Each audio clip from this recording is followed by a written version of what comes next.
The following program is for adult audiences only.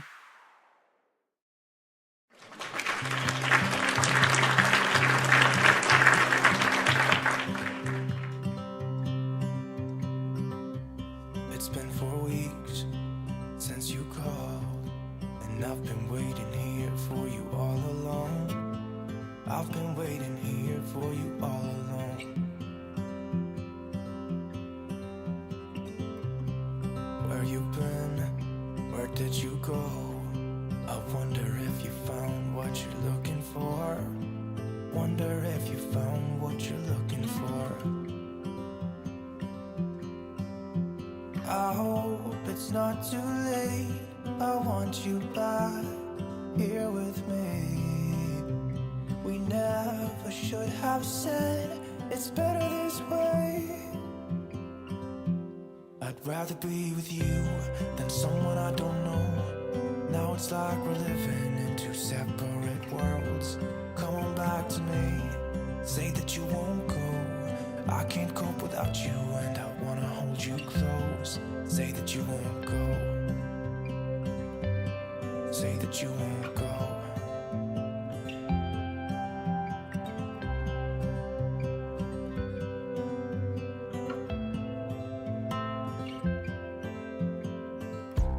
It's been so cold without you here. We barely said goodbye before you disappeared. It's been so cold without you here. I'm not gonna lie, don't know what I'd do without you. Maybe we could try to figure out a way to put our past aside. I've realized I only want you. I hope it's not too late. I want you back here with me. We never should have said it's better this way. I'd rather be with you than someone I don't know. Now it's like we're living in two separate worlds. Come on back to me, say that you won't go. I can't cope without you and I wanna hold you close. Say that you won't go. Say that you won't go. Say that you won't go. Say that you won't go.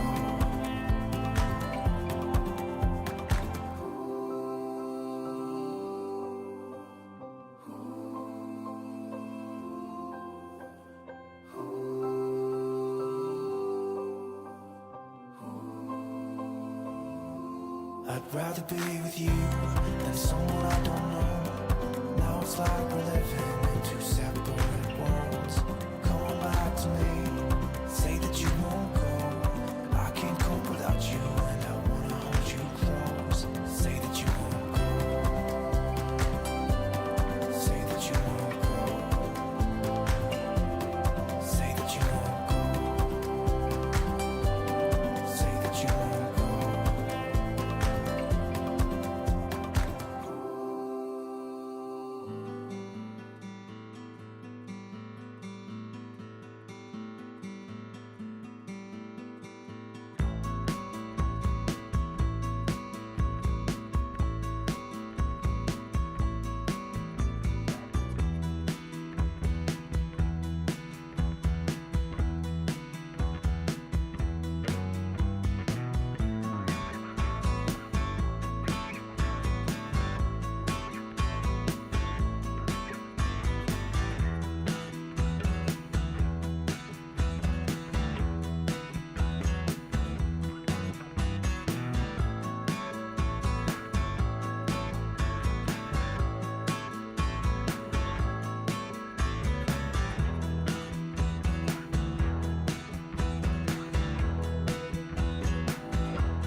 I don't wanna waste no time. So pardon this lack of composure. Exactly what my life ordered. A lover and a friend. It's time for the Mixin and Chillin blog. Even if they implemented some ridiculous laws, this is something that if somebody truly wants to do this, they can still do it. But it's going to take a lot of effort on the vapors' part to actually learn what it takes to make your own stuff.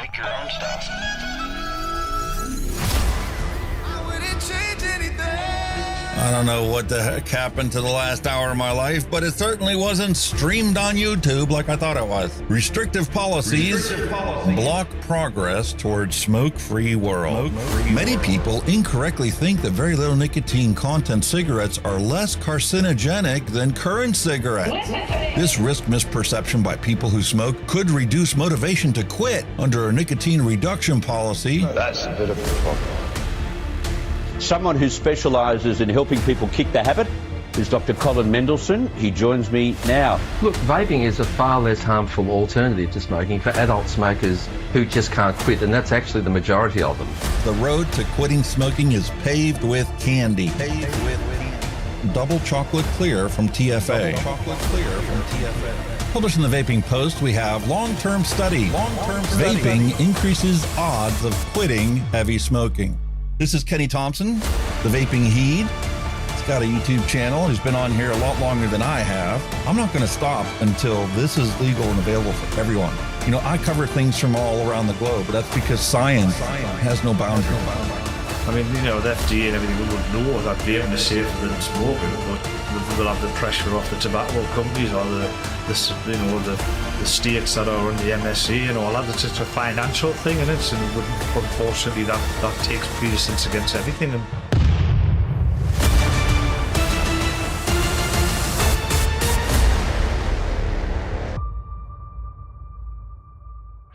All of the things we went through.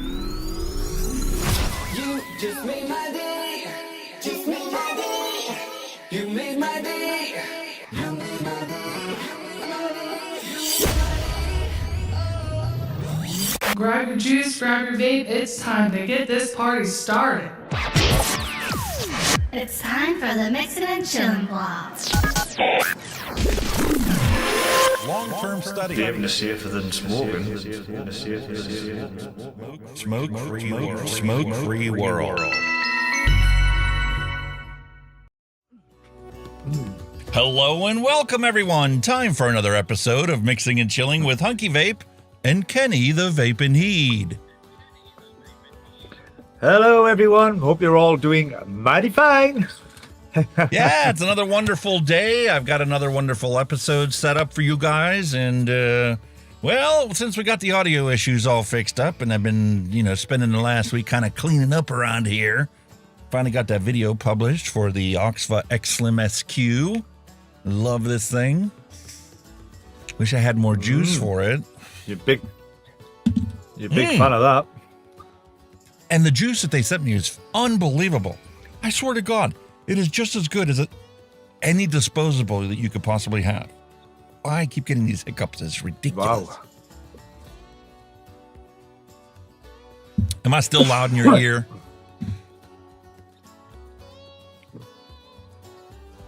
You're okay. All right.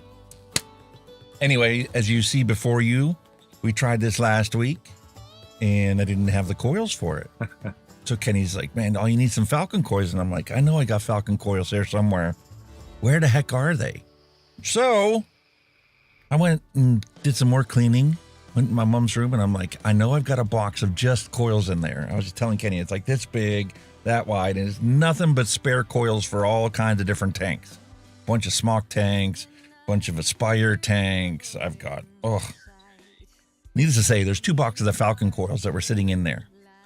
And we've got it ready to go to do our retro vape for the day. So we'll get to find out how good is this Raptor with these Falcon coils. I'm really looking forward to that thing. Should be okay with the Falcons in. Good coils, aren't they? And we've done some more changes and some more upgrades and whatnot. and we've got ourselves a new dad joke scene. Hopefully it's going to work I'm out not the way we guilty, need mate. to. It's him. I literally It's just him. put that He together. keeps twiddling. I keep twiddling because I Look at keep it. Look wanting at to him. make the stream better for you folks. guys. He keeps twiddling. He keeps twiddling Exactly. and twiddling and twiddling all the time. You know. Every time I come on, you go, just in time. Let's try this. So we're sitting here like trying all of these little new gadgets out for a good half hour before we come live. And fixing this and fixing this, and we've got one issue that keeps happening. I wish there was a way for him to fix it, but it's a save issue. Like, you know, on my end, on Ninja, I can click a little disc icon in the corner and it'll save the settings. Well, it doesn't save it for him. He has to pick his microphone and his speaker all the time, and with the Rode mic, well, okay, we're gonna let the cat out of the bag early, mate. I showed him like the Wave XLR audio interface, and he was watching Booth Junkie, and he's like, "Oh man, Yep. that's $1,000 microphone that I could pick up for like $150. I might move into the professional audio realm." well, So, you know, in the future, we're going to get Kenny to have professional audio as well. Not that there's anything wrong with what he's got now. I mean, it Definitely. works. But you know what? That's the whole thing. And if you watch Vaping Bic have the guest on when Steve went to go visit them and have a nice little talk, I got the chance to finally watch the show. They did a live show, and they asked Steve all kinds of questions about him. You know, they're trying to peel back the layers of Legion. It was a great show. You guys need to go watch it. But awesome. during the show, and Steve has said this numerous times, if you ever go to Coffee with Legion Vapes or Coffee with Legion, he said this numerous times. You know, when you get started on YouTube, all you need to do is set yourself a goal to always be better than you were last time. And if you make a 1% incremental improvement week after week after week after week, after 100 times of doing that, you're twice as good as you were when you first got started. So you constantly move the goalpost and trying to improve yourself. Kind of like what they're doing with I mean, vaping. you got to remember when I first started my YouTube, I was using my phone as a camera. Now I'm upgraded to a DSLR, so you know, small steps. It took a while, OBS. but you know, you get there. You were like, I used OBS to go live before. Man, it was a pain in the wazoo, having to learn all this stuff and update it, constantly update the plugins and make sure that things are working. But you know what? Once you get to know it, and like today, I mean, we put this scene together right before the stream for our dad joke section, and it's just like, I know exactly what I'm doing. And I'm like, okay, that didn't work. Why didn't it work? Okay. Oh, that's locked. If I unlock it, it'll work. And it's just like bing, bam, boom, boom, boom, boom. And the next thing you know, you can get a complex scene like this one here thrown together, and like it's nothing. And even when Exceldra updates his Move plugin and it forgets all your settings and you have to spend an hour to fix it, once you fix it, it's easy to fix it in all the scenes. I mean, if I've picked me mic, that's probably going to be the next purchase. I've got. See, my daughter, when she was into singing, for Christmas, we bought her an XLR mic. It was just a cheap Amazon thing, but I've actually still got the power pack for the Ghost Power, and I've still got the cable, the XLR cable. So all that's still sitting there, but the mic, it's knackered because it's in the shed and it's been exposed to moisture and all that crap. It's had it, but the Ghost Power Pack's still there, and then the cables are still there for it. So I've got like a bit of stuff already. You know what I mean? Cables are cheap, mate. I mean, get an just XLR like you found mic. out when you were trying to connect your monitor. $10 is all it takes to convert the cable from display port to HDMI or vice versa. Yeah. And XLR cables are cheap too. And I mean, I've been using the same El Cheapo Amazon Basic XLR cables until recently, and I mean, it worked great. I bought the more expensive ones that diagnosed the problem I was having. Turns out it wasn't the cables at all. The cables I have are still good. And you end up getting a collection of all that stuff. I've kind of picked the mic. I'm still toying with the audio interface, because there's so many at the minute to pick from. They've all got the pros and cons, so I'm still having a look at that stuff. I'm telling you, mate, the best one that I have I have a half a dozen interfaces. I got the Focusrite, I got the Personas, I got the IO Station. And the one that really impressed me the most is the Wave XLR, because it lets you put plugins into each audio chain separately, and they run in real time. So I was looking at that Focusrite one. They've got a new. Wait, it's not a newer version. It's more updated. I think. It's the little red box. It's the middle one. It's the MI2 or something. You've got an MI12, you've got an MI14. I think it's the MI12. Everybody's ranting on about that one being all right. Well, I'm still, Yeah. The problem I've had with Focusrite is their software. Once you get it to run perfectly, it's consistent and it works great. But to get it to work on your system sometimes can be a real pain, and most people end up giving up on it and moving to something else. Like the perfect example is they came out with a podcaster version. It's the Vocaster. It's a rounded interface and it's got a big dial on it, and it's made for podcasters, because that's one advantage that the Wave XLR has is when you plug a microphone into there, it comes out as a stereo track. When you plug it into a Focusrite or any musical instrument type audio interface made for bedroom producers and little artists, when you plug it into the right channel, it only comes out the right channel, and then you have to use OBS or something else to convert it to a stereo track, and introduces a whole bunch of problems. Wave XLR is designed for streamers. Yeah. I think I see, but most microphones are mono anyway. They're just a single. They're not a stereo input, aren't they? So.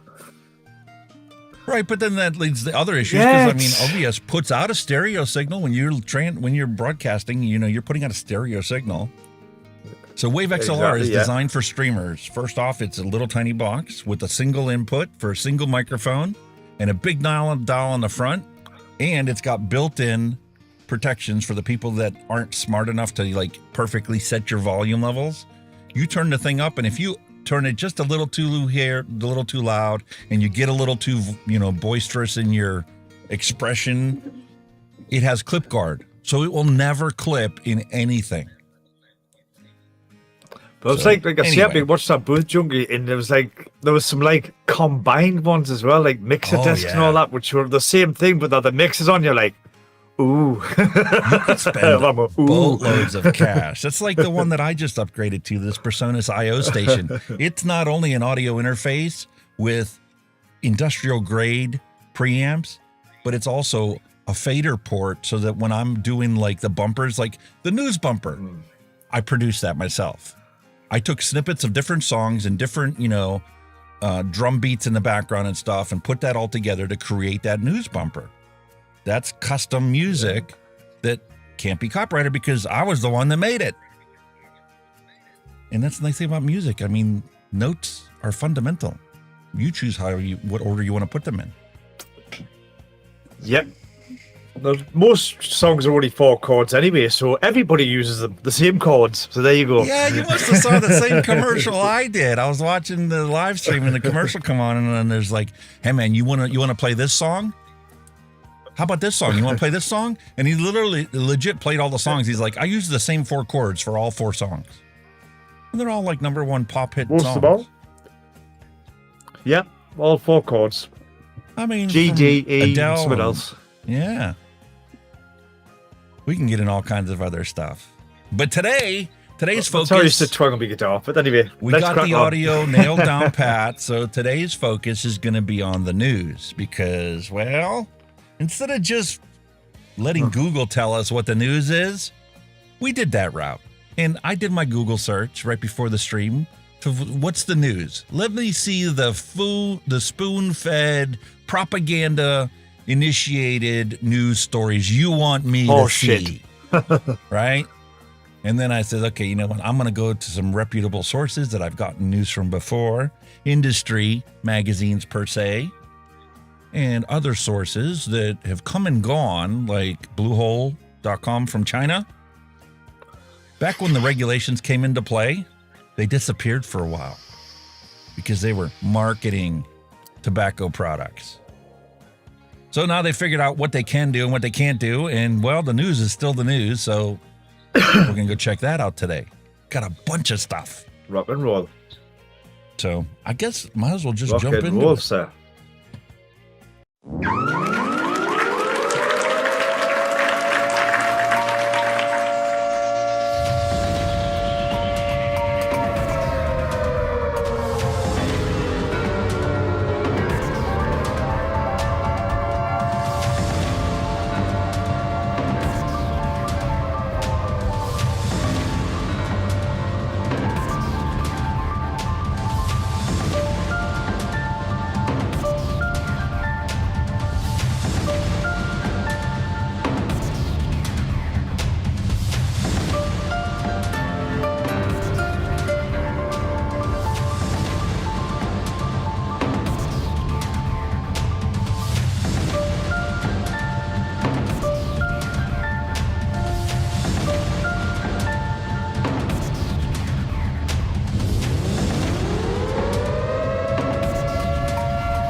All righty. Before we jump into all the crapola news stories that are out there, time to hit pause on the music.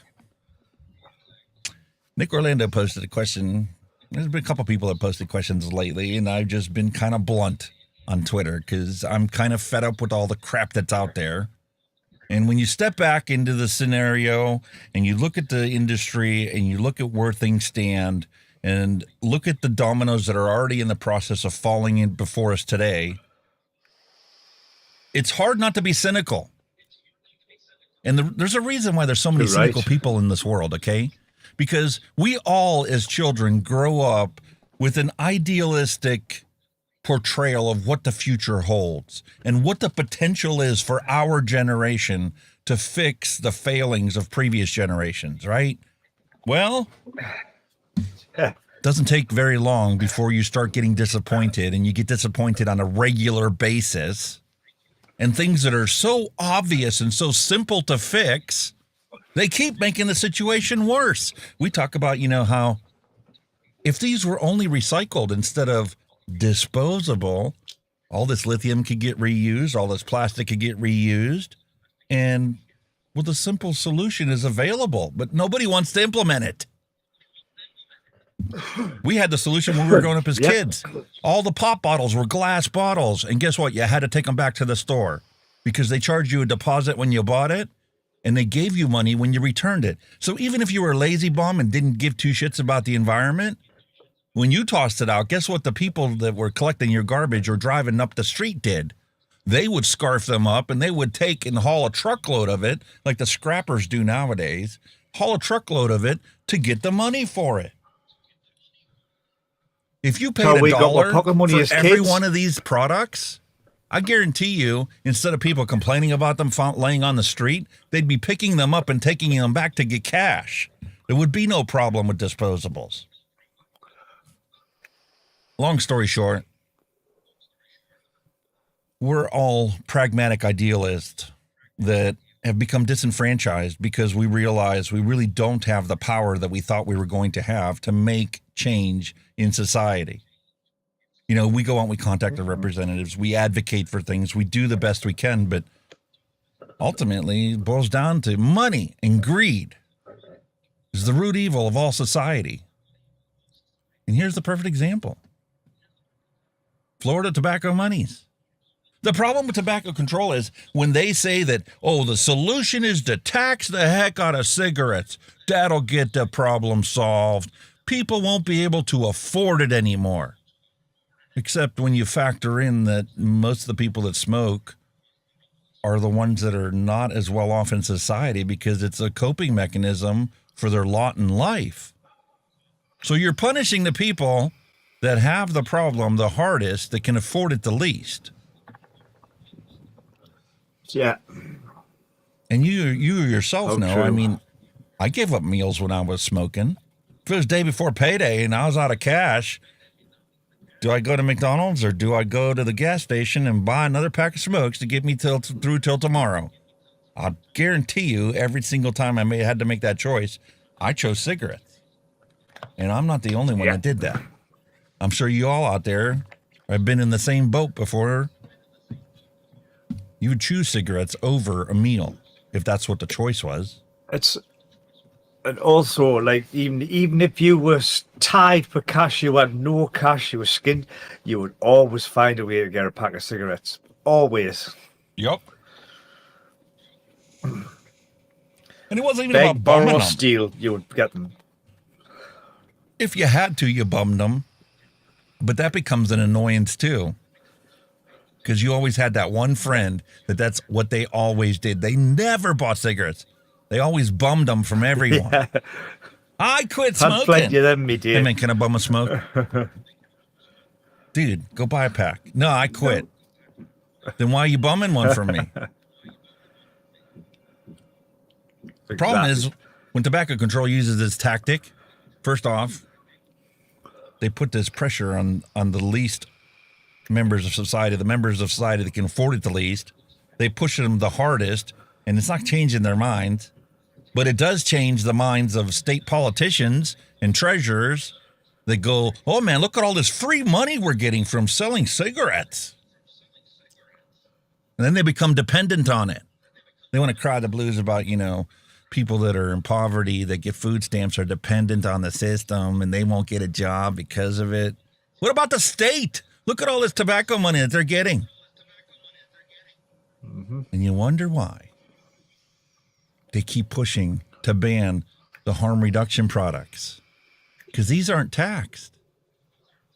Cigarettes are taxed. True. Adult smoking rates by education and income. And who uses cigarettes the most? Boom. The people with the lowest level of education and the lowest standard of income. They're the ones at the top of this list. College graduates are at the bottom of this list because they're smart enough to go, hey man, that shit gets me. That's going to kill me. Let me look into this. Oh, this cannot exceed 5% the harms of combustible cigarettes? Why would I choose that? I'm going to choose this. And if they ban it, I'm going to go buy some flavors and I'm going to mix my own because, well, hell yeah. I can go to Tractor Supply or Walmart and pick up vegetable glycerin and propylene glycol. That's all I need. I can do this myself. I don't need to buy it in the store.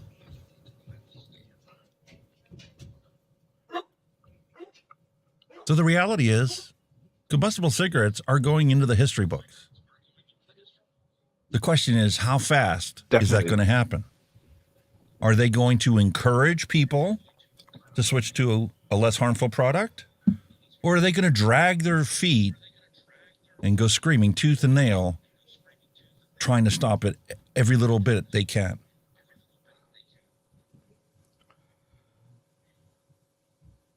Crazy world, man. Crazy world. This isn't an April Fool's joke. This is reality, folks. That's in the dad joke section. But here you go. I know this is out of order from what the description is. I'll have to update that later. But flavored vape products could be pulled from Virginia shelves. The state that just legalized cannabis for recreational purposes and allows you to grow your own cannabis plant is now banning flavored vaping from their members of society. I just don't get it. And this isn't just Virginia. There are literally dozens of states right now that have bills in their sessions that is going to create, once again, reinforce the tobacco monopoly to make big tobacco even bigger. Because the only people that we know have authorized PMTAs from the FDA, go watch my video if you haven't seen it already. I predicted this before the deadline, is big tobacco.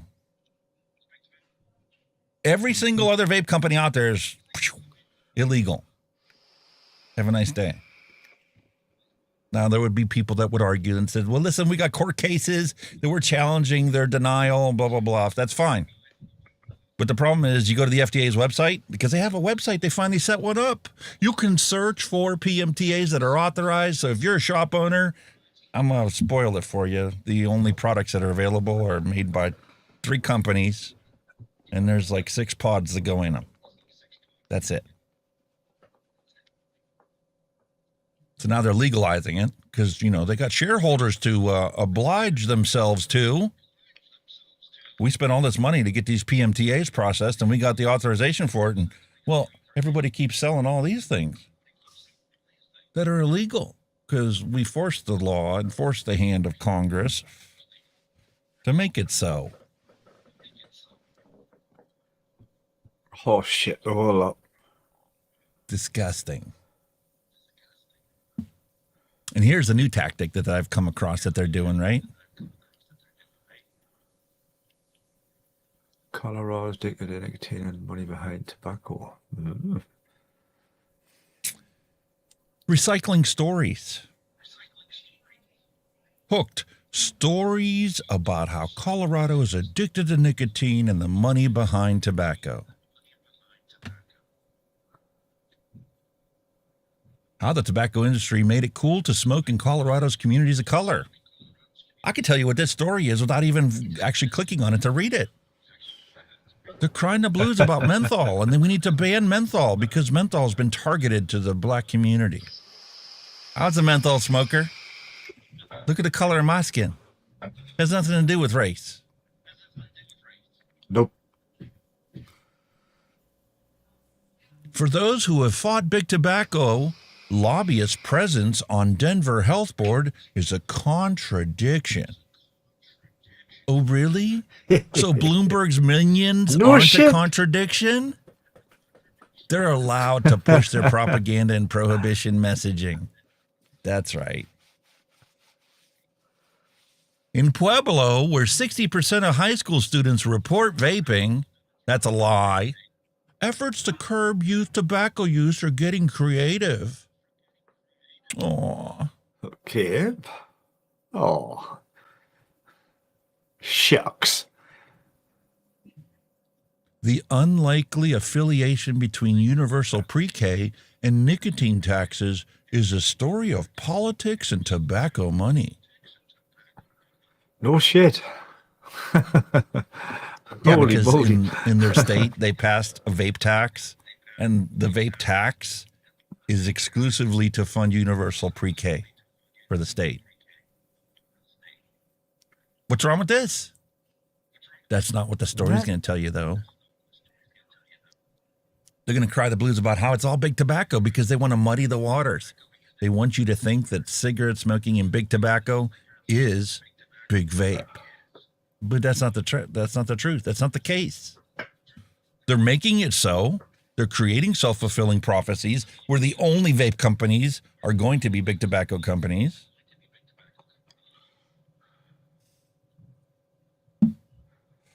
Yeah. Here's another joke. It's just a matter of time. Tobacco and vaping rates are tobacco got falling, into it. but products are still easy for teens to get their hands on. Mm-hmm. No way. That's what happens. Really? That's what happens when you enact Tobacco 21. Oh, look, we made it illegal for people that are 19 and 20 that are adults that graduated high school, joined the military. They're not allowed to have tobacco products. We want them to be criminals. That's going to solve the problem. Yeah. How's that work for everything else in society? Did it work? Nope. Oh, my. Lawyer on Denver Health Board says he's stopped lobbying for tobacco giant Altria after getting a call to resign. Okay. See, that's what we need to do as advocates. We need to call out these idiots out there that are sitting there profiteering from this little monopoly that they're doing. Must have been a voice trigger. I don't see anything in chat.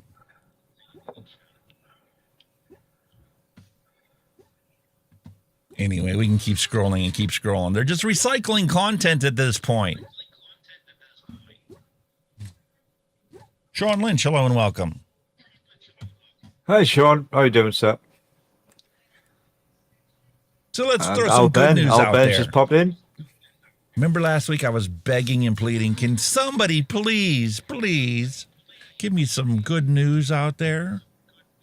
Something to make me feel a little bit better about this? Free vapes given to smokers at hospitals could help thousands quit, study suggests. Figures from the Office on National Statistics show that about 6.4 million adults in the UK were smokers in 2022, while the NHS says around 76,000 people in the UK die every year from smoking-related illnesses. Very So true. they're actually talking about swap to stop. Man, the reason they're doing this is because there's a study that was done. University of East Anglia did a study and said that providing patients with electronic cigarettes and a referral to Stop Smoking Advisor help them kick the habit more than those who were just pointed to advice. Yeah, that's how it used to Because be. the patches and the gums don't work. Hypnosis doesn't work. Acupuncture doesn't work. Imagine if just somebody made a product that was, I don't know, more enjoyable than smoking and still satisfied their need to self-medicate with nicotine. Wow. It would be like the end of the problem, right? You would think. You would like to think so. You wonder why we're so pessimistic about things. The solution's there. We experienced it firsthand. And we preach from mountaintops telling everybody how good it is and how easy it was. But we're just anecdotal information. Anyway, there's going to be a link in the description to this article. You can check it out.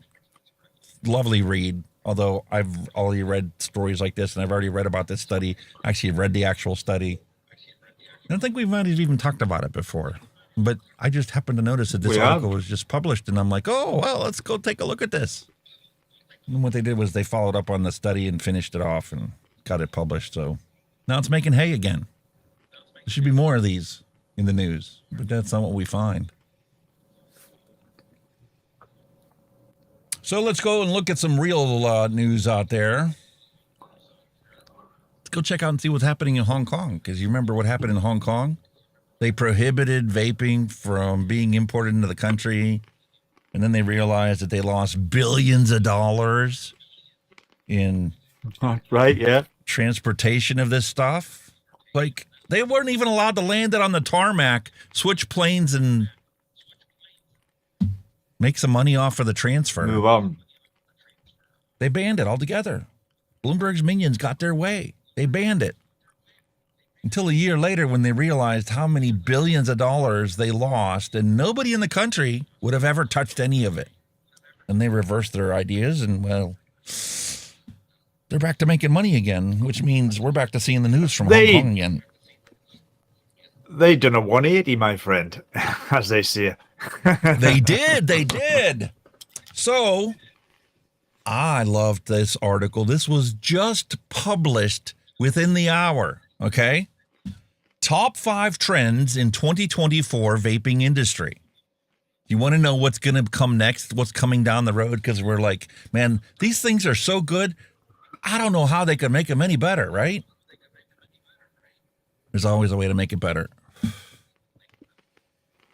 Eco-friendly. First off, the packaging doesn't need to be plastic that never deteriorates. There is plastic that's made from recycled content that breaks down after a period of time. I don't think that's the solution they should take, but I applaud them for at least trying something, right?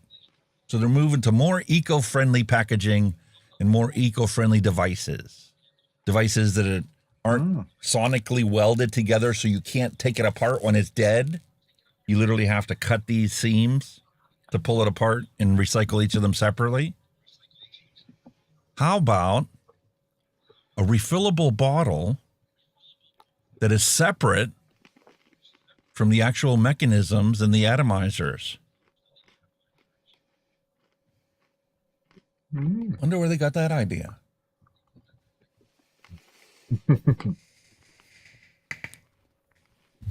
So it allows you to split the components out, swap out the liquid, and you can still use it until your coil's shot.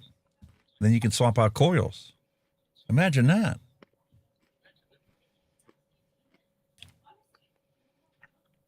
Kind of the same thing. It's technically no longer, it's kind of no longer disposable as such, isn't it? Exactly. And the battery is completely separate unit that's detachable from the whole thing. And they're like Legos, you know, pop together, pop this, and there you go. That also circumvents a lot of laws in countries because, well, unless you have laws written like they are here in the United States where they're so broad that anything, dog hair could be considered a vape part. I mean, any piece, part, or component. The laws here in the States are so ridiculous. the way that they worded that. They literally wanted to make sure there was no way that anything couldn't be excluded. That's why that one wire manufacturer got a letter from the FDA for making coils that he was selling as resistance wire. Anyway. Wow. Eco-friendly and biodegradable vape packaging. It's Amazon's doing the same thing. They're coming in brown paper bags now. Not just cardboard boxes. Food-grade silicone they're using for drip tips. Cardboard tubes for the outside instead of plastic. Awesome, that. And obviously they're expanding the international marketplace because, well, it works. And just because the government bans it doesn't mean people aren't going to stop buying it. So there's good stuff and bad stuff. What else we got in the news? Let's take a look at Sky Vape Italy. What's going on in Italy?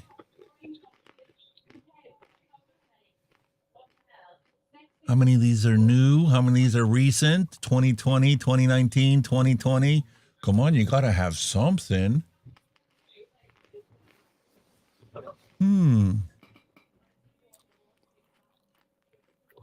Customs and Monopolies agent in application of Title V of the Constitution and the principles of subsidiarity, differentiation, and adequacy, which provide for the valorization of the territory, has approved the reform of the entire finance administration. What the fuck was all that? What was all that? What? Can you say that in English? After 12 years of waiting, I wanted to complete the strategic reform for the country, which aims to regulate all administrative tax and non-tax procedures within the agency's competence to ensure users a clear and efficient service through the territory national.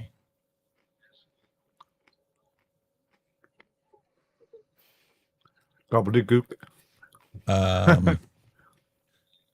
So in other words, they're simplifying the tax scheme because they want to make sure that they get their cashola. Where'd that story go? That's not the story I was looking at. Probably making it easy for them to get their hands on your money, that's what. Did I miss the tab? No.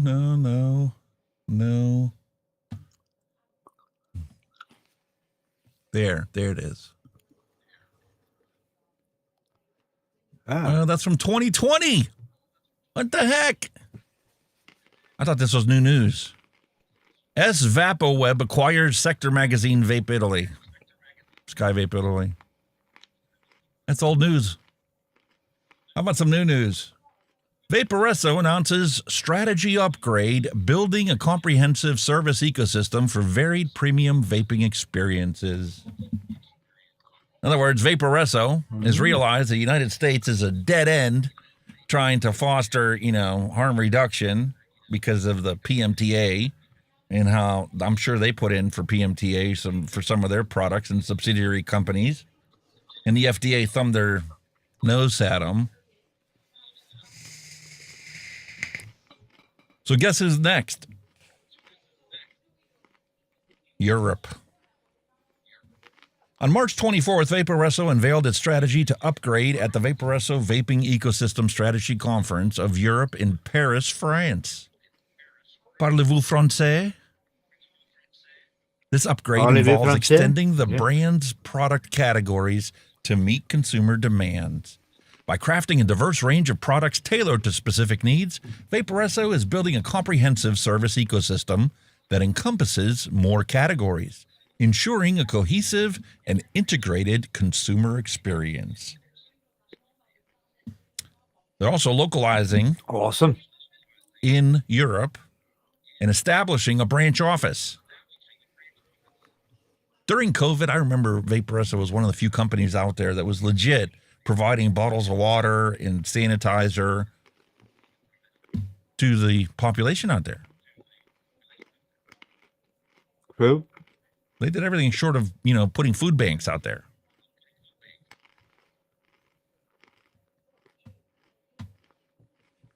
Awesome. So no way disposables can last 30,000 puffs. Maybe 1 second puffs 30,000 times. You know what? There's some truth to that, but I've got a 15,000 puff here, and I don't know if it's actually made at 15,000 puffs. I've been using it for 2 months now. I just pick the thing up and I go and use it. It's one of those new ones that actually has dual mesh coils in here, and the chip alternates between which one gets fired. And you know yourself, if you take a tank and it starts to, or, stock coil tank, and it starts to go bad, you get that first tinge of flavor, like, oh man, the cotton must be starting to go bad in this. And you leave it sit on the table and you come back to it a day or two later and you pick that thing up, you can get a couple drags out of that before you start tasting that singe again. Because when that VG and PG sits on there, it slowly dissolves that crud that's built up on your coil. And it's a way of cleaning itself. Well, they're doing the same thing in these disposables now with these dual mesh coils, where they alternate between which one's actually getting fired.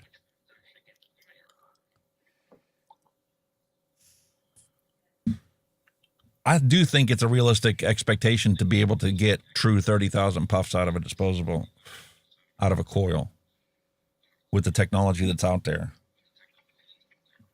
But yeah, long puff durations are going to decrease that. The thing maybe it's like the people that do all these, the anti-vape people that do all these stupid experiments go, oh yeah, 1 puff, when theoretically the average is puffs, 2-3 seconds? Maybe it's more if you like a deep, if you deep healer. I mean, it's not a second. Listen, that was one thing that was nice about the smoke tanks. They would have a second counter that would actually move up. And you'd be surprised how short your actual puffs are. I used to average about 2.5 to 3. I was more like 1.8 would be my average, I would guess, from all the times I looked at it. That was then. I mean, that was kind of hang on. Yeah, that changes over time. It also changes on what tank you're using. I mean, when you're mouth to lung, how long can it possibly take you to fill your mouth with air? Well, to be honest with you, how long have we been on air? 50 minutes. Times it now. Well, I'm up to 38 puffs on that so far.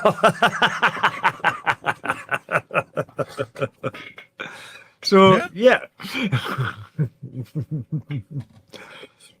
That was reset, freshly all done before. I've cleaned it all up. I finally got me a Cyrus grafting. I found a random O-ring that fits it, so it no longer leaks through the O-ring. So I'm back on me Osiris on me Hadron with me Hadron 220. That's why I'm sitting chuffing away, because I fucking love this tank. I really love it. Absolutely love it. When it's not leaking. That's why I've been sitting. Yeah, that's why I've been sitting chuffing away. Mate, I said that on my review. I'm fantastic. like, I even pointed it out, and I added a little graphic on there. It says, you know that little lock and unlock pin on the very bottom?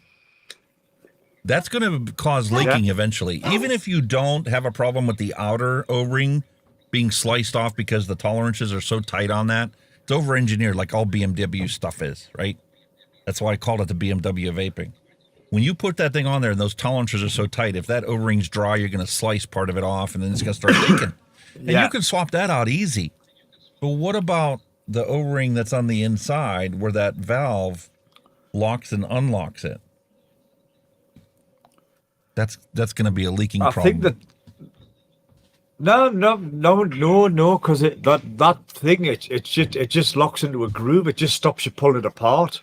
That you've still got that O-ring that's sealing it, but it just locks. That little key that comes out goes into a groove, and I'm sure it just stops you pulling it apart. It's like everything else, you just have to take it apart, There's screws on the bottom that Yeah. let you completely disassemble it, and you can replace it. And for those of us that are diehards, rebuilders and tinkerers, we'll have no qualms about tearing shit apart and getting to the bottom root cause of why is it not doing what we want it to. There's the perfect example. You were like suspecting it's got to be this O-ring on the thing, and I've already replaced it once, and it's still leaking again. I need to find another O-ring. And you tinkered, and you found an O-ring that fit in there, and now you're chuffing away at it because it works. You fixed it. I mean, that's what I can't understand. I think, like I say, it's probably the tolerance was over tight. And like I say, I think I probably damaged both the O-rings. That's the only reason I can think of them failing, because they were the tolerance were too tight. I've got this one here. It's off a smaller diameter tank, so it's stretching out a bit more, so it's a bit thinner. Yeah, but you know so yourself it's as not an as tight. engineer, when you stretch rubber and silicone rings, O-rings, you're reducing the actual size of it. Exactly. So I'm just getting a smaller one, stretched it out, and it's spotted. The tolerance is still there. It's still doing the sealing, but it's just not leaking or damaging it. So that's what I think I've probably done. I probably split it when I pulled it apart. That's probably the brass tacks of it. But this one, happy days. My apologies. Nobody said, "Hey, man, you got to turn that on." I need to automate that. So I can see the messages. I missed so many messages when I watched the replay last week. There were so many messages I missed that came in chat that I have to follow up on and whatnot. Just like, Apathy Miller's message about that scale. I found that in the replay when I rewatched it and ordered that thing. I think sometimes, like I say, when you're involved in a live show, you do miss a bit out on chat. We do apologise for that. We do get well engrossed in what we do. Yes, and if there is something that you definitely want me to stop and, put your 2 cents in.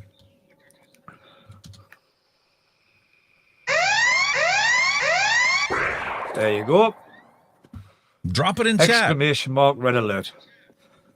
And I will see the thing, and we'll stop, and we'll take a look and go, okay, what happened? Who triggered that? Let's take a look at your message. You know what I mean? I could be a greedy bastard and say only super chats get acknowledged, but you know what? I hated the fact that there were some people that would totally ignore you unless that's what you did. I'm not ever going to be like that. So if you want to get my attention, drop that in the chat. It'll trigger, and we'll talk about whatever you pointed up there. All right, one last thing for the news segment. We're coming on the 1 hour mark. Bluehole.com was there providing all kinds of news and tidbits and stuff, but they were also, some people argued, and the Tobacco Control Fear argued that they were also putting press releases out about new products that people were launching, right? And I get where they were coming from there. But they eventually said, okay, well, if we just post news, actual news bits about the industry, then we're not promoting it. We're providing information out there to the public that deserves to be out there. And there's a shakeup coming.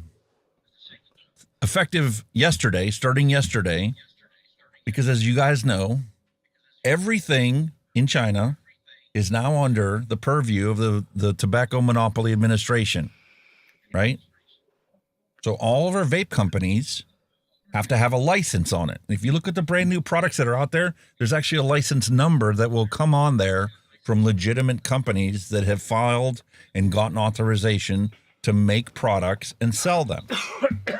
Because they put the administrative laws into place that said, we're not going to send our product to countries where it's illegal for them to have it. Now, if we send it to the UK and somebody in the United States buys it from the UK, well, then the FDA can go pound salt because, well, there's no laws preventing you as a consumer from getting what you want. So there's a shakeup going on for all the bad China companies that their news has been pushing lately. I don't understand where the heck they're coming from about that, trying to make China look like a bad guy. China makes all of our stuff. You go to Walmart and you buy anything. Everything comes Where do you from think it comes Shenzhen. from? Anything comes from Denver, Colorado? We have a sweatshop in Denver, Colorado making, beautiful spring shirts that are on sale at Walmart now for $10. You couldn't buy the fabric to make this shirt for $10. Takes international currency exchange rates and an economy and a population the size of China to manufacture things at an affordable cost so that Walmart can still make billions of dollars every minute with no employees in their stores anymore because everything's automated, self-checkout.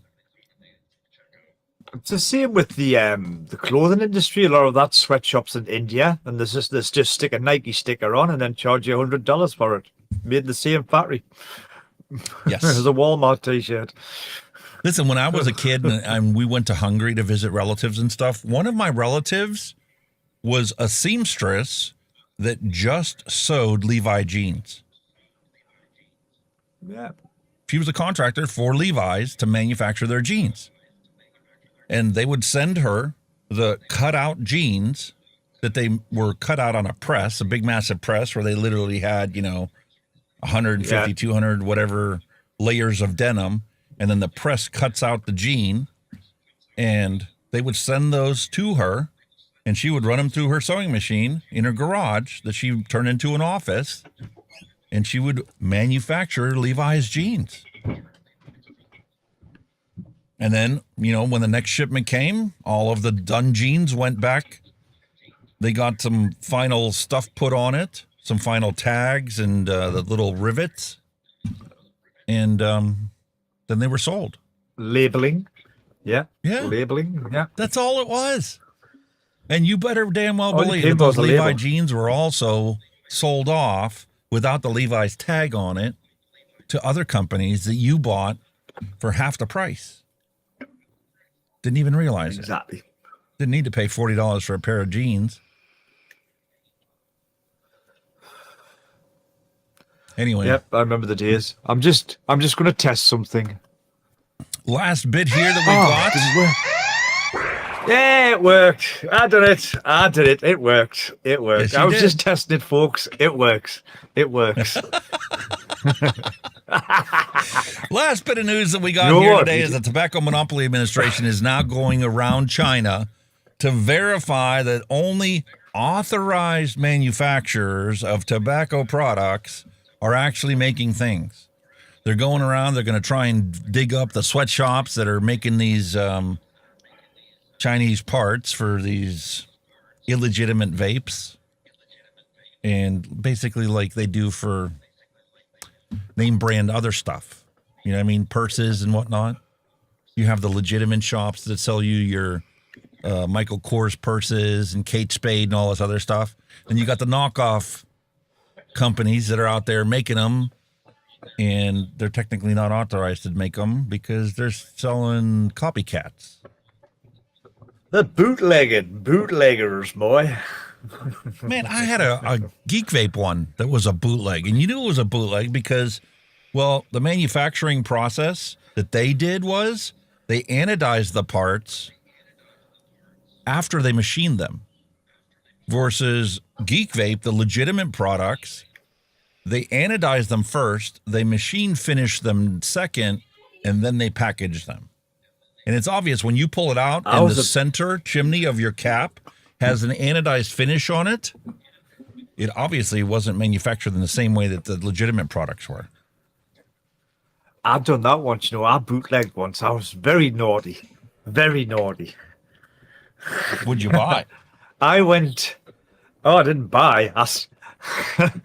You made I it yourself. made it and sold it eventually.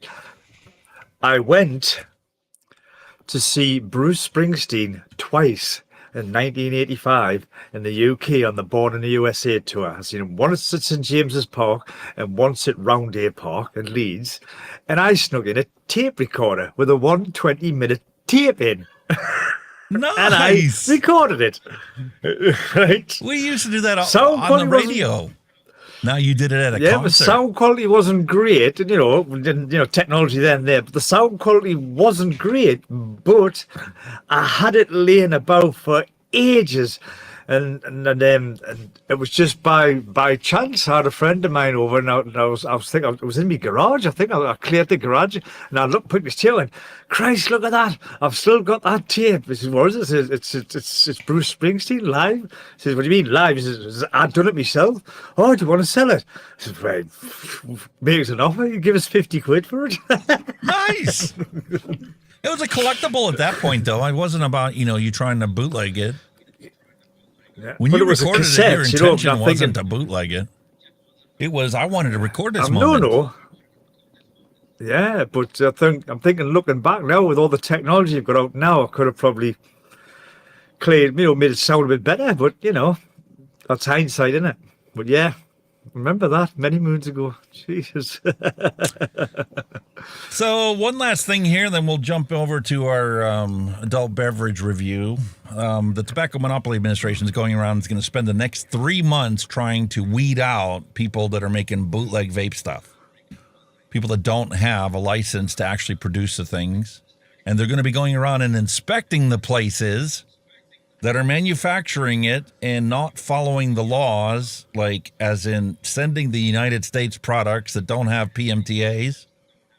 Well, they're going to get busted for it. I don't know what the repercussions That's are a if they question. get caught. I mean, that's a question. Does like making these products? I mean, obviously it's designed. I'm not just talking about this. Just like vaping gear and generally is designed for human consumption of some sort by inhalation. Does that not still come under like the food consumption laws and regs as well, like hygiene laws? Are they not covered by them same laws, or is it a different thing? Yes, they are. That's why Yeah, you I see a thought lot of so. the things, like I've seen some video footage of people that have visited like Geek Vape's manufacturing facilities where they're legit gowned and masked and they're Yeah, in they're gowned and ISO clean everything. Yeah, rooms. hats and everything. Yeah. Yeah, Yeah. for the same reason, because I mean it's just like making pharmaceutical stuff. You don't want your albuterol nebulizer package to have human hairs and stuff in it. So somebody like me, I mean, That's I'd have right, to yeah. be fully gowned up whenever I'm packaging the things in a little plastic baggie. Yeah. And just like here in the United States, here we have a beautiful bottle. I had to order it for nostalgic purposes, only to find Keep out it 100 blue. it's not OG blue. It's now blue. And the reason it's not OG blue is because it no longer contains regular nicotine, free base. It's tobacco-free nicotine formulation. Because they probably got denied for having their original PMTA.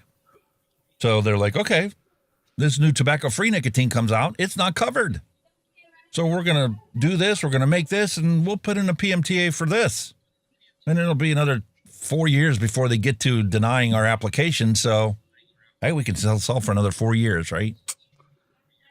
This is it, isn't it? It's business, isn't it?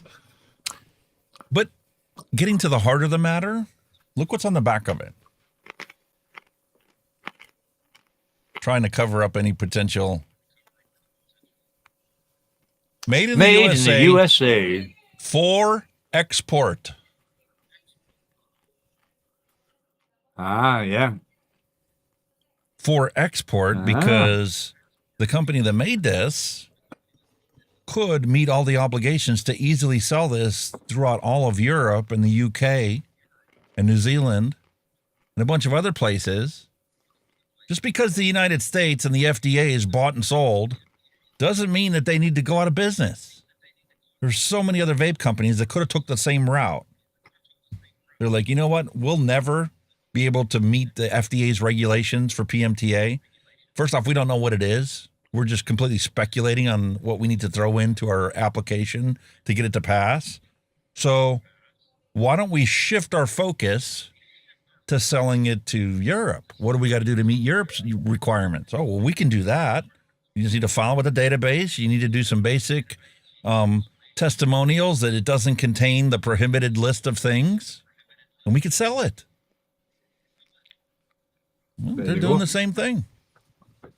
Unfortunately, it's not what I remember. It tastes like shit. It doesn't taste like blue raspberry cotton candy. It's got that distinct OG blue flavor, that you crave and fall in love with, but it lacks all essence of a body of OG Blue. Doesn't have that little freebase Nick throat hit. Yeah. There's no throat hit to this. And it's just, I don't like it. When I put it in my tank yesterday, I'm like, okay, well, I just clean these coils and I just put this stuff in here. And, well, I know that it takes about a tank of e-liquid before I can get what I know the flavor potential to be of a liquid, right? Because you still have that crud on your coils. I don't care whether you brush it and dry burn it and brush it again. Yeah. Oh, it's in the finey bits, yeah. Yeah, it's a used coil, okay? So I'm like, all right, fine. I woke up this morning, took my first drag of it, and I'm like, oh, okay. That is OG Blue. Well, my brain's already been acclimated to it after using it all day yesterday. And within an hour, I had my coffee. Oh, nice.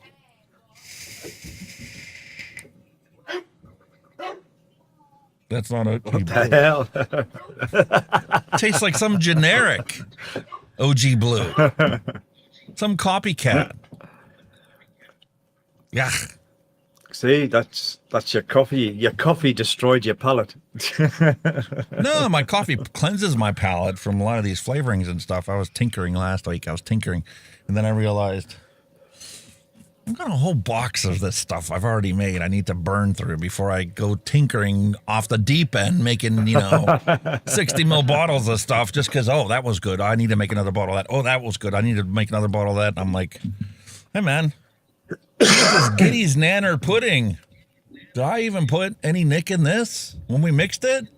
I have to go back and watch the episode to see if I put any in there because unless I made it with freebase or salt Nick, that's nowhere near the color I would expect it to be. And then I'm like, wait a minute, we made that cream stone. Oh, that's been a while. There's Mallery Gates' blue balls. Beg your pardon? Have you got a picture? Censored. Got Boston cream picture. pie. Holy moly. How about from Darren, Cheers Big Ears, his recipe. That's been Jesus, sitting that around looks long very enough. That dark, needs that to be one. tried out. There's nectarine, mango, Nectarine, pineapple, mango. citrus. I'm like, that was last year. It wasn't a year ago, but it was last year when we made these. I'm like, I gotta try these. And then there was the one we made recently, this Hawaiian pineapple orange guava. That's right, yeah. But you were Tasted very like impressed soap. with.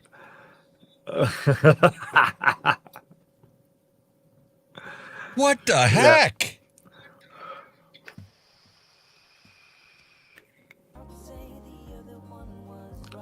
It's Bit been like a a long G&T time since I've drink, made an gin. e-liquid that just plain tasted like soap. Some truly crap DIY liquid. Like, I'm going to chase down that recipe and I'm going to make myself a note. Never use these 3 flavors in combination because it will taste like soap. Well, you can always use this dishwasher flare liquid, you know what I mean? Wash the dishes with it.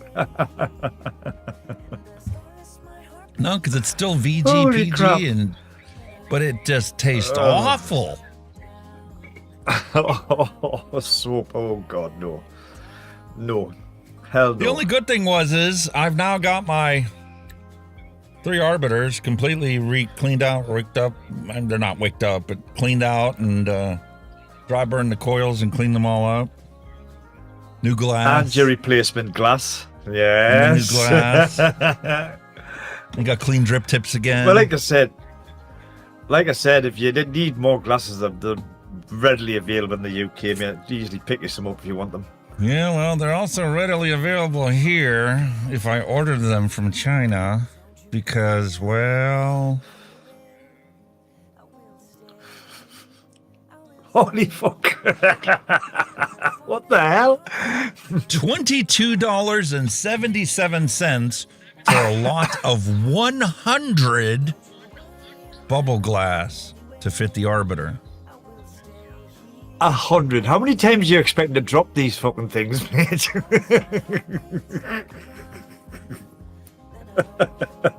$17 shipping. Holy shit. Holy shit. Well, there you go, boys and girls. If you can't find a glass for your Arbiter, there's the mattress. So for $40, I can get myself 100 bubble glasses and open up a store to sell bubble glass. Yeah, you could sell them $1 a piece and still make a fortune profit. No. You need to double your money. My MBAs taught me, you always got to make at least 100%. You always have to double whatever you paid for it. That's what you sell it at. That's bare minimum. The average nowadays is triple. So if it costs you 25 cents a piece, you can't sell it for less than 75. Well, you do the math. Yeah. You're spending, with tax and everything, it'll be like $50 for 100 bubble glasses. So 50 cents a piece. If I sold it for $1, they're going to sit on my shelf. That shelf space is worth money too. I'd have to sell it for $2 a piece. But for $2 a piece, it's worth getting 100 of these. Oh, easy.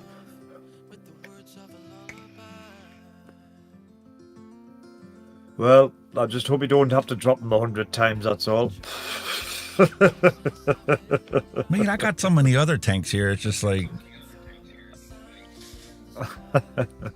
I need more, because like this is my wife's Arbiter too, and she broke the bubble glass on that one, so it's got the straight glass on there now. And as a nighttime vape, I mean, it's good enough. But even she complains, some of the pods she doesn't even want to look at if they're 2 mil TPD compliant. She's like, well, that's my max pod from Freemax has 4 mils of liquid. Why am I going to vape any tank? I don't care how good it is if it's 2 mils.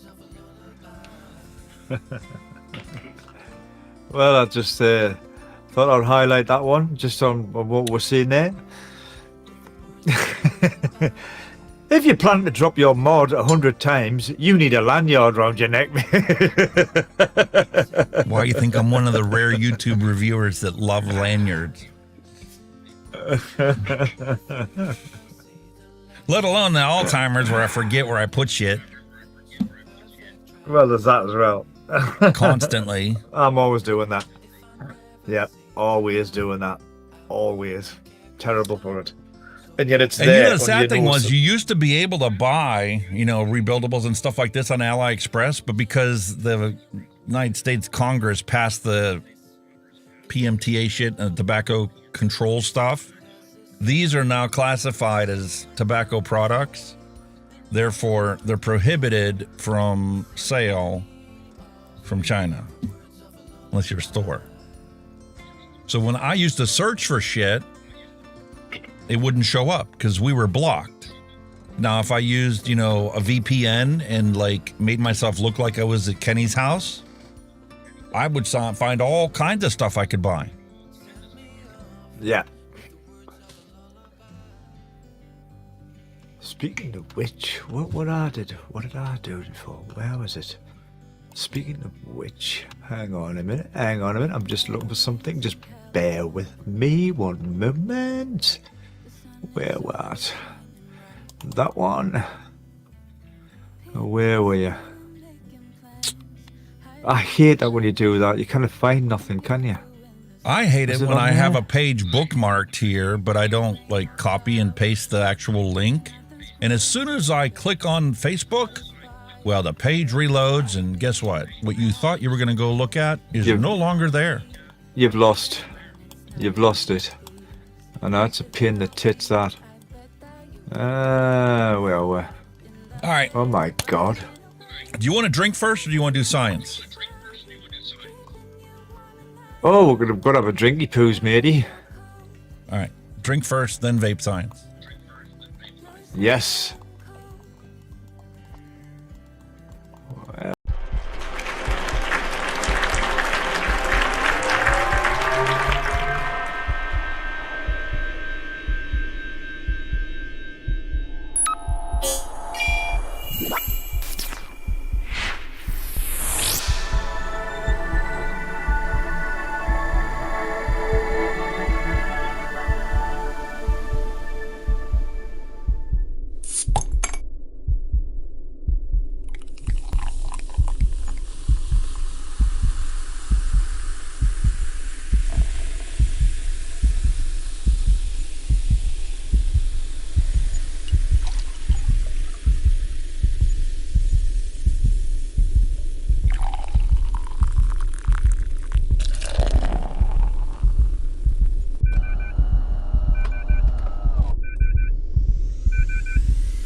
Get ready for the drop.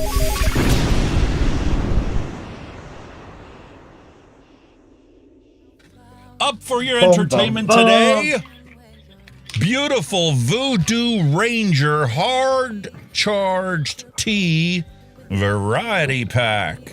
We have peach, lemon, half and half, and raspberry popsicle. What on earth? That's not attractive to children. Jesus Christ. Cartoon. Where the hell Look at that flavor. Raz popsicle flavored hard iced tea. Ooh. Made with real tea. Tut. Voodoo Ranger. Tut, tut, tut. Or for you traditionalists, please feel free to enjoy lemon tea.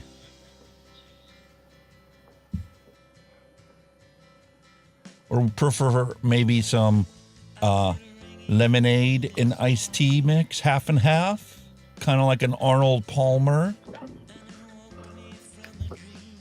Or do your taste buds require some beautiful peach iced tea?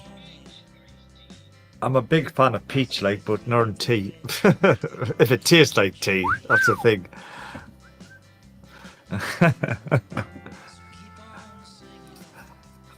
I've just dragged out the old good old fashioned because it's school night. I've just gone safe again, but I've gone for back to a bitter, and I've gone for some John Smiths this time, boys and girls. Good old fashioned John Smith's bitter.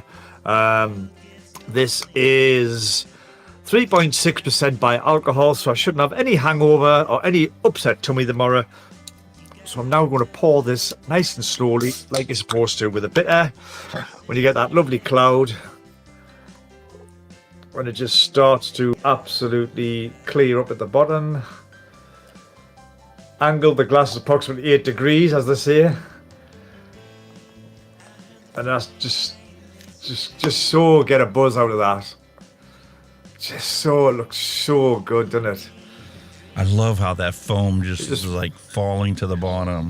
Just to reconstitute it just settles your beer. So it's just awesome, isn't it? I could sit and watch that all day, mate. It's like, ooh, it's very hypnotic. But there you go. That's what I'm on this evening, boys and girls. Nice. Good old English bitter. So you've got some English tea, technically, and I've got some English bitter.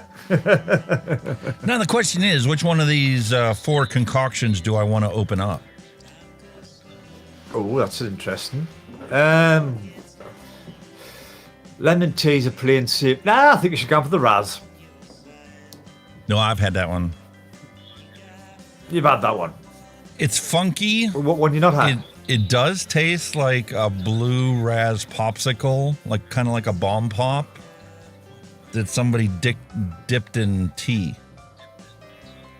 Go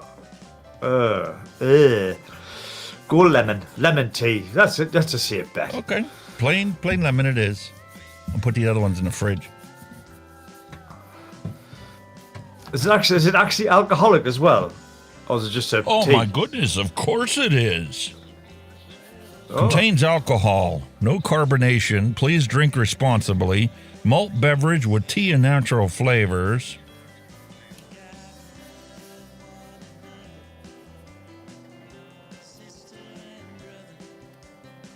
Brewed and canned by New Belgium Brewing in Dale Vale, Virginia. And under special agreement,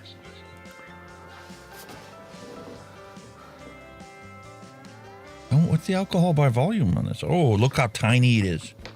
There you go. Clear on the bottom of the can.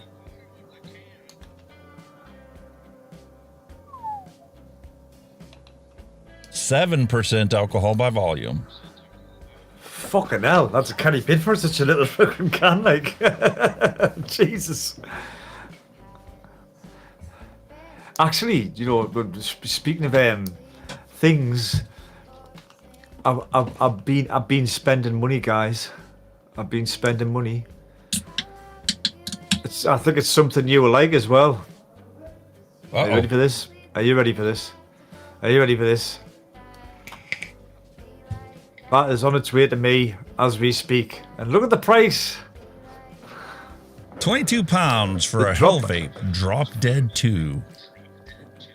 The Drop Dead 2 RDA.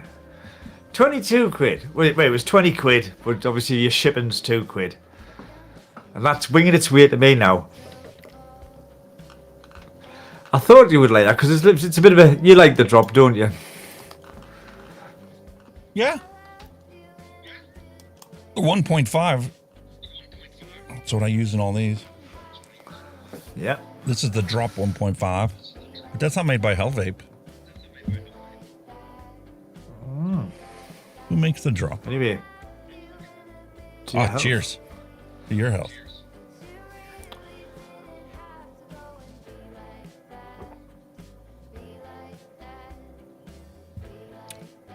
Damn. God, that's good. That's a beautiful, simple lemon tea. Oh.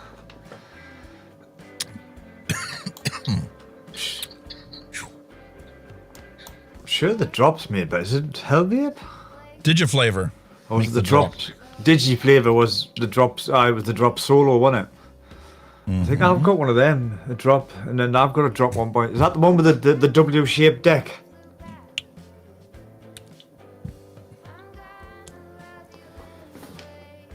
Just drops. Has the same type of rabbit ears that the rabbit got known for. You just drop them in, and then you bend it over, and you're done. What was the one with the W-shaped freaking deck? There's a bunch of the ones that had a W shape like that. And a lot of the ones, like even the Blaze now is a W shape. Because they have an angled deck on the bottom and the side, and they have honeycomb. And oh, God. They're one of the first ones to come out with it. It was like a W shape, or it was an RDA. The loop. The Geek Vape Loop. The loop. Yeah. Has a W deck. That was it. It has interchangeable caps on there. Because they've done a loop and a loop 1.5, and I've got them both. It was a nice RG, actually. That was really nice. The loop. Bick says that was a great RDA. Have to check out his review of it.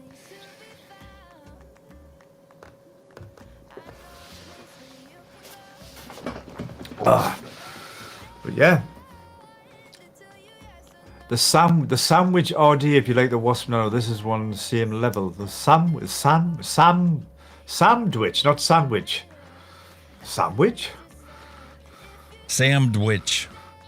Yeah, they dropped that in the hand checks last week. We saw that. I'd like to still figure out where the heck my audio comes back to me from you.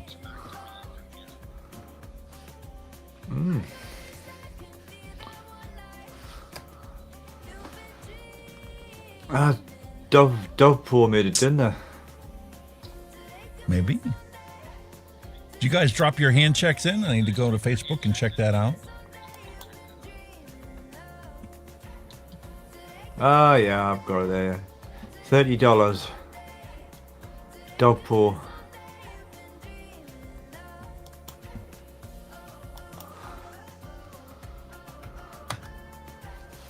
UK. Vaping 101.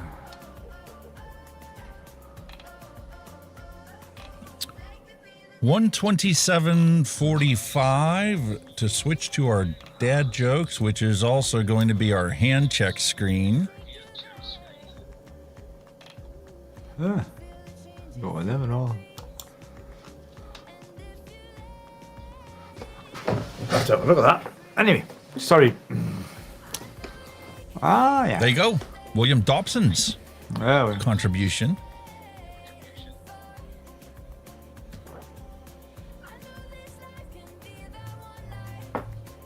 Uh-oh. 127.45. And guess what we did not do? Oh. Vape Science, mate. Vape Science. Oh. Get the Vape Science. That's not it. That's Vape Science. That was our first story that we led with, or we were supposed to lead with this one.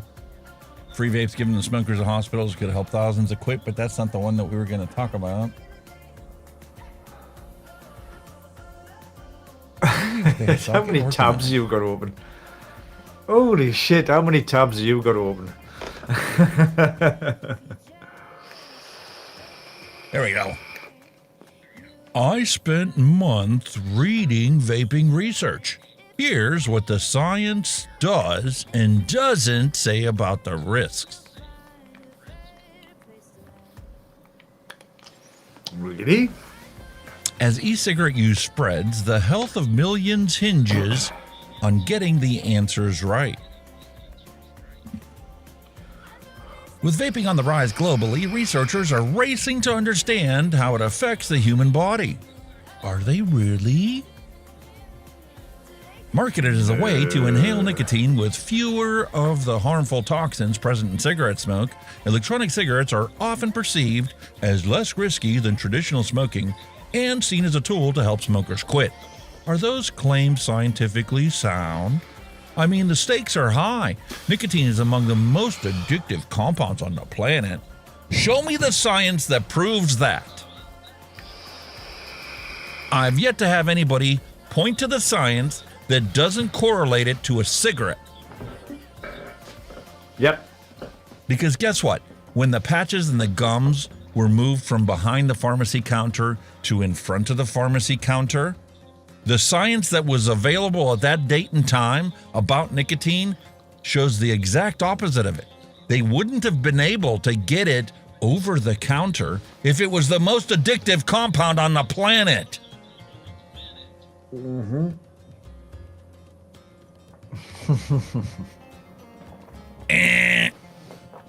So perhaps you didn't study enough of these documents.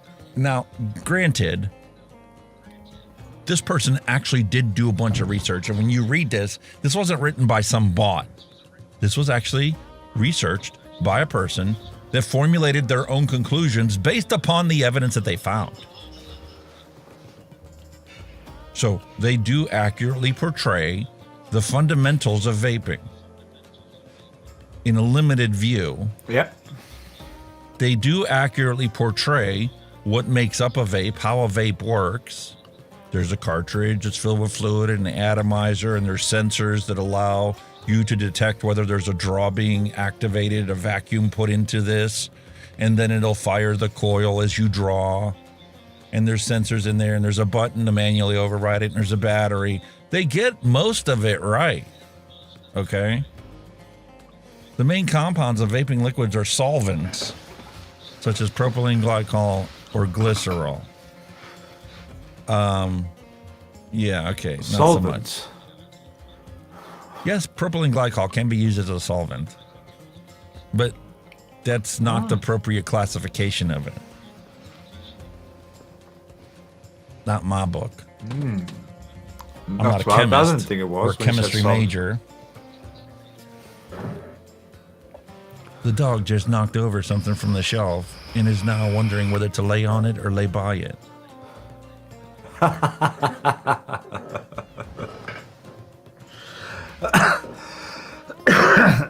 I'd show you the camera, but you can't see from the angle that the camera's at.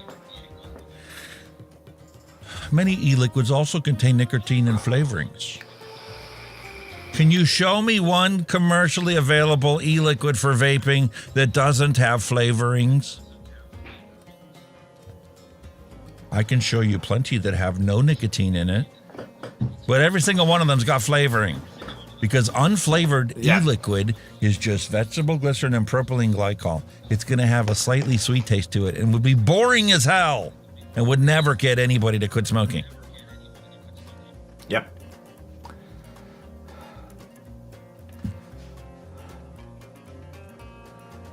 Then they talk about how, you know, the flavorings that go into here are generally recognized as safe by the FDA, and that was originally for ingestion, meaning you eat it, not go into your lungs. Yeah. But there was no mention in this scientific article whatsoever about how dentists and anesthesiologists use these flavorings in the machines that they provide you with gas for your anesthesia. So why would they do that if it's not safe for inhalation? It's a hypocrisy at its best. Sorry. Another logical fallacy in your reasoned determination whether vaping is all it's cracked up to be. So are vapes less harmful than regular cigarettes? Oh, there's no consensus. There's no consensus. But much of the research I find suggests that the answer is likely yes. Well, yeah, because of all the Bloomberg-funded studies that find every minuscule problem with it and fail to mention at what dosage is it actually going to hurt somebody. Just because it's present doesn't mean it's going to hurt you.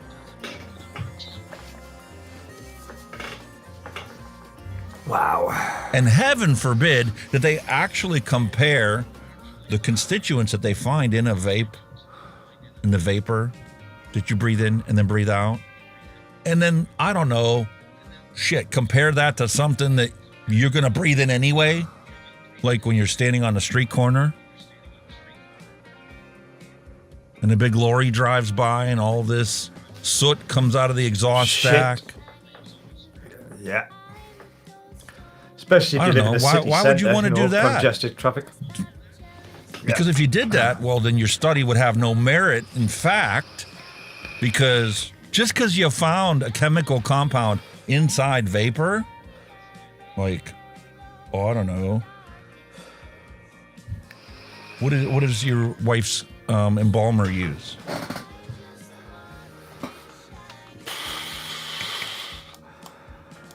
I'm gonna have a brain fart. What the hell?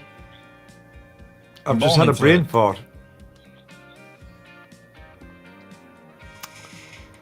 Fuck's sake, man! It's fucking formaldehyde. That's it. Formaldehyde.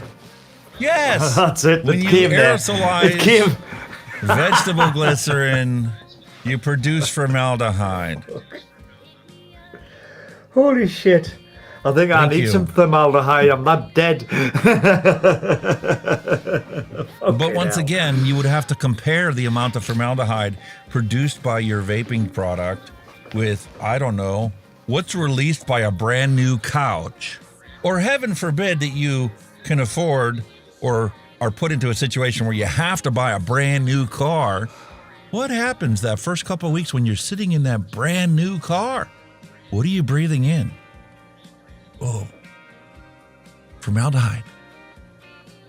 That funky smell that new carpets and new furniture and new cars have, it's formaldehyde. Yeah. That's one of the compounds that's released by the new foam. We can't tell you that because then our study would be worthless. Yeah. Sorry.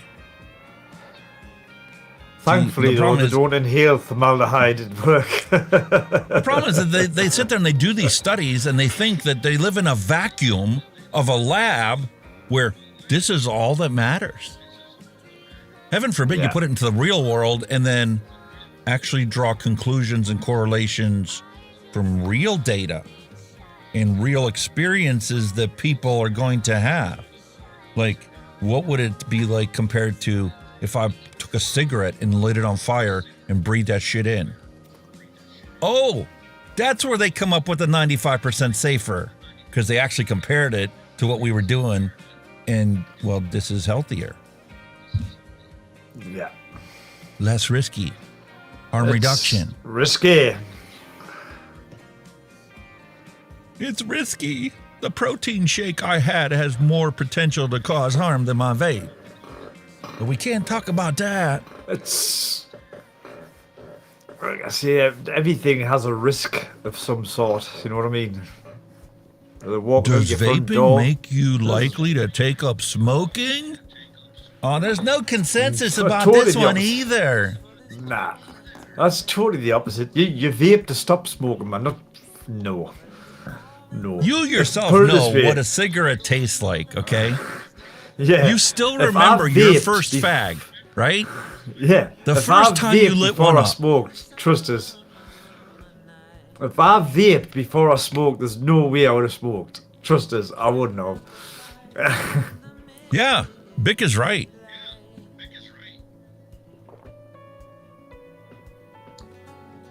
Great cloud picks in the article.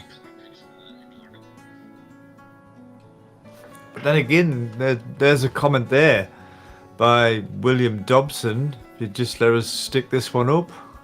Good. He's saying, when is the real data on the chemicals in cigarettes going to be? Because nobody's ever come out with that one, have they?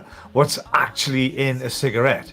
We've got a good idea, but we don't know what level of this and what level of that. There is plenty of that available for you to find, but it's back from like the 1980s. There's nobody studying old actual cigarettes anymore, except for the cigarette companies, because they're studying it so they can figure out, oh, do we need to drop the ammonia that we spray on the tobacco leaves a little bit? What's the constituents of the smoke going to be if we drop it, 10% or increase it 10%? They're constantly playing with it in the background. Of course they are. Welcome, Handiga Adi. I hope I'm bust your name up.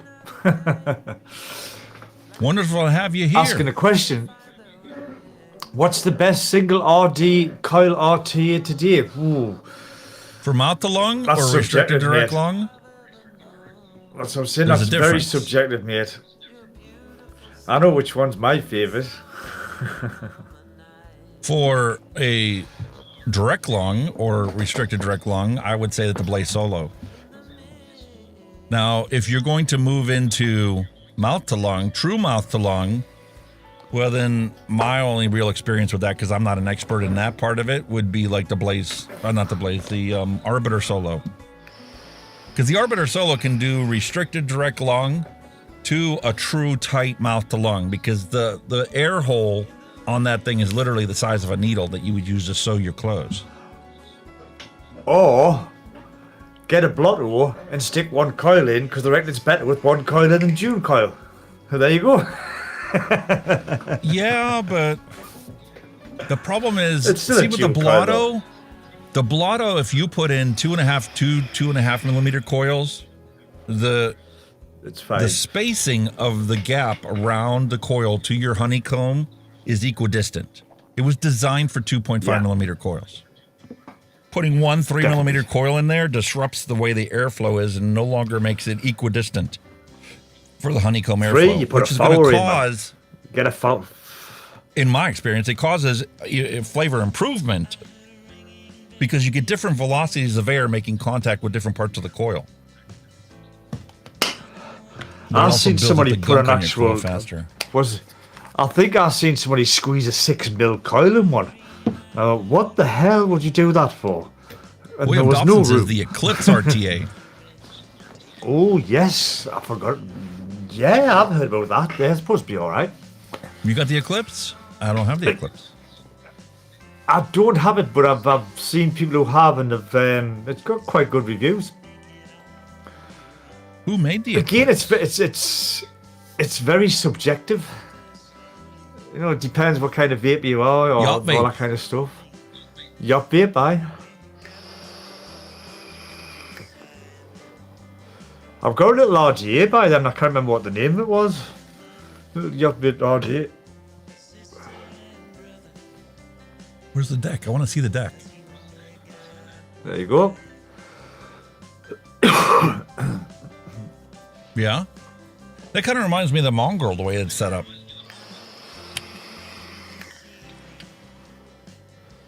Yeah, there's a lot of similarities, man.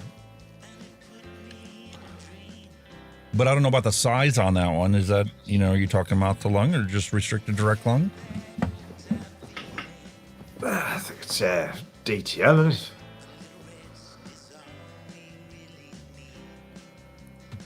I really loved it when all the tanks that were coming out here. Back when the Geek Vape Zeus came out, they were doing this because everybody was comparing their airflow and stuff. And then the Arbiter came out and it's just like, the airflow on that one. And the thing about the Geek Vape one is you know, they had the airflow holes on the cone at the top, so it directed your air down towards the coils. Whereas these ones are all legit coming in from the bottom. But unfortunately, there's no air coming directly from the bottom because that's where your pin is to attach. Yeah, the 510 it was more side connection. airflow than it was side airflow. So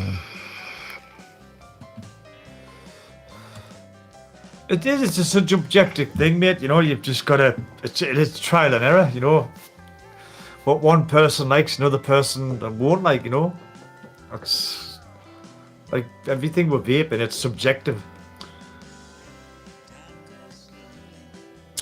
So let's get back to this science thing. Let's finish this thing up here, and then we can move on to whatever you guys want to talk about.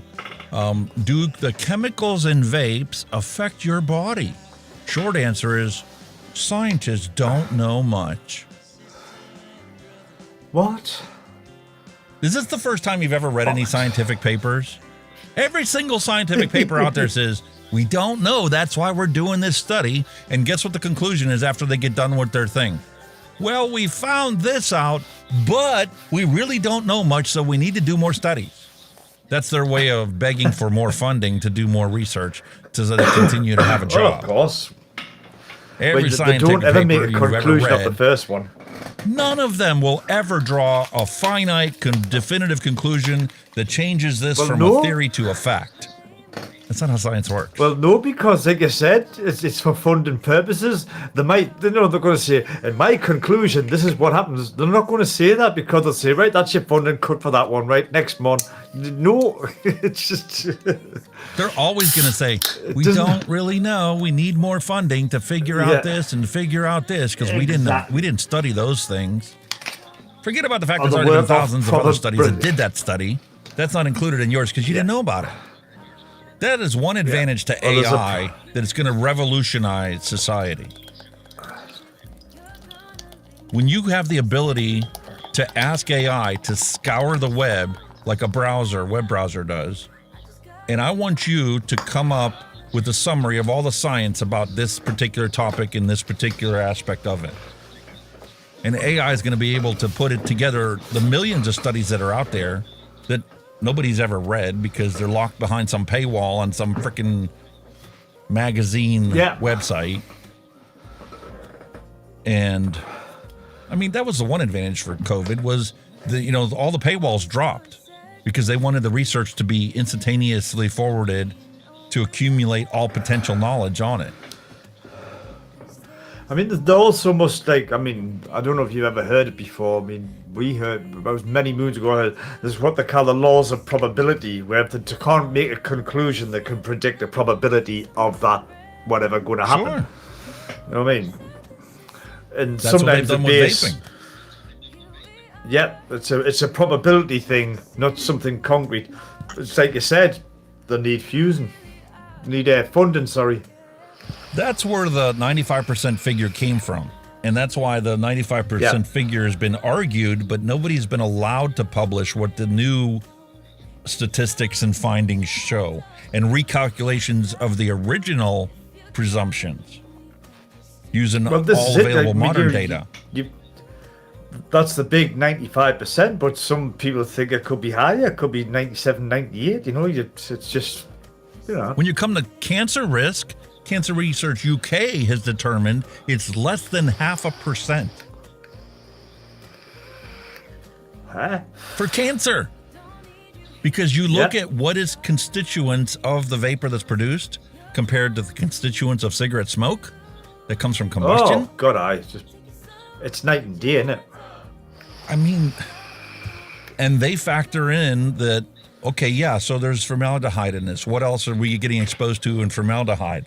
And then it's like, okay, well, this is nowhere near what you get when you buy a brand new piece of furniture or open up a package of foam or a new car or, the list goes on and on. Are there other potential problems that may develop in the future?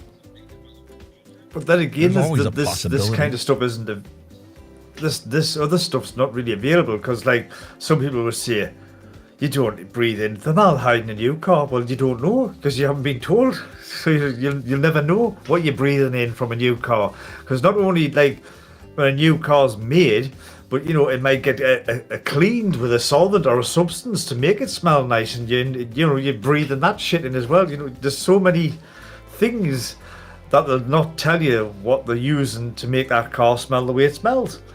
You know what I mean? Mm-hmm. And like the alcohol, how come there's no uproar about this being a nice cartoony figure can and flavors like this frickin' blue raspberry bomb pop icicle flavored alcoholic beverage? Yeah. Nothing said about alcohol. Nothing. Because there's no moral panic about it. Of anything that should be in society a moral panic about, it's alcohol. Without a doubt.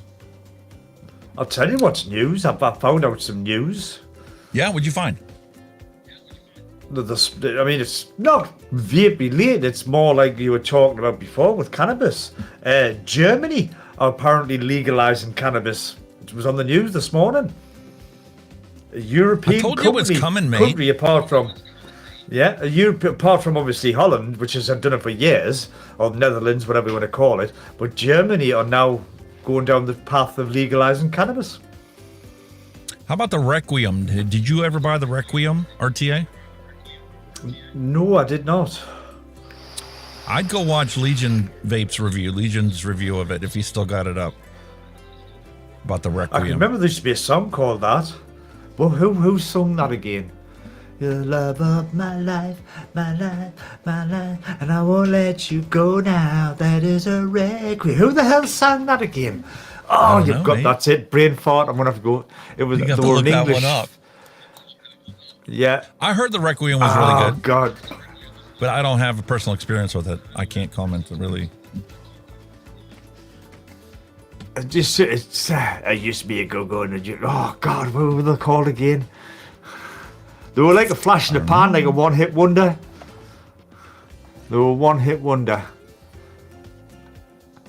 So here we go, the same argument once again. Many health experts are also concerned that after years of declining smoking rates, which actually kill you, e-cigarettes could end up hooking many youths on nicotine. So what? Found it.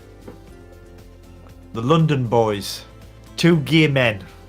You look it up. I'm not familiar with that artist. No, they were UK artists. They were like a flash in the pan. I think they were the 80s. But Man, there were so many one-hit wonders in the 80s. Yeah. I think they had 2 hits, and that was it. One was used to be a stripper in a go-go bar. I remember the lyrics for that. That was one of that. Go-go bar. The London Boys. There you go. God, I love the 80s. We had some weird shit. That makes 2 of us. we had some weird shit going on. All right. E-cigarettes could end up hooking many youths on nicotine. Yeah, so what? Where's the harm? Nicotine elicits the same physiological reaction that your coffee does. Exactly. It's a stimulant. It's a stimulant. At the end of the day, it's a mild stimulant. You know what I mean? Right. So what's the problem? And isn't the problem to eliminate death and disease from cigarette smoking? Isn't that where the priority should be in society? You wonder why we're so cynical? Because they're not focusing on where the actual damage is being done. It's been grandfathered. What the fuck does that even mean, grandfathered? It's not for olden times. I suppose the grandfather's right to the grandfather this, grandfather that. You know what I mean? Fucking hell. Okay. Can e-cigarettes help smokers? I'm not a prohibitionist. I don't advocate for combustible cigarettes being banned. I just think that if you follow technology and take the advantages that technology can yield, you promote this as a less harmful product, and combustible cigarettes will go the same way vinyl did. It'll lose its Do you luster. not think like, and there'll be just a handful of people doing it. but the thing is, like, you touched on the technological things.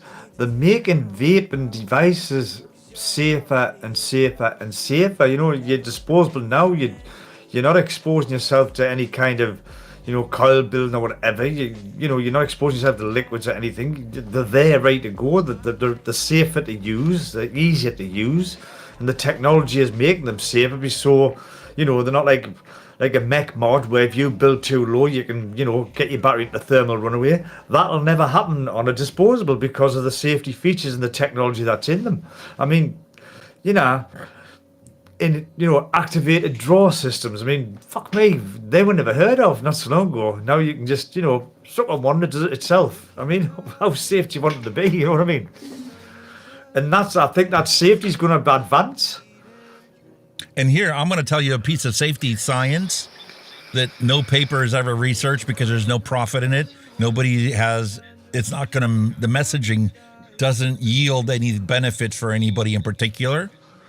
But just common sense, following the science, and understanding vaping the way that we do. Let me ask you a question. When you have a rebuildable, when do you dry burn your coils and clean them and rewick them? How often would you say? Oh, yeah. What's the criteria for you to go, oh, that needs rewick? Flavor, lack of flavor, burning out, all that kind of shit. Here's the one problem with the Arbiter that I've never had with any other tank. I can vape this for months. It doesn't burn out. It doesn't burn out. The flavor is fucking fantastic.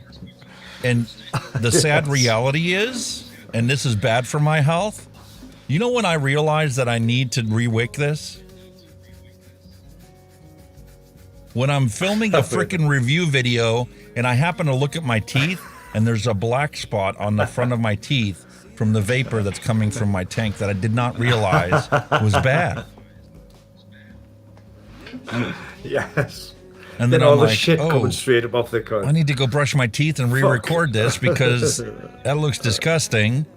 And while I'm at it, I might as well take the toothbrush and brush the heck out of this and dry burn the coils and brush them again, because the shit I'm breathing in, despite the fact that it tastes great and it works fantastic, I know when I open this tank up, those coils are going to be covered in black soot. Shit, yeah, glunge. I think it's down to usage as well. I mean, you will get to a point where you know they need changing anyway. You know what I mean? I used to have a routine before I got, you know, into reviewing stuff and having 70 things all over my desk. Perfect example. I wasn't going to do this, but I'll show it to you anyway. As a general rule of thumb with most other stuff, I'm about every 2 weeks, roughly. Well, rewick. Not so much change the coils, maybe it's rewick. But we all let it go way too long. Shit. Yes. We all let it go way too long. It depends. It depends on your juice as well, but obviously if it's a sweet juice, then, you know yourself with all the sub-ohm coils in the early days, it was a coil killer. You know, a sweet juice, poof, that was it. Gone. You know what I mean? Listen, man, when you have that many things on your desk, I don't know when the last time was I rewick those. I don't have like a log book. I keep track of it. Oh, God, no. I mean, yeah, in the real world, obviously not. You know what I mean? I'd say about once a month, I go through everything on my desk here and go, I haven't touched that in a month. I'm not going to use it. It's time to tear that one apart and clean it and shelve it. But there's other ones that have consistently stayed on my desk. Every single Arbiter is one of those ones. The only time that this one ever leaves my desk to get cleaned is if I come across a new juice and this one has been through a couple bottles and I go, oh, I definitely need to do that. It doesn't taste like I need to do it. It doesn't vape like I need to do it. But every time I open the tank up, it's covered in black soot. Yeah, shit. You don't have that problem with disposables. Because when this cartridge in here that has the liquid is dead, you're replacing this and starting off with a completely clean, brand new coil before this coil ever has a chance to degrade like we let our rebuildables degrade. Let's Definitely, be real. Yeah, totally agree. And if it wasn't for the bullshit legislation and restrictions and the PMTA things, would rebuildables actually be as prominent in my rotation as they are now? But what I've noticed as well with disposables, your battery tends to die before your coil. Well, all mine are rechargeable. So you don't get that dry hit. Yeah, but I'm saying like with disposable, the battery, I've never had a dry hit of a disposable. The battery has always been the first thing to go. Probably still juice in it, but the batteries is normally the first thing to die.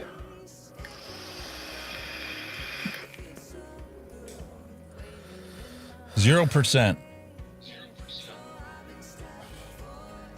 5. 5% battery. 0% e-liquid. Yeah.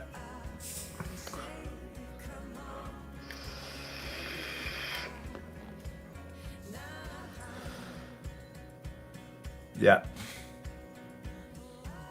The e-liquid in here is empty.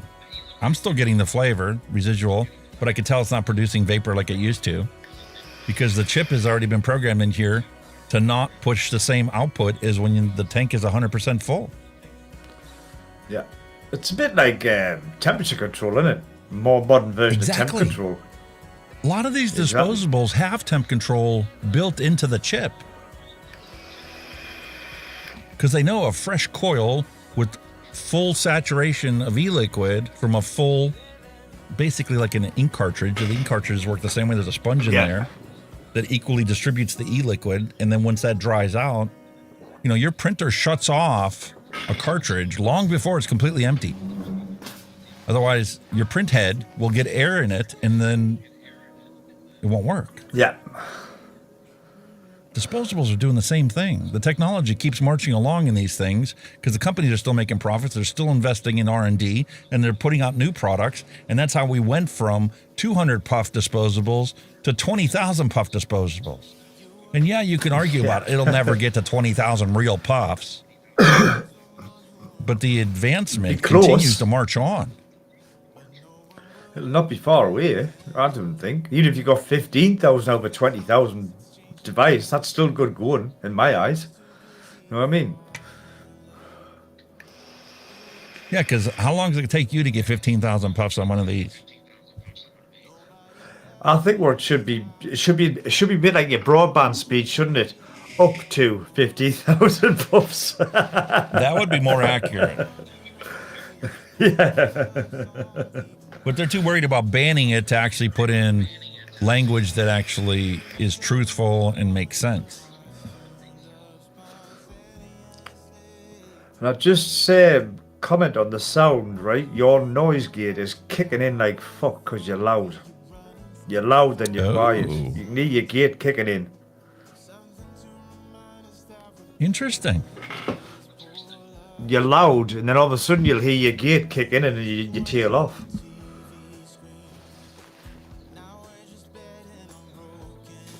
Well, I'll have to check that out in the replay. I haven't touched anything. Yeah. My input just my volume end. on the It might mixer be is all the right same. it might be all right on the stream, but I'm just what I'm getting my end. I don't know if they get. Well, I don't have any filters on the stream, so you hear what the stream hears. Yeah. That's the advantage of this new setup. You hear exactly what they do, and vice versa. Well, sir, I think that pretty much covers the news. Okay. This article, I applaud their effort. And if you want to check out the science that they actually did, there's a Google Doc you can actually click to see all the science that they took a look at. But there's only 112 listings in this right here that they looked at.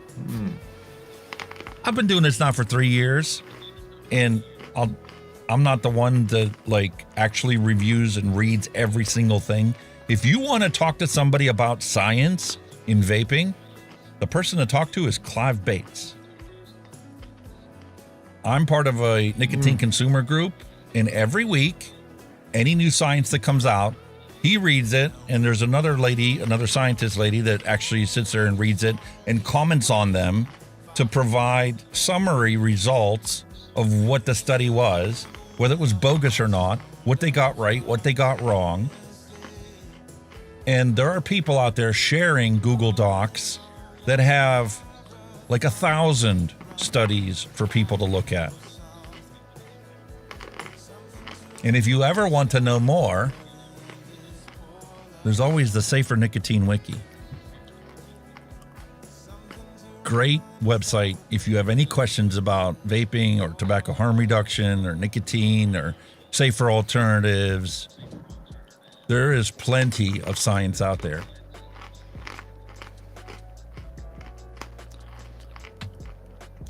Should forward it to your local MP. Listen, I've talked to my state representatives and I've pointed to the science before. Mallory's right. We beat the drum. We're at 2 hours. We're still beating the drum. It's time for us to have some No fun. wrong with that, mate.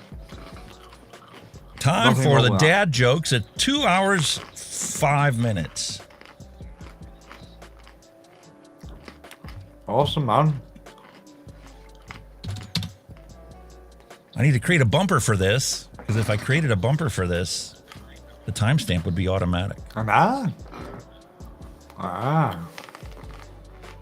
I got a couple reviews I want to do, and then I will work on creating a bumper for that.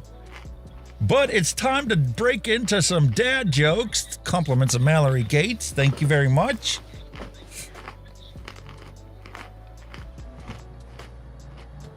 This is a playground in 1980. The infographic is wrong. Did you have playgrounds like this? Not that high. What some wicked rides, but they weren't up a height like that. Like. But jungle gyms, we had jungle gyms that was nothing but steel piping made in cuboid fashion. And we were crawling our way through there, and we'd fall and bang our heads and all kinds of goofy stuff. We had those merry-go-rounds that were all made of steel, solid steel, and you would try and get them to go as fast as you can. You go flying off of them and bang your head on the carpet or whatever. Yeah. That's right, yeah. This is what the playgrounds were in 1900, supposedly. I can tell you that I had local city playgrounds that would still look like this. How about those stainless steel slides? Boy, were those a joy to go down in the summer. Well, they're not, yeah. Due to unforeseen circumstances, Easter is canceled. Fucking poor buddy.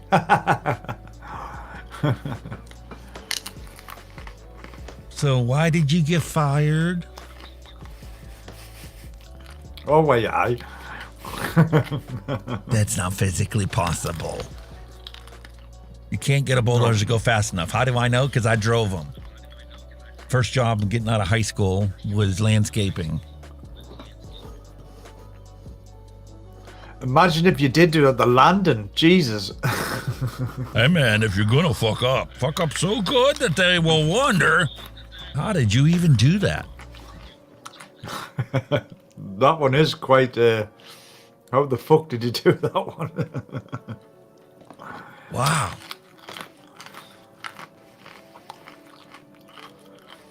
OSHA inspector leaves, and 5 minutes later... Fuck. It's one way to reach the point. Why? Because he didn't want to be like that backhoe excavator and flip the bucket over into the lake.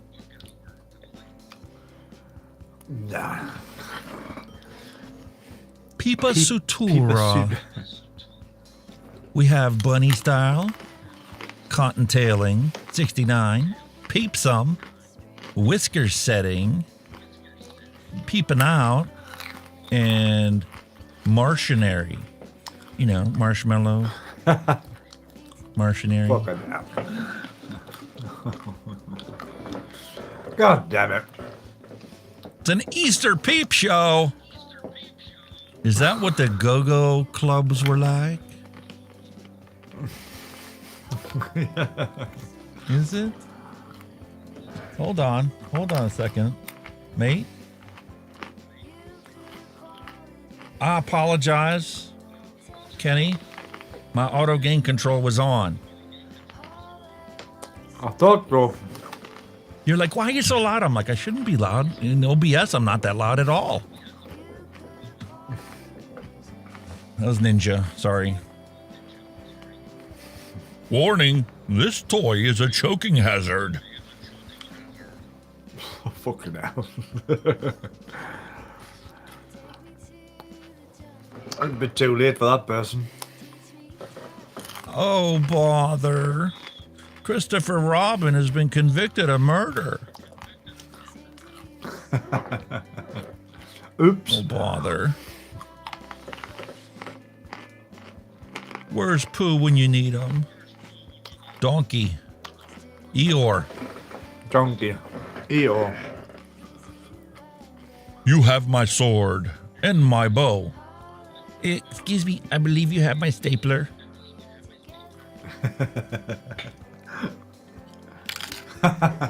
Fucking geek. Oh. CBD toilet paper so you can calm your ass down. Oh, God. When a woman laughs during an argument, please know that the psycho part of her brain has just been activated. Abort mission. Abort mission. How to? You look like shit, Dave.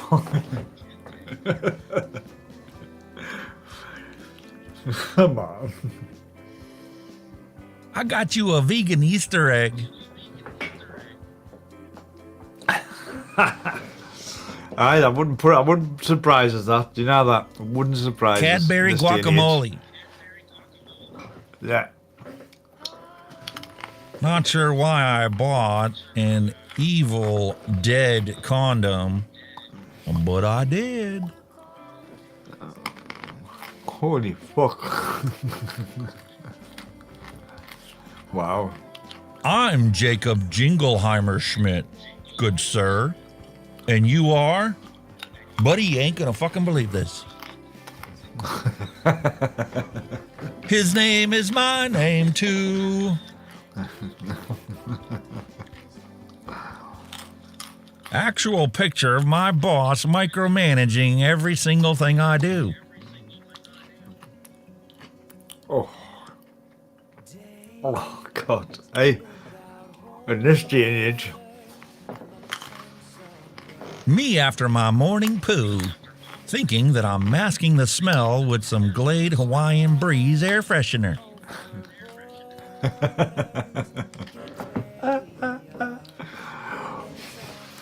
I need these pants so a man can open them up and eat me like a goddamn Babel cheese.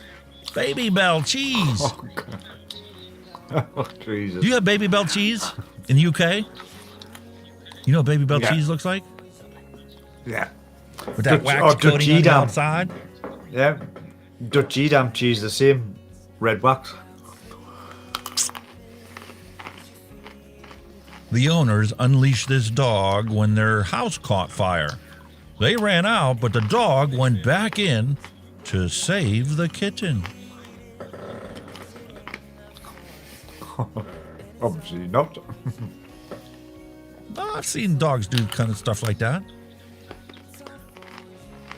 Many kids don't understand this, but when we were children, these were high-powered rifles. These were submachine guns. Oh, yeah. These were pistols, and the pine cone was a great hand grenade.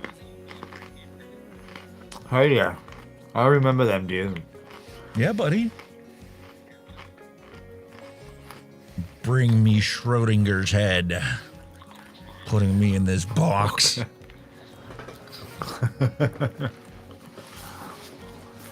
Bodybuilder who married a sex doll has admitted he cheated on her while she was being repaired. Fucking hell. Really? Around you fucked, found out you did.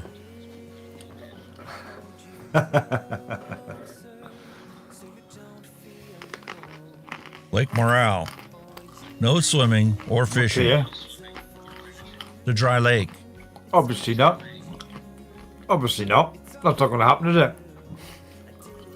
Speaking of not going to happen, That's class. Woo. That is brilliant. That is brilliant. mentoring day. Students get first-hand job experience. This is why punctuation matters.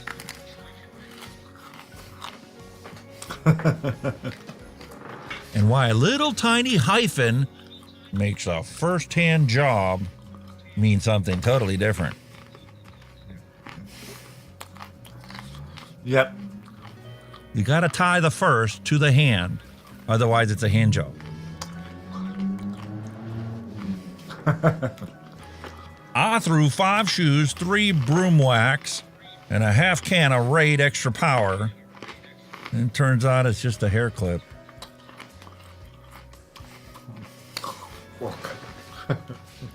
It does kind of look like one, though, doesn't it? Sure does look like a spider. That's why I'd never moved to Australia. The spiders they got down there, No. Forget it, mate. No. No. The huntsmans and all that, yeah, you can keep them bastards. No fucking way.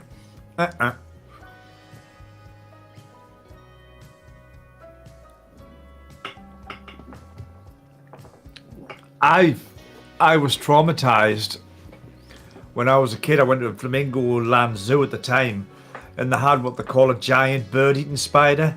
This thing was the size of a plate. This thing was fucking huge. I was 7-year-old staring at this fucking monster, and I never ever forgot it. Never. What a beast. Terrifying. Wow.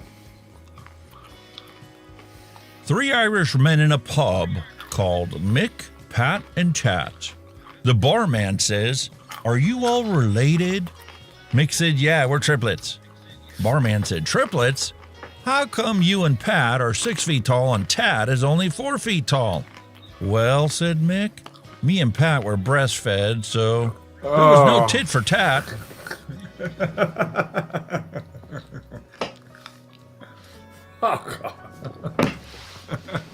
Do not fuck with a woman who can do shots of tequila without cringing. She's the type who will fight you with one titty out in front of the police. No.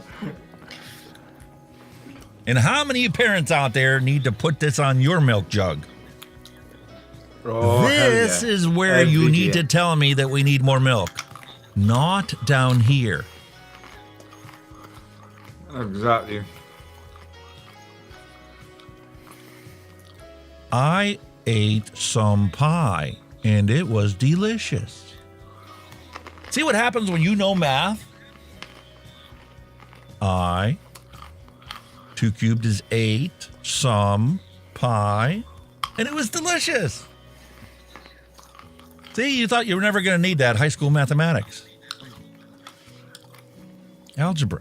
I got the 2 end bits, but I didn't.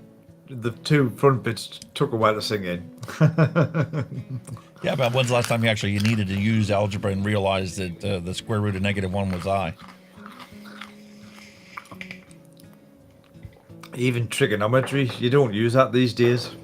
I mean, trig. How about Mona Lisa? Never. You know Mona Lisa? And Leonardo da Vinci?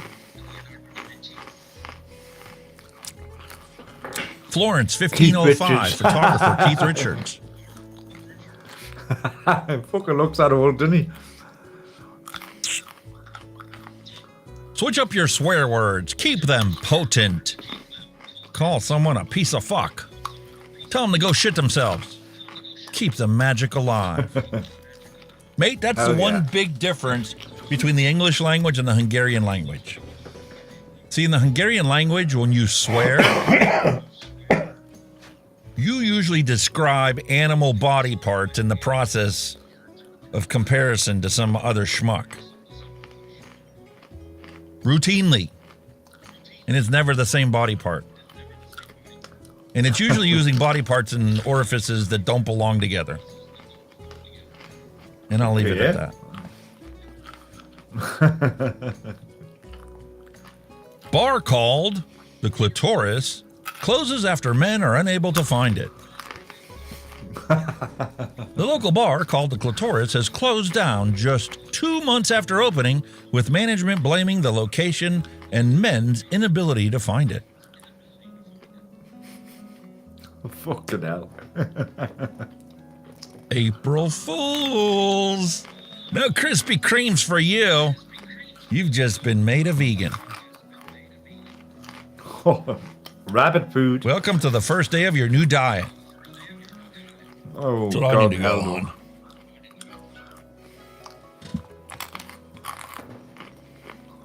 After I drink coffee, I like to show the empty mug to the IT guy to tell him that I've successfully installed Java. And he still hates me.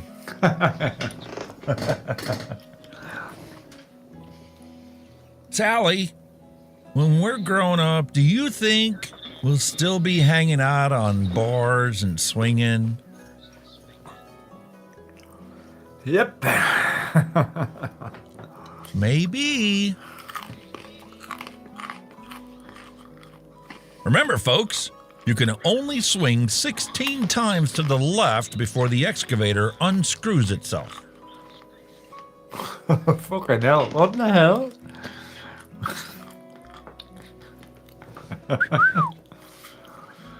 Oh my goodness, is that the end of the dad jokes? Sure is.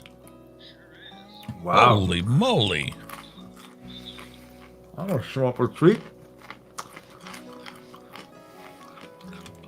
And if you all want to contribute to the dad joke section for next week, there's an invitation to the Discord server in the bottom, and I added a dad joke section so that you can feel free to drop in your dad jokes. And if you're itching for some more, you can check them out before the show. Mm-hmm. Also a good place for you to drop your hand checks. So we're not relying on Facebook. Definitely. Because I'm following my wife's lead. The last time I actually got on Facebook was today when I went to check the hand checks and upload a thumbnail for today. I've never been on Facebook for a while now. It's a load of shite. I don't get on it anymore. And when I do, it's only on the Hunky the Hunky Vape page. Exactly. I just got bored with people's statuses, you know, like I'm having a cup of tea or something. So what? I mean, did not show my hand check on Facebook. Well, let's revisit Facebook, reload the page, and see what we can come up with. What you got, sir? 3 comments. Man of many talents. Oh, William Dobson has a dad joke. Let's check that out. I feel fat. Tell me something that lifts me up. A forklift. Follow me for more expert marriage tips. Vaping Vic is subject to filtration by Facebook.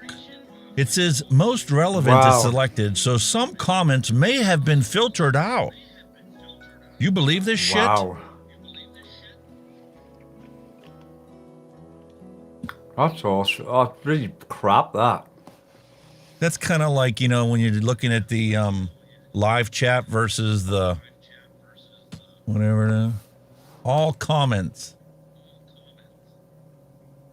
There we go. Boom. There we go. Look at that, Mac. That's nice. That's fucking gorgeous. Nice. Uh-huh. Listen, if I went to the store and I found Well- mix that looked like that, I'd be buying them more often too. Look at all the shit he's got in the background as well, man. He's got loads going on there, man. That is nice. What mech is that, buddy? Put that in the comments because it looks really nice. Yeah.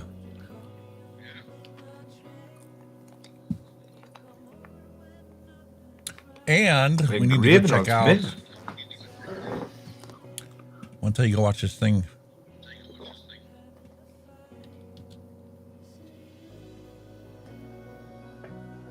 Where is it? World Vape Organization's Vape Rendezvous, Episode 5, Season 1. Great episode. They have Steve from Legion Vapes there as a guest. Ah.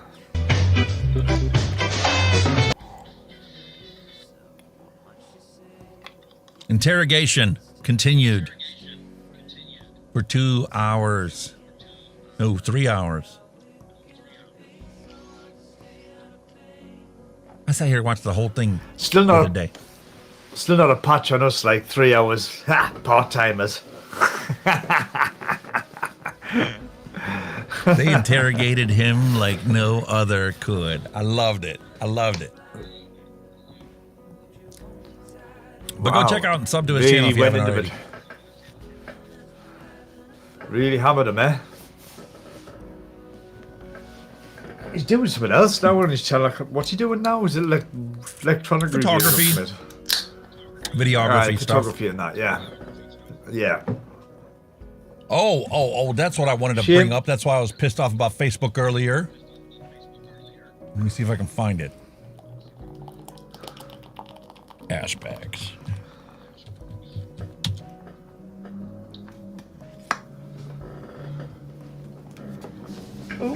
Ooh, delicious. How am I not? Oh, it's not my personal page. That's why. Whatever. Ah, yes, I know what that is, buddy. I know what that is. I've seen that before. Marty had it's a Telsa 6 regulated tube. That's what it. I've seen. I know what you mean now. I've seen that before. It's quite nice looking. Still a nice looking bit of kit. It's a regulated tube, my friend. I got a battery in this. What's in it?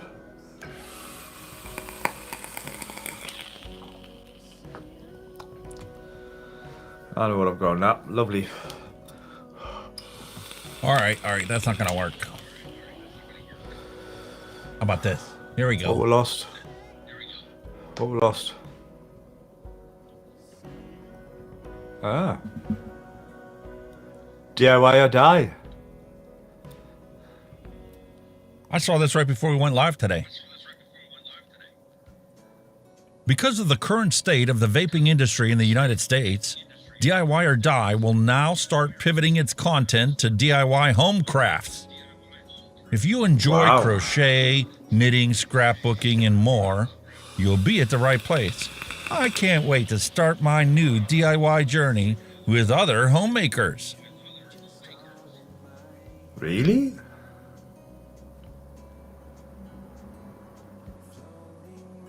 Holy shit. April Fools. I'm gonna say, like, fucking how knitting, crocheting, yeah, right, oh mate. I didn't realize it was an gotta April see it. Fool's joke when I first did it. It wasn't until I actually sat here and read it wholeheartedly, and I'm like, wait a minute, when was that posted? I'm like, oh yeah, that was April Fool's.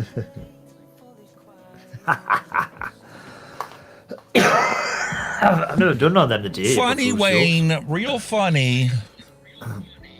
You bastard. Where is he? I think Holy this is boy, a that's good fake. though. I don't think this is real. Let's see. Let's hear that again. Ready? I think this is a fake. I don't think this is real. Thank you. Paul, Appreciate your You could be candor. right on that one. I appreciate your candor and being honest about it. Maybe you got a cash infusion from Bloomberg. Oh God, hell no. not Bloomberg. Bloomberg. Jesus Christ. There you go. Here's $100,000. I Stop like making DIY content. We don't want people to know how to make their own e-liquid. I'll tell you what I was going to ask. Did you see me music video I posted? Did you see No. it? Did you see it? You didn't see it. I posted it. I done it. I did not get notified of it, mate. That'll be fucking YouTube as usual. I think I've got about check it 29 out. views or something up to now. Like, I want to comment on it off one of our people in chat. There you go, Vape Nation. I've done a video to it and lyrics.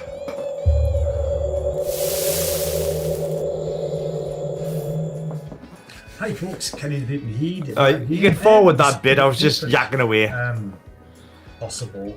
Forward, forward, forward, forward, forward, forward, forward, forward, forward, forward, forward, forward, forward, forward, forward, forward. Have a look. Right, there you go. That's the thing there, you.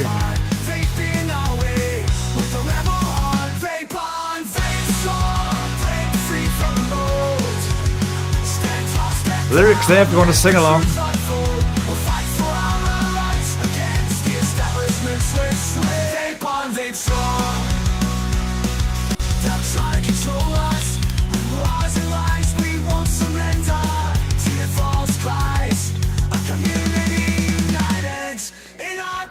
For truth, we sit there, flash unleash the power of youth.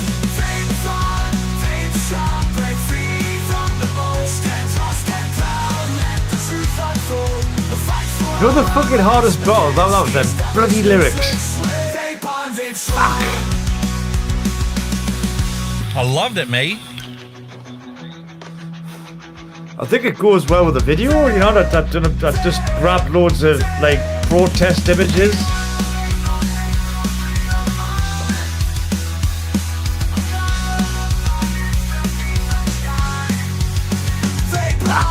See what I mean? You guys, America.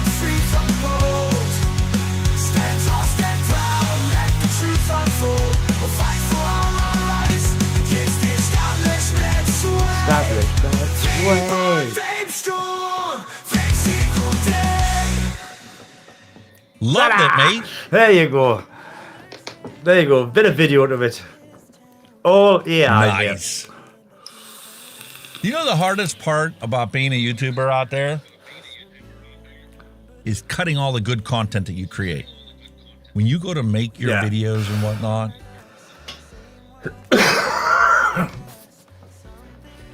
perfect example, right? This latest video I uploaded, 10 minutes and 28 seconds. I cut everything I possibly could out of it to get it that short. Yeah. You tend to, especially with reviews. I mean, I'm probably guilty of it, but I ramble a bit. I ramble on. I shouldn't, you know, just get the point, do what you want to do. Yeah, but DaVinci Resolve allows you to cut out the parts that are not adding value to the video. Yeah. That's like in this one. But I kind of do that. I actually did my normal bit like I do about showing each piece in each individual color, right? But because in the very beginning, I did a little segue using all 8 of those. When I first introduced the product, I did a little spin on and spin off thing. They already saw all 8 colors. That's useless to repeat it to go into more detail. If they want to go into more detail, they're already interested in buying it, and they can look at the actual individual pictures on wherever they're buying it from. Yeah. When I first got started, I would never have cut this video down to 10 minutes.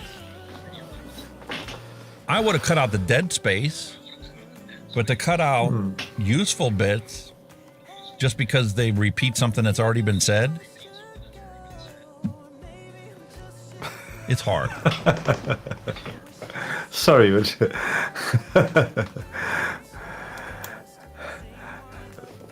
thank you, Vic. Dancing around the Who's room dancing? now. Oh, I love this. Love it. Love it, love it, love it. Love it, love it, love it. It's a giggle, if anything, and it's a laugh and a giggle. You know what I mean? What the hell? And if you guys want to see What? Vic's wife, go watch his live stream. She made a little appearance in there. Really? Oh, very cool. No perverts allowed. Oh, God, there you go. You've got to use that song. According to Vic, you've got to use it as an intro. Fame at last. Fame. We can do that. I have no problem with that. No, I've got If to anybody do out there the wants other to make version. something, I have no problem using that as the intro for a show. I need to do something with that other version that you like. You like that country one, only the banjo one. So I'll do something with that one. That one was all right. You like that one? I The do video like for that that would be one. interesting. Yeah. Do it with just the video. You could have like an intro title screen that fades on and fades off. But as soon as it fades off, faded into the music starting to play. With whatever your first image is. I've got an idea that there's something in my head, but it's getting that down type of thing, like video wise. You know what I mean? Getting your creative juices flowing. That's the hard part. The ideas are there, but it's sometimes putting into practices can be difficult as well. You know, because you've got that idea, and when you put it down, you think that's not what I'm thinking. I need to do something. You know what I mean? It's weird. I mean, with Grab that, your with that bootstraps, one, pull your panties up, and dive into it. When I made the news bumper, it took me 3 days to make it. 126 timelines. Every single article that's in there, I had to create the article before I could put it into a 3D pane. that one there, I didn't put a lot of time in. I've done that in a couple hours. I loved it. It looks great just the way it is. Just a couple hours for the video. That's all it was, and I just added an effect on, like a burn effect, like the old burn effect onto the actual video, and you know, it's just something quick and simple. But with the other one, I want to dive a bit deeper with the other one. That could be your whole new theme for your channel. Fucking what? Advocacy songs for vapes. Yeah. You'll pass this channel. Well, I mean, when I was talking, I was kind of seeing that I think the best way on this whole planet to convey a message and emotion or anything else is through music. Because everybody likes music and everybody listens to music. So I could be talking shite, but if it comes through music, you know, even if they don't like the lyrics, they might like the beat, they might like this, you know, you just don't know. Music. Mate, believe me, I've been a DJ for decades, right? Ever since high school, right? You will never please everyone. That's one thing I knew getting into making sure that I put music to every single one of my reviews. I knew that there was going to be music out there that was going to rub people the wrong way. I didn't care. Yeah. I make that choice every single video, what style of music to put in it. And I do it based upon what I feel fits the best. It isn't out there to try and please the most number of people, because as a creator, you need to do what makes you feel good when you get done, that you're wanting to watch your own stuff. Because if you don't want to watch it, there might be some people out there that want to watch it. That's one of the hardest parts to swallow, is when you put a video out there that you think is just total crap and it does really well, you're scratching your head going, you're like, yeah, what the hell? Why? Yeah, I know that one. I hate that, and that, and that, and that, and that sucked, and the way I did that was horrible. I mean, and then some other ones, you pour your heart and soul into it and create what you think is going to be the best video that you've ever made, and it goes nowhere. Nothing. It's like, what? It's like just like YouTube in general. Isn't it? Like I see, you've got people that just sit and eat food, and yet they're viral, and you're like, what? How about the mukbang or whatever the heck that is? Where they eat so much they puke. What the? Yeah, and they have hundreds of thousands of followers. Or they do where you hear them eating, like, and you're like, what? Why are people watching this shit? What's going on in this world? Like, you know what I mean? ASMR. Yeah, well, I don't get it. I do everything I can to remove it from my content. Yeah, it's bullshit. I don't know, mate. I don't know. Next one. It makes you wonder. You got the deck loaded for the bumpers? Oh,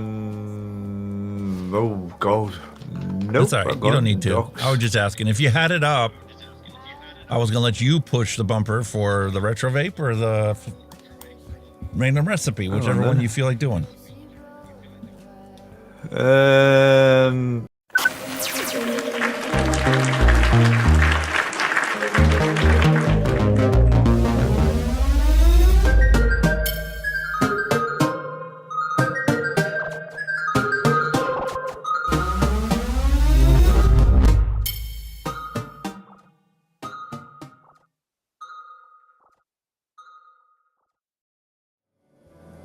Lovely, lovely, lovely. So, I thought I'd caught you off guard there. I bet you suddenly grabbed that and thought, shit, he's done that one.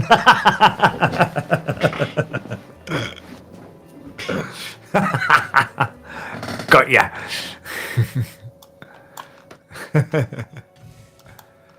There were two of you on screen. Really? Oh. This latest update for the OBS move transition changed a bunch of stuff. So until you go and use each scene, you don't know what got changed. So last week, we were going to take a look at the EHPRO Raptor. And then Kenny informed me before the stream, he's like, oh, that one don't have any coils. Did you find the coils? And then he looked it up and he's like, man, that takes Falcon coils. You got Falcon coils? And I'm like, I know I do somewhere, but I don't know where. So I'm going to say, no, I don't have any. Well, I went and dug out my box of spare coils. Got a brand new box of Falcon coils here. So it's time for us to dive down into the Raptor. Take a look at this beautiful tank. Minus the coils. That's all right. I'm grateful you provided us with this lovely tank. Look at that. I love how you can see through there. I spent some money this week. That's disgusting.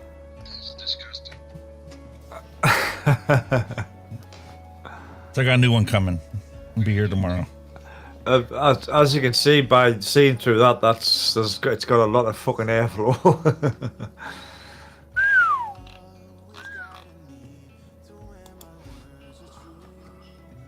Nice kidney-shaped port on the top. Is it a slider or is it a twister? I'm just trying to see. It's a slider. See the little tiny arrow there? Yep.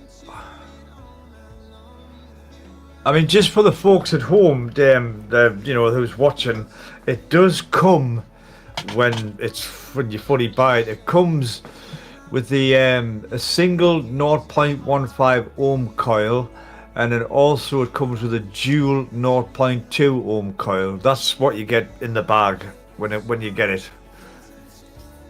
But I use them. I'm sorry for that. Why are you sorry? There's no shame in this whatsoever. Because it's the wicking material. The coils are made from that seagrass fibers that push the flavor levels beyond anything else you experience. So Freemax does that with their coils, the T-fiber cotton. Yeah. Holy cow, is that good for flavor? Right. Yeah, the seagrass stuff. It's really nice.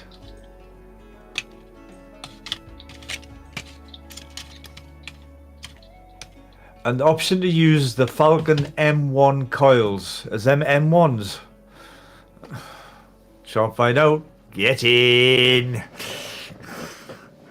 They fit. M1 The M coils. coil. They're M series coils. Bamboo fiber. 80 watts. Dual coil. All right, what am I throwing in this thing? Ooh, that's I interesting. don't have much of that left. Fried banana Just split was before- okay.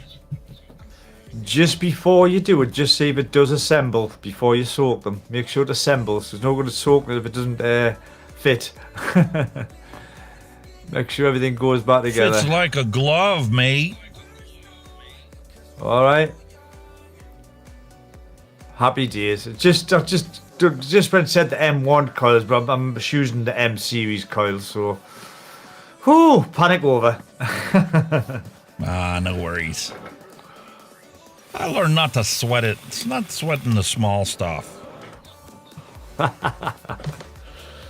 know, but you like things to work. That's the thing, So Southern Peach Double Delight, Oh.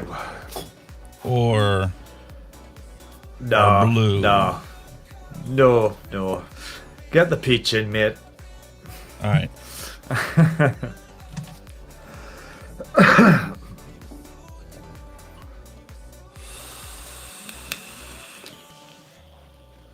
Might be a bit of a cloud sugar, like with all the airflow in it. Jesus. I can't remember now. I think it was.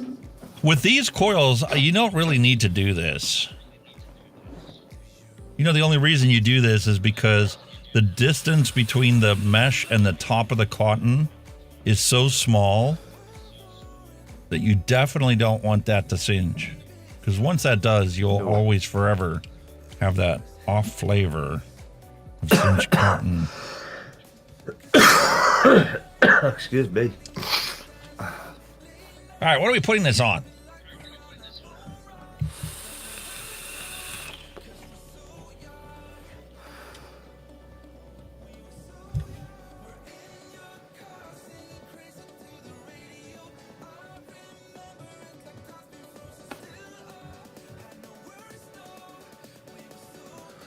Oh.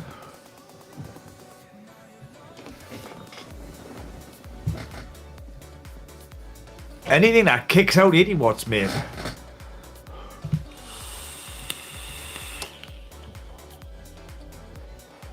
Just kicks out 80 watts.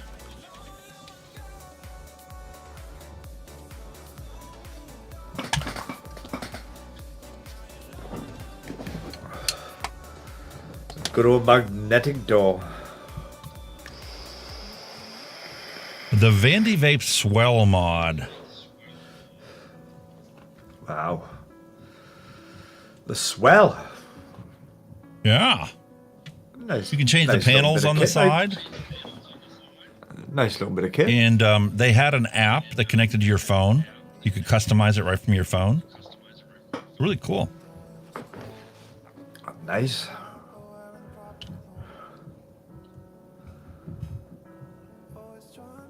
Have you still got that one with the bloody speaker on? You have, haven't you? One that plays Oh, music. sure. Still got that. Oh my god.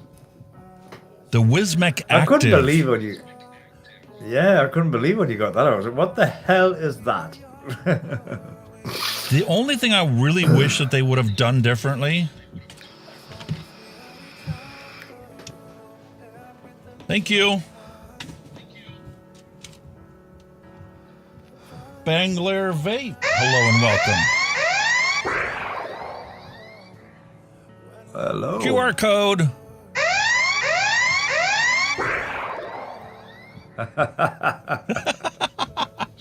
I flipped her over. She's Shit. gone.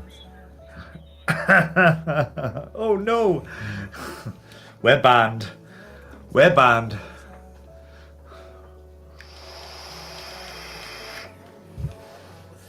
It's live. You make mistakes when you do live, so piss off YouTube. I don't even know if it's an active link. I'm off to check it afterwards to see if it's even possible to use that link to go anywhere. Do you think anybody would really try it or take any notice of it? You know what I mean? I don't know. I don't think so. But it is what it is. I really don't care. It's a simple fix for me, though, because, you know, OBS records everything that's being uploaded. So all I do is not list it as active on YouTube and then, you know, mark it as private and then just upload the actual show with that little section blurred out. Just blur it out, yeah. Easy to do. But there you go, Vinny Vape Swell. That's the power of editing, my friend. And obviously inside the box you're just going to get your other O-rings. There's a 510 drip tip adapter in there.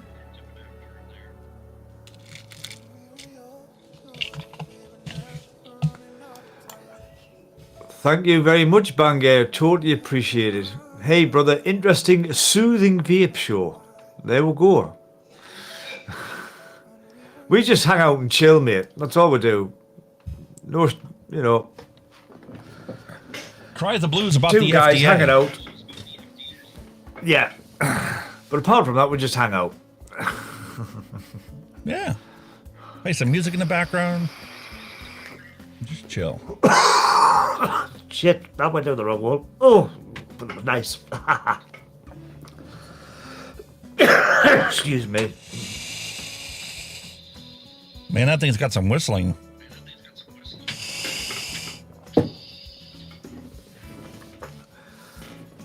I found it did have a hell of an airflow. Like, wow, did it not? And the thing is, when you tighten this down, it tightens down the airflow, so you can't really change it easily. Yeah.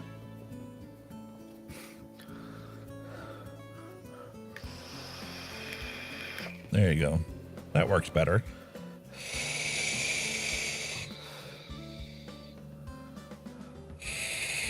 Noisy little bugger, innit? But it's a cloud chaser.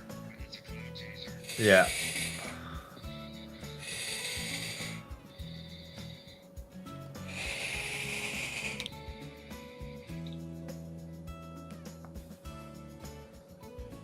I remember now why the Falcon was so good. Yeah.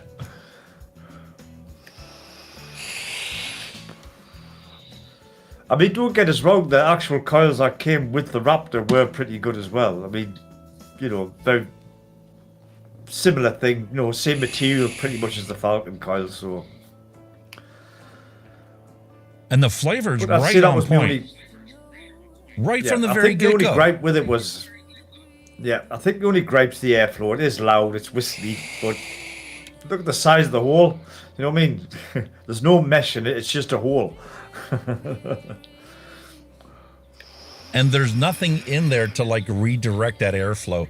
If they just even put in, you know, just a little bit in the middle, something that would direct it into a cyclone underneath your coils, that would have been enough to quiet this tank and not reduce the amount of airflow that you can put through it.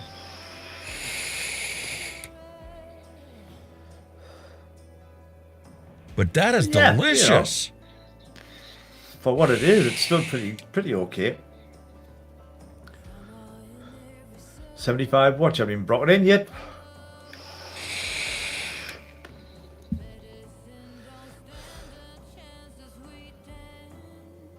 Yeah, they said recommended is 80, so 75 is a good break-in.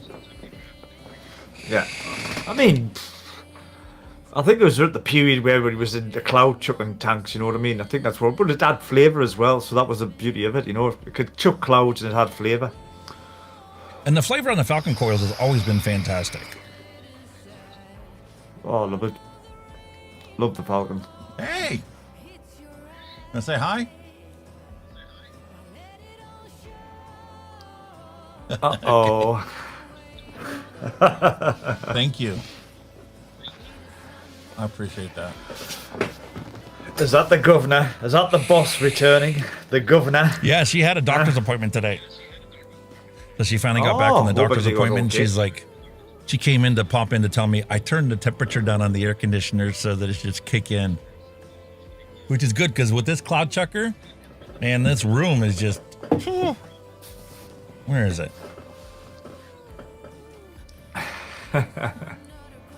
Holy You moly. see? Almost radioactive.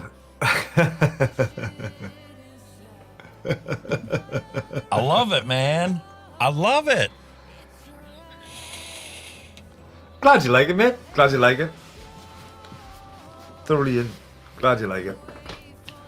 Yeah, because I need to plow through this e-liquid. Matter of fact, I'm going to put this on the actual review for these e-liquids. It'll be my first e-liquid review on the channel. Wow. I've never done one. I think they're hitty missy. Some are good, you know, some you get good response, some you didn't. All right. So then the question is, which one of these other drinks am I going to try? Oh.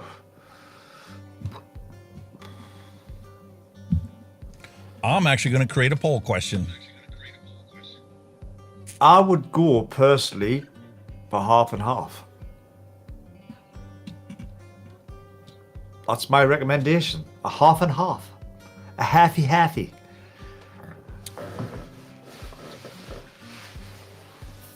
As they say.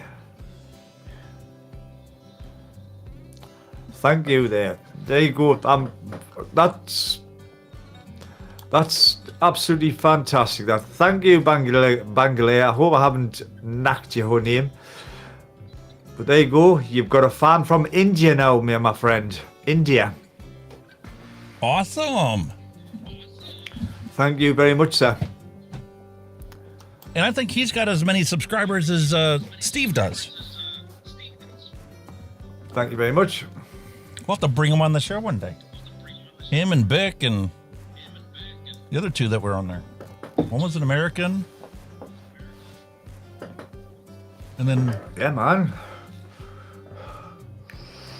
Who's the other guy? Can't think off the top of my head. Brain fart. All right, so we've got half and half is one. B is peach tea. And we're going to add C is Raz Pop tea. There's your poll question. Going live. Here's half and half. Boom.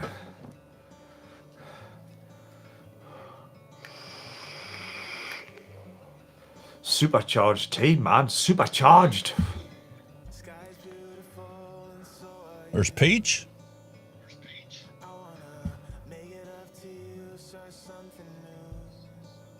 And Raz Pop. Ah, the hell. I know what I'm going for. There you go. This one was fantastic. No.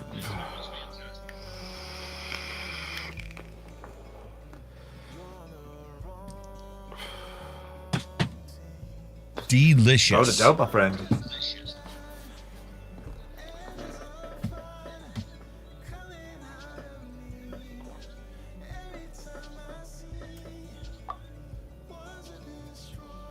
God damn, you can't beat an English bitter. That's all I'm going to say, boys and girls. Can it beat a nice English bitter? Delicious. Oh. Alrighty, let's bring up ELR. Oh, yes. What we're going to do today? I don't know. I feel bad because I did not do anything with that e-liquid we made last week. That coconut stuff, I have it right.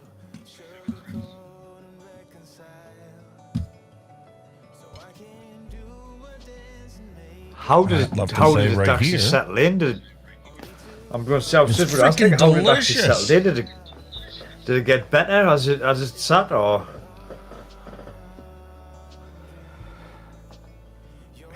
Coffee. He loves his fucking coffee, this man. That I do. I'm surprised you actually haven't just designed your own coffee vape to go with your coffee. Actually, Darren designed one for me whenever he first sent me the first package. All right. And it is delicious. The thing that I didn't truly love and wasn't the reason, I would say it was the reason why it didn't become my all-day vape, is because it had like this honey flavor to it. And when you were using it as an all-day vape, that like kind of became the lingering prominent result of it. So when you vaped it, you got coffee, and you got the whole aspect of the coffee and the cream, and then it like resulted on this honey aspect that was just like, if you don't like honey, you're gonna hate this. So it's kind of like the taste it left in your mouth, so to speak, rather than the coffee. A residual flavor of honey. But there's the My Coconut that we made last week. Oh, wow.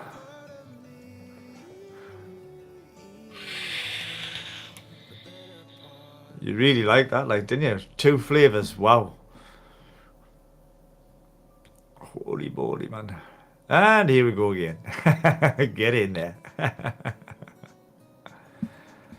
My Coconut. Not my Sharona, my coconut.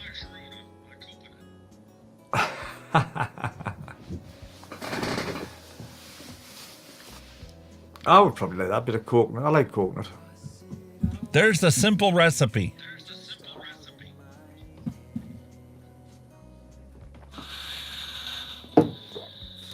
Absolutely brilliant, eh?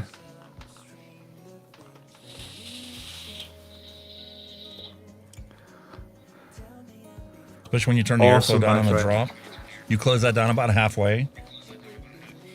And it's just bang, flavour. Damn. The sweetness isn't quite there, but it definitely gives me the mental image of a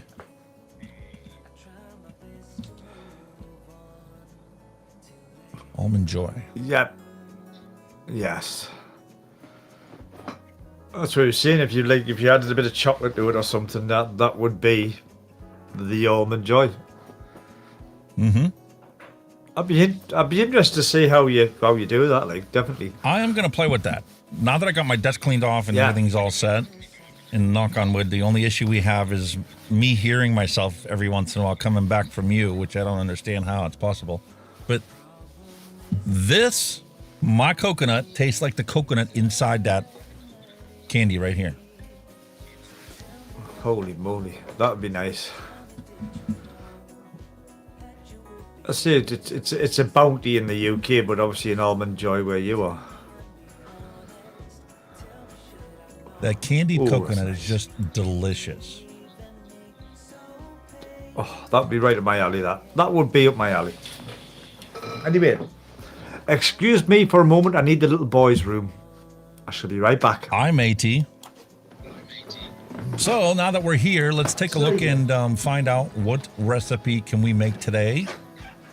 And my other agenda for this week is to add all of these new flavorings that I just picked up from Bull City Flavor into my flavor stash so that I finally go over 500 flavors. And then I'm going to single flavor test them. I'm going to stick with it this time.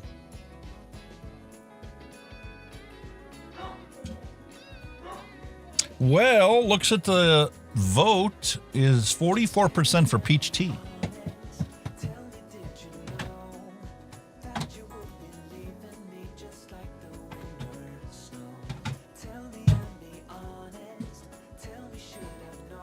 So that's what I'm going to open.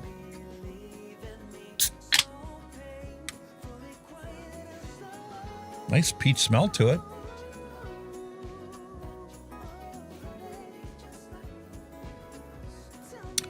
Whoa! That's better than the regular lemon tea that was in there. That is a beautiful sweet peach tea.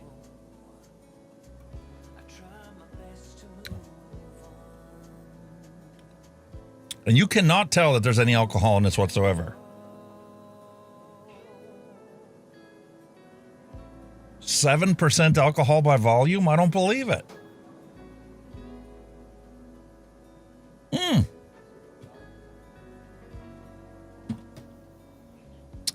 Pink mint.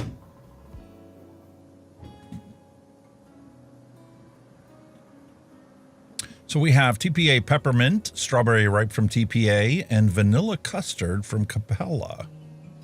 232. No comments. I bet that tastes good, but you probably have to steep that a little while. Sour Frost Liners, the My Coconut we made last week. Sweet Bakery Cactus Tart. Anywhere a biscuit at 4. Cookie Biscotto at 7.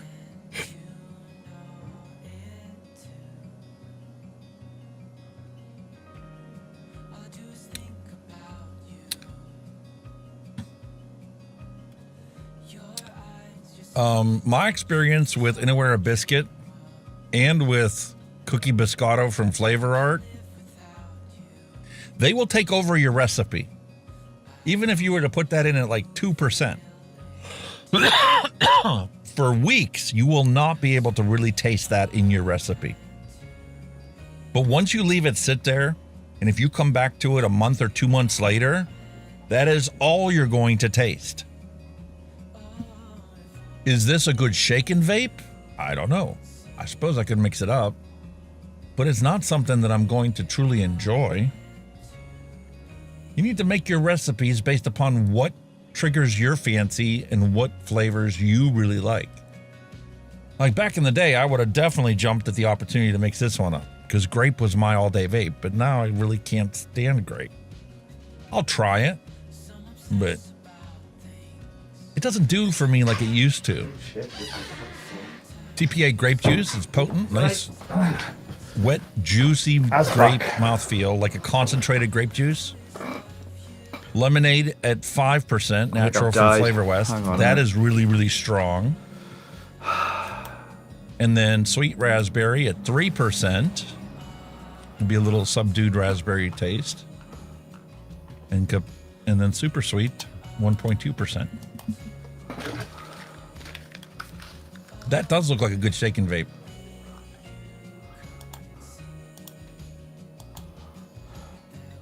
What do you think, mate? Should I fancy a grape juice?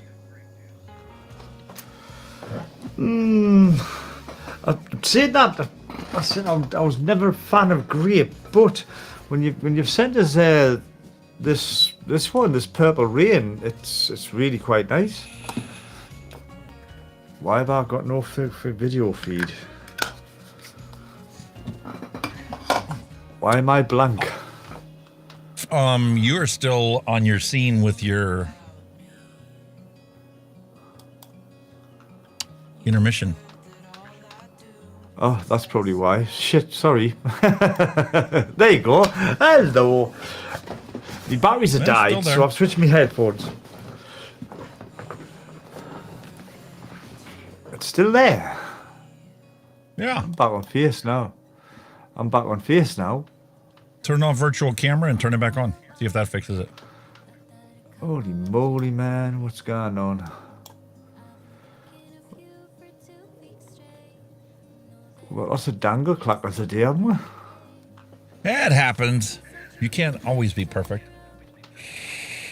There you are. There you can. What the? It was just slow. It just didn't want to do what it wanted to do. Right, I've stuck me nut phones on because batteries died. I literally walked out and went, battery dead, battery low, and bastard. All right, we're going to go with the first one. I know that vanilla custard is going to take a while to come out in the recipe, but I do like a peppermint. I do like strawberry. Let me center the image for you guys. Oh, that's how we're going to that, yeah. It's simple as well. Three nice recipes. simple recipe. 3 recipes, 3 so ingredients. Strawberry ripe and peppermint. Interesting.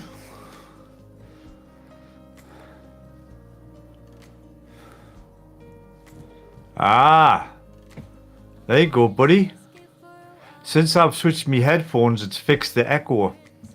I wonder if I'm getting feedback off my earpiece. I wonder if that earpiece is causing some kind of feedback. What other buttons did you have checked on there? Oh, I still hear it. That? You still got it, have you? Yeah, but it's much quieter than what it was.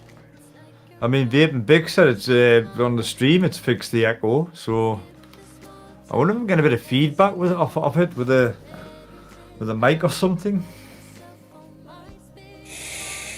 That's why I have you turn your headphones off, because I thought your microphone was actually picking up the sound from your headphones, and because of the compressor, it raised it loud enough people could hear it.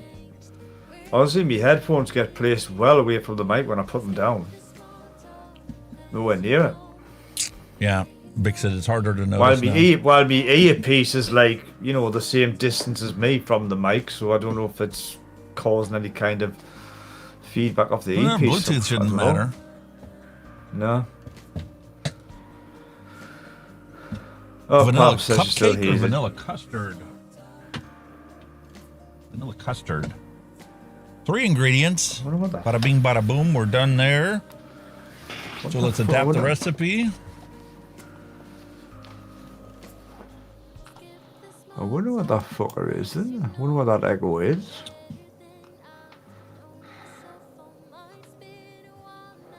I'll figure it out after the stream. Send me a screenshot of your potato settings and I'll map it out. Yeah, it's just wait. But I've never really changed it, you know what I mean? I could probably reload the settings that were hard. I can pick that preset up again, but everything's working.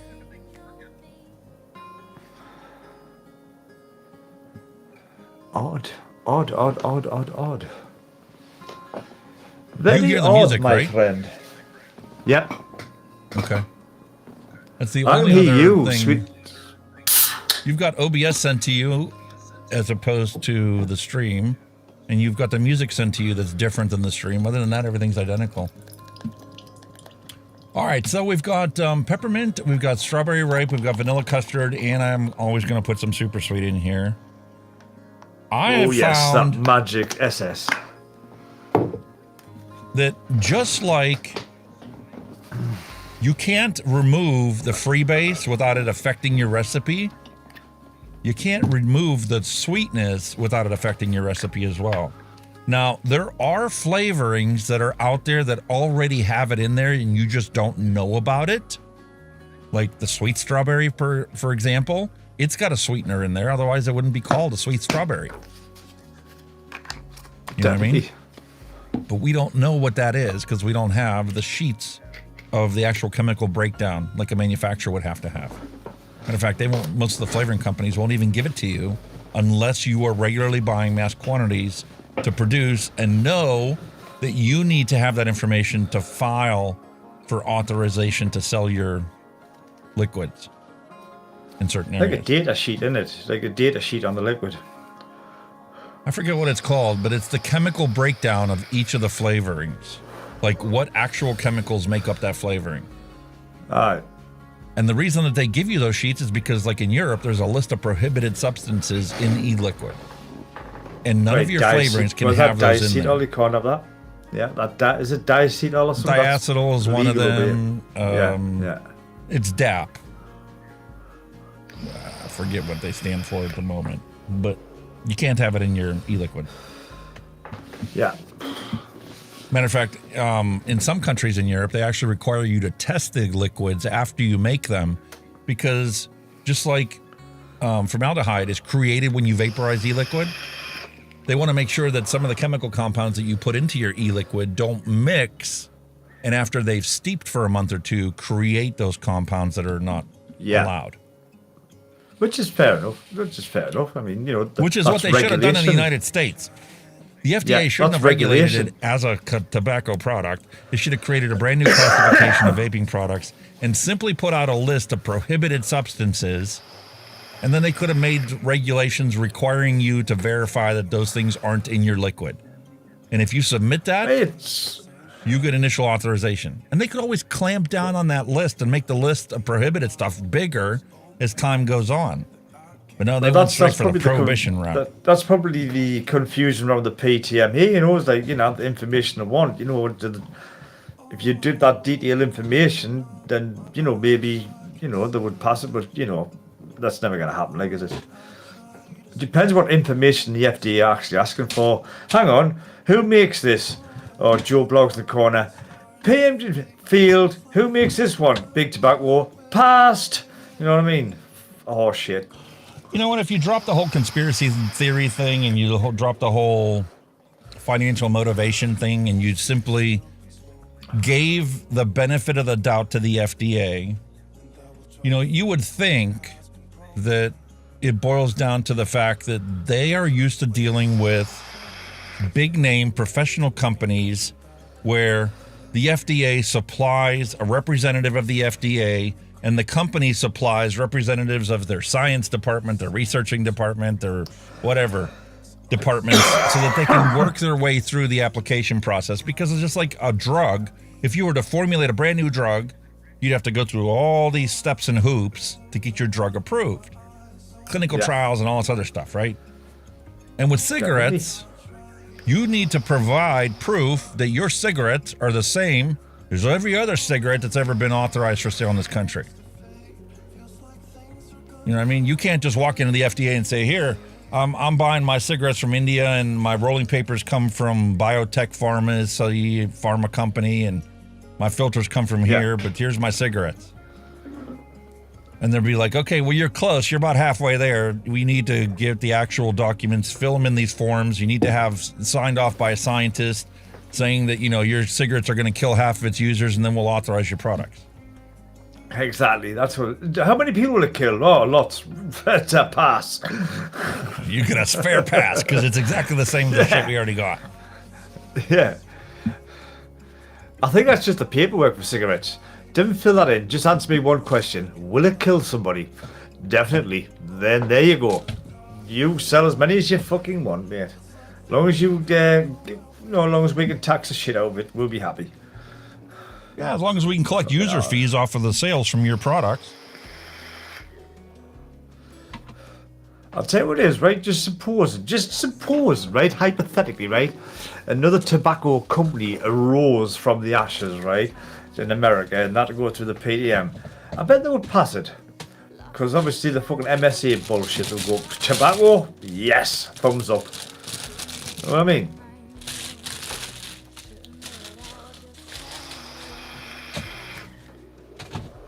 Here's the part that gets me, though, right? Enjoy Ace got authorization, right? VAPOR obviously provided science. So what's to stop any company from getting Freedom of Information Act and seeing their application to know how to make your application look exactly like theirs so that there would be no reason for them to turn it down?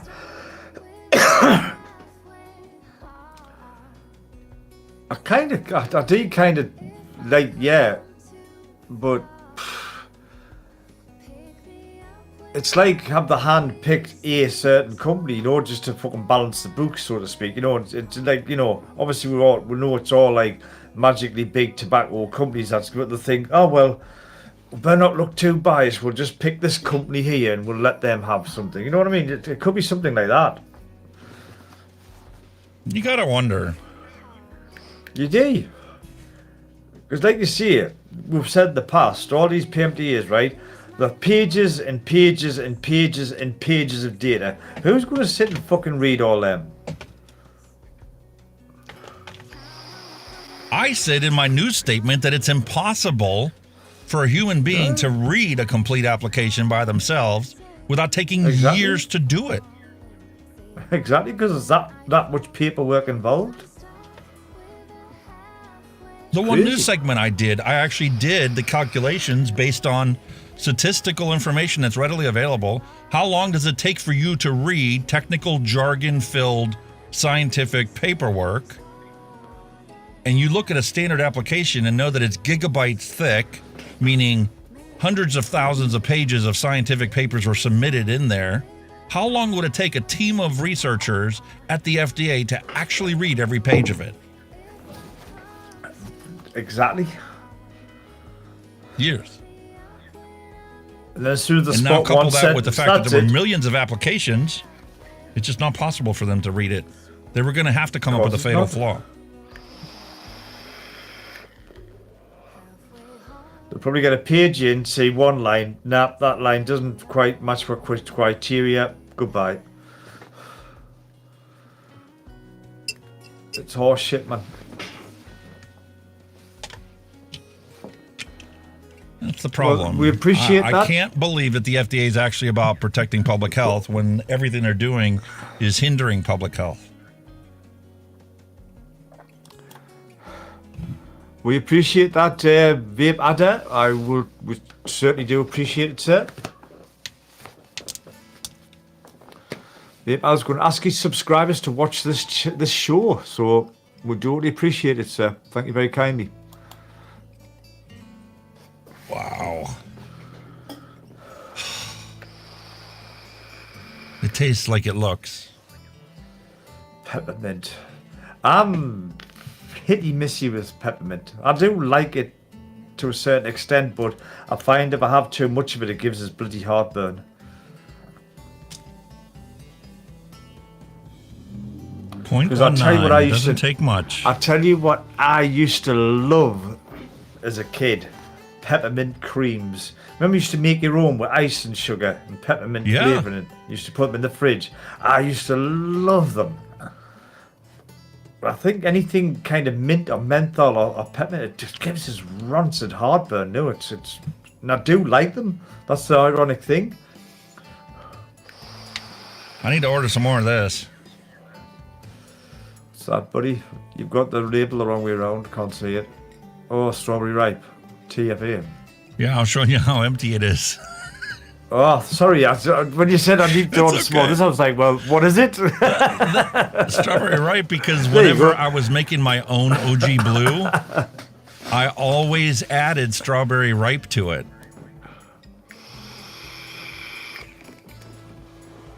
Plowed the whole way through 60 mils of flavoring.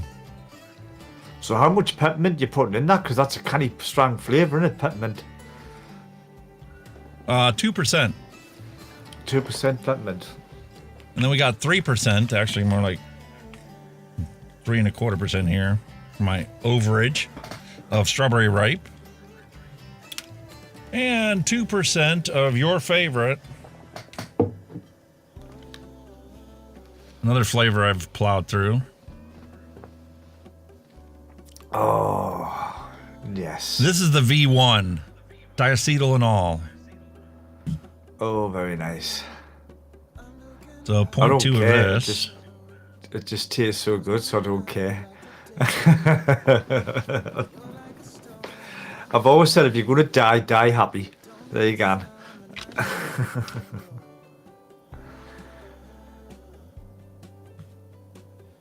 Alrighty, so we got the Nick, we got the peppermint, strawberry, super sweet. Gotta have super sweet. Oh, you gotta have super sweet. Just the drop will do, yeah. So, is that beryllium stuff good? Do you like that stuff? Is it just as good as the other stuff you're using? It is just as good as the Capella Super Sweet, but $4 a bottle cheaper.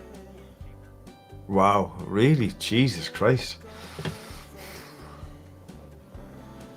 Beryllium. And like I said, the drop will do you. That's all it takes. Now for some PG. I'll tell you what I'm struggling with right now at this very moment in time. I haven't quite adjusted yet. Our bloody clock's gone forward. Jesus Christ, I am so knackered. You know how that's exactly how I was a month ago. Oh, I just cannot adjust. I was sitting there last night, 1 o'clock in the morning, wide awake. I was thinking, this is no good, it's shit. You wonder, why do we keep doing it? You know, the whole time change thing was based on the agrarian calendar about, you know, all the farmers that have to get up with the sunrise in order to be productive. Well, that's what it was based on, so they get their crops in on time and they could sow seeds on time. That's kind of where we're kind of evolved That's from, not an wasn't it? issue anymore. No. Not with industrialized, manufacturing of food. And all the trucks nowadays, you don't need sunlight. They can operate 24 hours a day. They got GPS on the tractors plowing the fields. Yep. And it won't be long before the farmer doesn't even need to do it. He just sends the tractor out to plow the fields and to, put the fertilizer down and whatever else they do. It's, like I say, I think we Becca should just Nichols, keep it hello and English. welcome. Hello, Becca. I think we should just keep it English summertime, light nights, light mornings. That's the way to go. It's fantastic, isn't it? Kind of gone wrong with a bit of extra vitamin D, can you? No, that's the problem. We don't get enough of it. Nowadays, in modern society, we don't spend enough time outside. That's why we take, supplemental nutrients of vitamin D that we could obviously make ourselves if our skin had contact to the sun. Well, I must admit, in the summer, I am a bit of a sun worshipper. I do like to sit in the garden with the sun blaring. I am a bit of a worshipper. Will you see me when it's summer? I'll be a totally different colour. Trust us.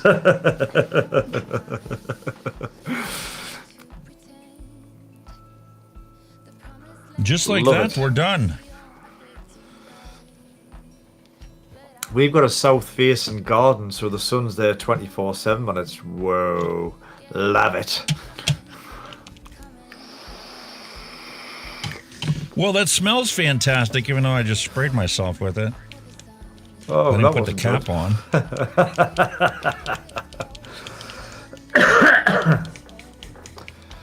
Well, you've probably invented a new line of aftershave, if anything. Listen, man, I went to McDonald's. It was over a year ago now. But I had just been playing around with some new e-liquids and stuff, and I was really pushing on the vanilla, the frosting, and the Madagascar bourbon vanilla. I was really pushing to try and get a really vanilla forefront without becoming bitter e-liquid. Yeah. And did the same kind of thing, I was sitting there mixing stuff, and I didn't put the cap on, and I was just like, I got that initial spray of vanilla. We're going through the drive-thru, and opens the window. I go to pay for it, and she's like, "Boy, do you smell good." I could eat you. I'm like, thank you. I could eat you up, you bastard. You look like you just graduated high school, but okay, thank you. Hey, there you go. Just don't use the musk. No. No musk flavoring. Old lady perfume. I don't understand how that is such a popular thing in Australia. It baffles me, it absolutely baffles. It doesn't even sound interesting. It's crazy. No, thank you. What are you wearing, by the way? Oh, just the sweat of a kangaroo's ball sack, but it's, Tastes great, less filling. My brother-in-law would be interested in that musk. No. Because, it did come from a buck's balls. Exactly what I'm saying. Next time he goes hunting, he'll have to, Yeah, he could blend in with the wildlife, couldn't he? Oh, is that a human? No, that's a musk with some very smelly bollocks. He's got some very smelly bollocks. I need a dripper. I need a dripper to put this on.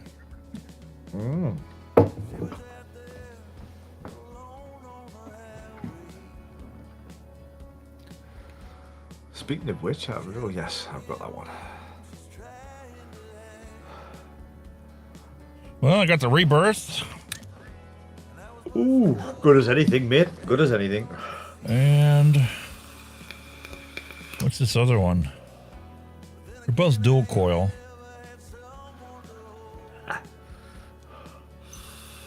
And the Purge. Purge. Ooh. Very nice. Very bloody nice, sir. I'm gonna go with the perch. Why not?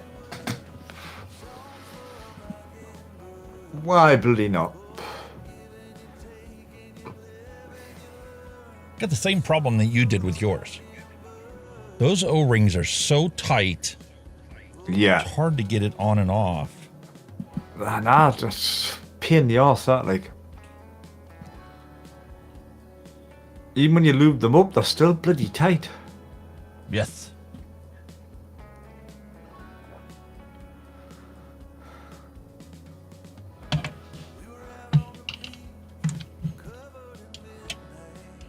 I just had to order some more wicking. Really? My shoelace. Oh, shoelace. I opened my package up and restocked it. And you know me, I'm going to plow through this in no time. Oh, of course you would. I've got that, what's the one I've got? I mean, I could use the good old Muji. I've got, what have I But it's got just so again? much easier to just take the shoelace, slide it through, and... I've got at the moment in time, I'm using that one, the Firebolt. I've got that one. That's alright. Firebolt, I love Firebolt cotton. It's alright, that one. That's okay. I've got a bit of that in.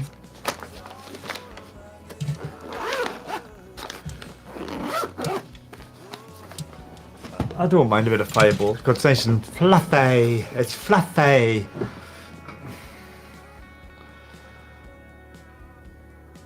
In, done, job done. Oh, easy. That's what I love with RDAs, man. You don't have to fanny on, thinning out. You just get it, cut the length, tuck it in, job done.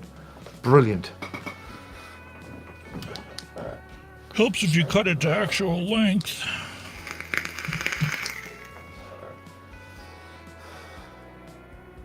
It's just the beauty of RDAs, just dump it in. Love it.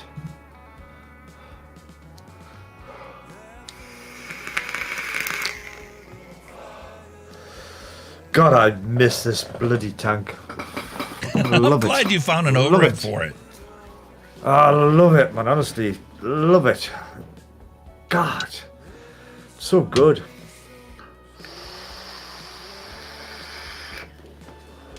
I might have to invest in the 25mm version as well. I think it's time for this one to get washed out.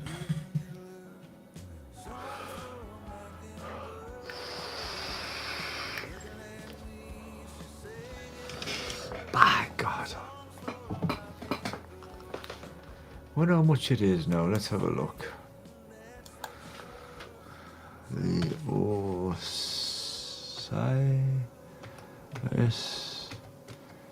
Make sure there's enough room for the airflow underneath your coil.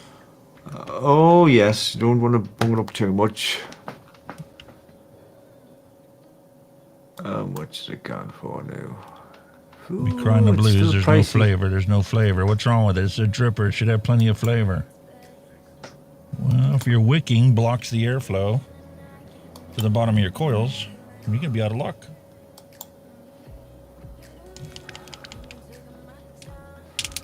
Wow, still 40 quid. Jesus. Oh, that smells good. You never know. This might be the new Kris Kringle recipe. Oh. I did not know you could get an extension for it, Vaping Pick. I will have to look into that one. So we've got the extension kit for this Osiris. Can you get an extension kit? I wasn't aware of that. I will have to have a look.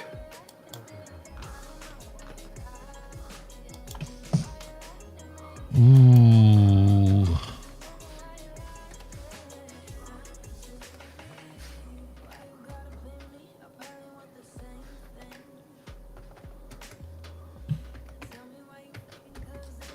A-X-T-E-N-C-I-O-N.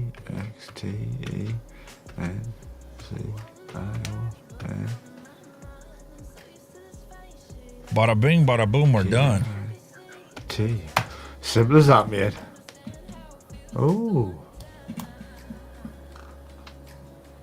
And that right there is your pink mint. Peppermint, strawberry ripe, a little bit super sweet, and some vanilla custard. And it smells delicious. Ooh, I better do it with that custard.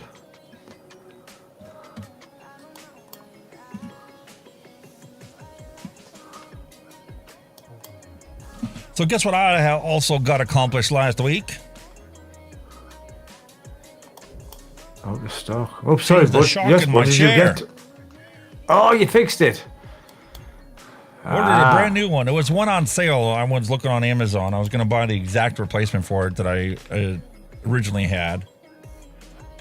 Or what I thought would have been the exact replacement for it.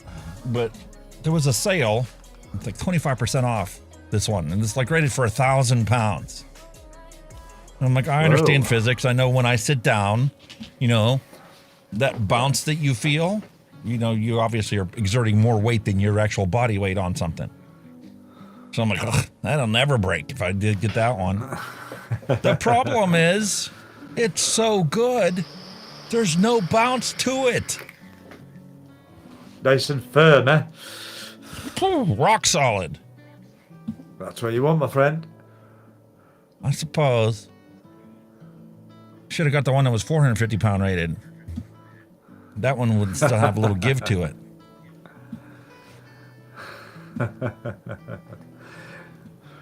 Open episode 13. And this is Pink Mint.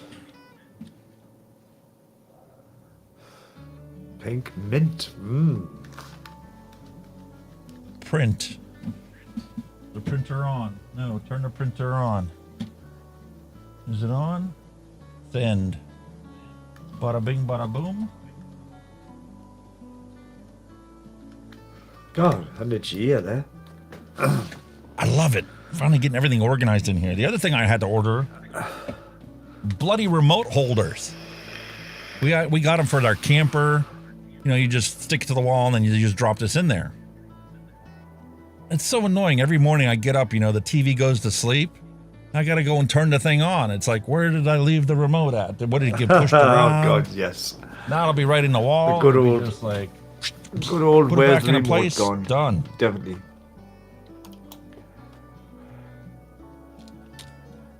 Holy moly, man. And this is probably the best decision I ever did for mixing. Your label maker. You want to know why I say that? Everybody's like, I just use masking tape. It works great. Yeah, what does that say? But God, it rubs off, doesn't it? That's it. That's what it says. Apple something. Apple crumble, maybe? I don't know. Yeah, to try it, mate. And then, you know, the best part about it is you can buy the Chief off-label cartridges for this. So, like, $13 I paid for 6 of these label cartridges. Brother sells them individually for, like, $20 a piece or something. Holy moly. Well, that's brother for you, innit, though? Jesus. Well, all the companies are like that. It's, you know, we had that conversation before about printers. People go and they, you know, you can go out and buy yourself a brand new printer for like 60 quid. And then you go into sticker shock when you run out of the trial ink that they put in there. You're going to spend $30 per ink cartridge to print another 800 pages. Exactly.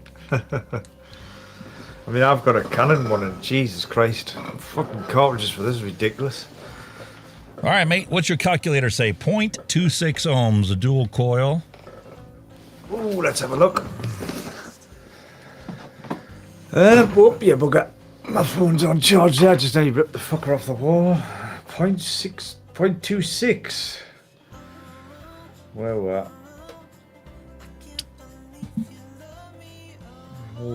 are we, little bugger? There we are. What calculator? 0.26. Calculate. Gans 58.8, middle of the road.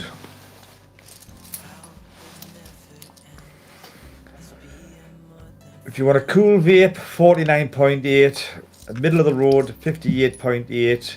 If you want it slightly warm, 67.8.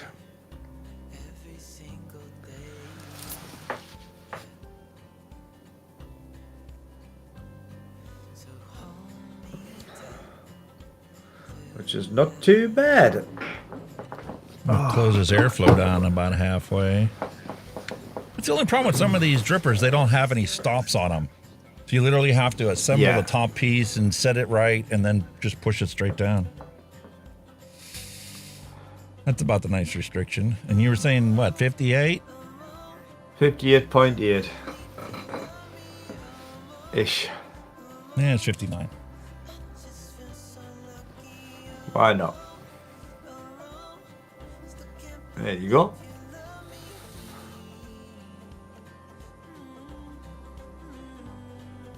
Need more power. 67.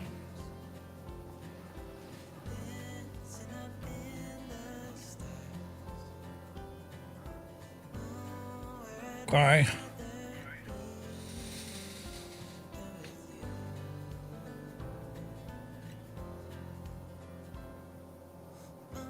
Ooh. Oh no. No. He's gonna roll back in the chair. He's gonna roll back in the chair. What is this gonna be like when that vanilla custard wakes up in here? There you go. There he goes. He's rolled back in the chair. You know what's coming. The peppermint's still too strong, but that'll settle in time. The strawberry ripe is one of those ones where it takes a while. It goes through a little roller coaster ride when you first mix with it. You can taste it really strong originally, but it'll disappear for a little bit, then it'll come back. That custard's going to take a week before it shows its face in here.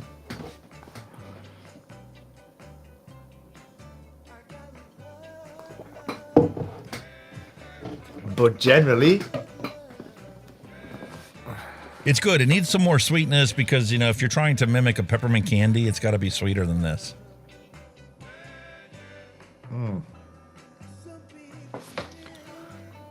That's easy sort though, isn't it? But you know what? For a simple shaken vape, I don't know if this guy knows what he, you know, is an experienced mixer or not, but that's a good shaken vape. To get, if you were to, you know, try to stop buying commercial e-liquids, and that was your first attempt at DIYing, you'd be satisfied with that. Yeah.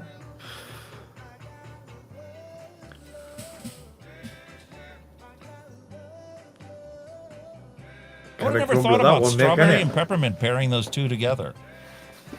It's an odd one, like, isn't it? Very odd one.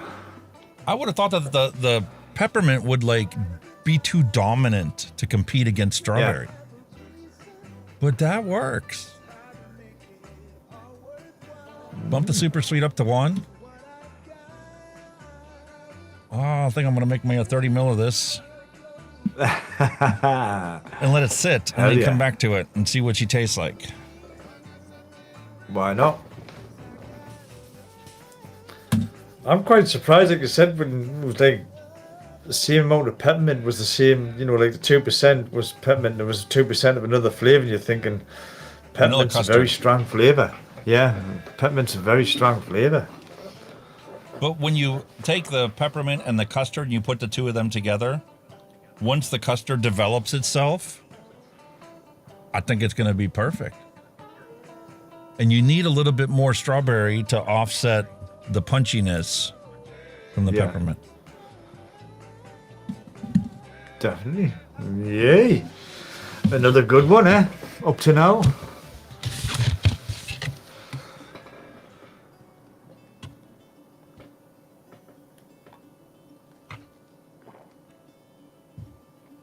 Fucking hell, man. Hold on. I've just realised that on this glass. Where did my other mouse go?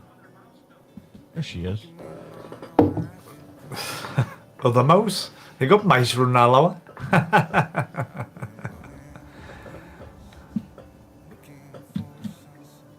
I need to automate this so I can just push a button to do this. Ah, there's a pooch.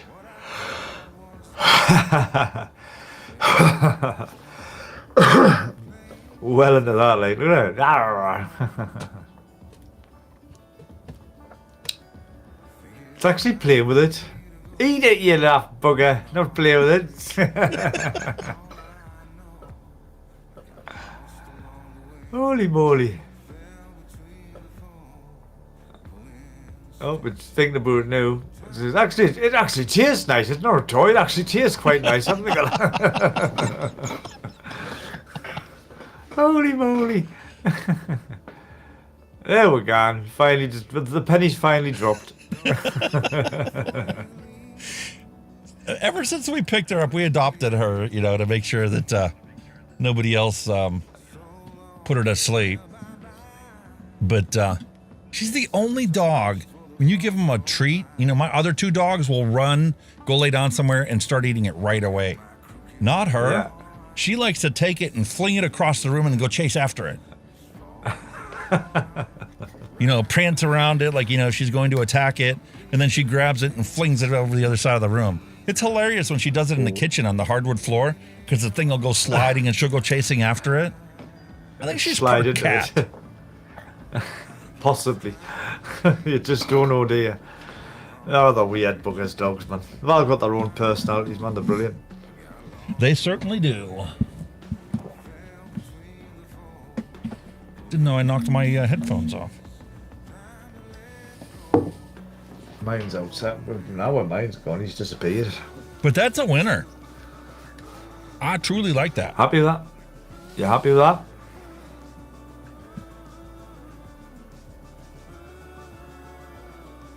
I'm going to try the coconut.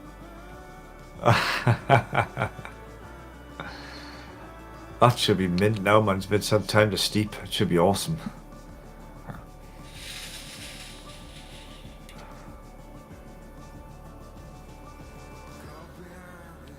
Yeah. That one also needs just a hint more sweetness. But that is delicious.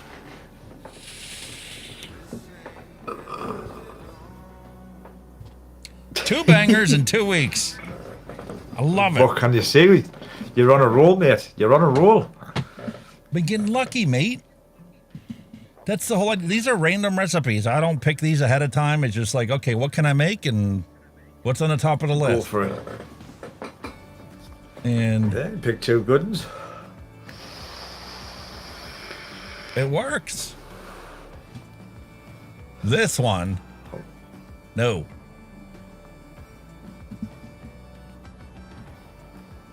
That one needs a lot of work, doesn't it?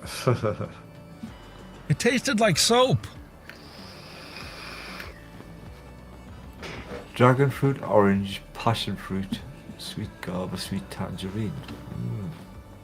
2 straight days of rain. Same here, mate. Same here, bud. Oh, just ridiculous. How are you, matey? It's always the same as soon as it hit English summertime, along come the rain clouds. You're welcome.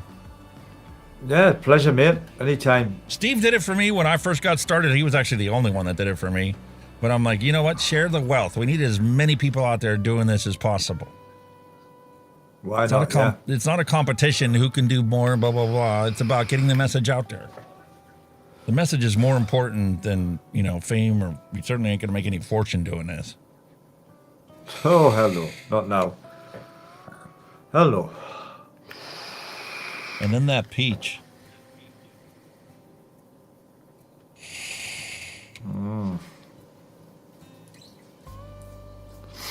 I can't get over this freaking Frusian juice. Every single one that I've tried out there, even flavors that don't like tickle my fancy like this, Fruit Loops, it works.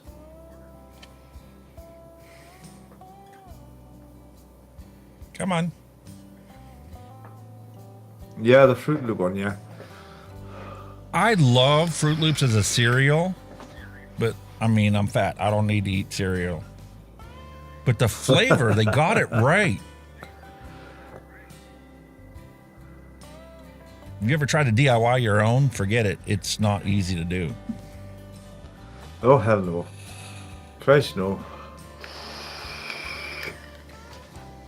And this peach one really surprises me. Most of the peaches that I've had in the past have been really astringent. Once you let them sit for a while. Some of them just... A real fruit peach can be a bit harsh sometimes when it's sat. It's like, oh Christ almighty, what's in that? Which I've found anyway. Awesome. Well, we did the retro vape. We did the DIY random recipe mixing. We covered the news. Been very streamlined this week, sir. Very streamlined. We're getting good Absolutely. At this. Bit too good at it.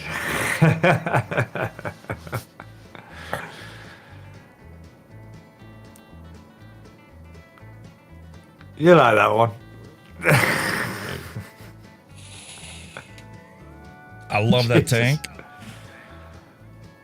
Love the coconut. I love this. Peppermint. I need some more juice. My battery dying or what? 67 watts and it's just not.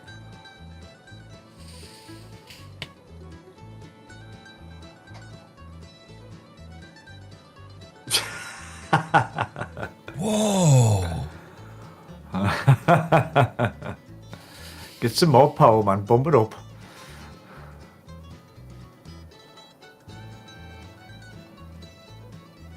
$72 watts. It's going to be ideal. 75 was too much.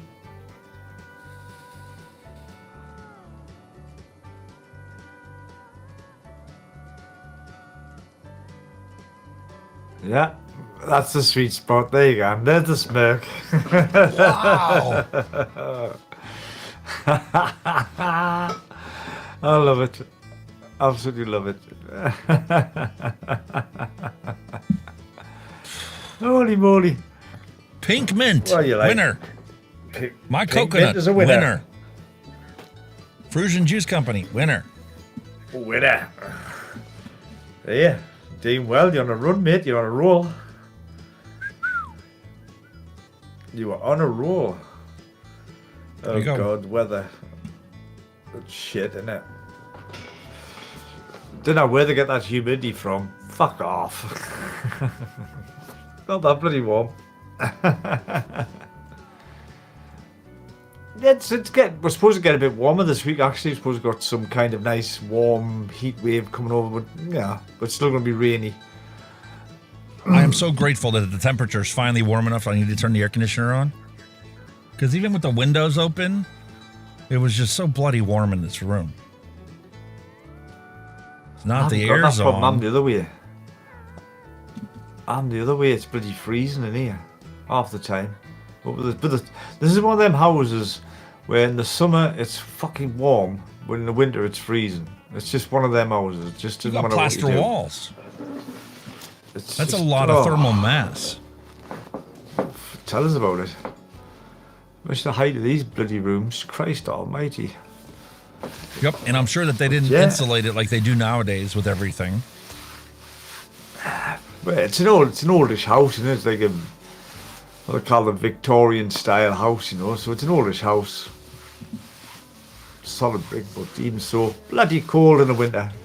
Drafty. I'd say draft's more the appropriate description. Yeah. Even though it's supposed to be double glazed windows, but you still get a draft coming through them. So how that one works, I do not know. But there you go. There's the science in that one. Jesus, I tell you what it is. I need a wee again. This thing's gone straight through me. This stuff. Back in a tick. Jesus. Oh. The joys of drinking beer. Don't miss that much. Because there were plenty of times, you know, I was sitting there at the bar and it's just like people are buying you shots and they're buying you drinks, and it's just like, how am I gonna make it through this night with all the drinks that people are buying? And then you get the drunks that want their exact song and they don't want to wait for it; they want it right away. But there's the tip jar if you want to get bumped ahead of somebody else, and drop it in there. And then eventually gets to the point where on a busy night, they're dropping tips, and it's like, oh, here's $2. I'm sorry, the dude before you that's got his 3 songs coming, he put in a 20. So you want to up it, you're going to have to up it there. But if they wanted their song played and they wanted to get it now, it would get on there. And then, somebody would complain. They're like, hey, man, I gave you a 20. Why come you bumped me? They gave me a 50. Oh, I can't do that. I'm like, your song's coming up next. Just relax. Okay. You don't have to have it right this second.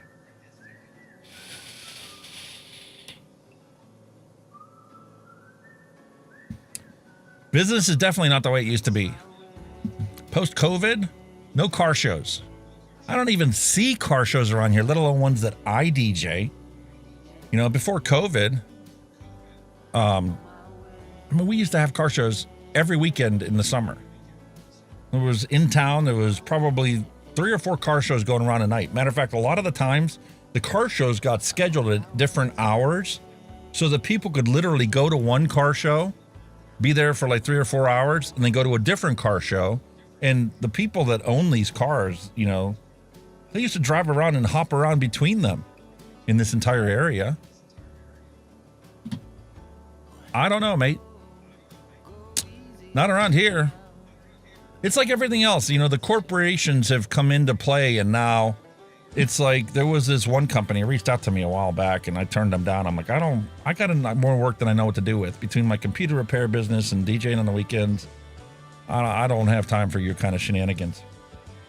But they would do all the scheduling and do all the booking, and you had a wedding you're coming up, they would do all the coordination, and you would only have to show up on the day of the event. The night before, they would email you the list of everything that they requested, and you could prepare your song list and your playlist and stuff, and make sure you had everything downloaded in case the internet dropped out while you're there on the venue. But they handled everything, and they took a 50% cut of whatever they were charging people to DJ their weddings and whatnot. So that was the reason why I'm like, no, I'm not giving up half of what I make. And I'm not going to certainly charge somebody $100 an hour to DJ their wedding. That's not right. When I got married, I didn't want to pay $100 an hour to have music. Are you kidding me? Yes, as a DJ, I know that you have to pay for music. You had to pay a licensing thing, and then you had to pay a license in order for you to play at a public venue. But I can manage that my own. There's simple subscriptions, music subscriptions for DJs that allow you to do that and do it relatively inexpensively. But yeah, it did. Completely changed all that.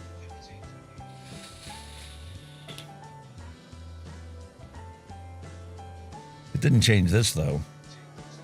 All the ridiculous regulations are what's changing this. But you get into the DIY aspect of it, you get in the hobby aspect of vaping, and you learn how to make your own e-liquids. You learn how to make your own coils. You buy yourself the right rebuildables, and you're set for life. You don't have to keep buying it. You watch the YouTube tutorials, you start experimenting, playing with it yourself. I mean, even Kenny learned how to do his own stuff. Because he still has it easy and can go to any corner shop for a $5 and pick up 100 mils of e-liquid, he's in no rush to learn how to DIY. But anybody can learn how to do this. I'm back. Hello. I do apologize. Jesus. Whew. This stuff's gone through me like a port. I don't know what's going on. No worries. Bloody hell. Whew. You gotta go, mate. You gotta go. Oh, what have I missed? COVID ruined everything. We're talking about DJing and how it's all changed since COVID. No more car shows. That's the one I missed the most out of it. I don't miss doing the club scene. I outgrew that a long time ago. I was only doing it, to help the organizations out and for a little bit of side money. Yeah. COVID's got a lot to answer for, you know what I mean? It's just like I say, it's cocked everything up. But everybody's always called it the big reset, you know what I mean? It was. It did change a lot of different things that had nothing to do with, healthcare or any of that stuff. I mean, now the working from home thing's very popular now. Everybody wants to work from home. Vic's right, though. Once you start rebuilding, it's hard to enjoy a stock coil. That's why I pulled that box out, with these Falcon coils. That's why I've got them. My wife had the Falcon tank and she loved it. And then we got something different that she liked better. So I had 2 boxes of Falcon coils sitting there and never touched. Because she loved the rebuildable ones that we had. And the fact that if they went bad, I'd dry burn it, put some new wicking in it, and it was good to go for another 2 weeks. We no longer had to dump $20 every single week in just coils. That's the stigma. That was the stigma of rebuildable coils, wasn't it? I mean, stock coils, it was the cost of them to replace them, I mean, I think even for some smock tanks, you would take 3 coils for 10 quid, you know what I mean? And 9 out of 10 times 2 to 3 of them would be shit, you know what I mean? You're like, fucking come on, you know what I mean? Crazy, man.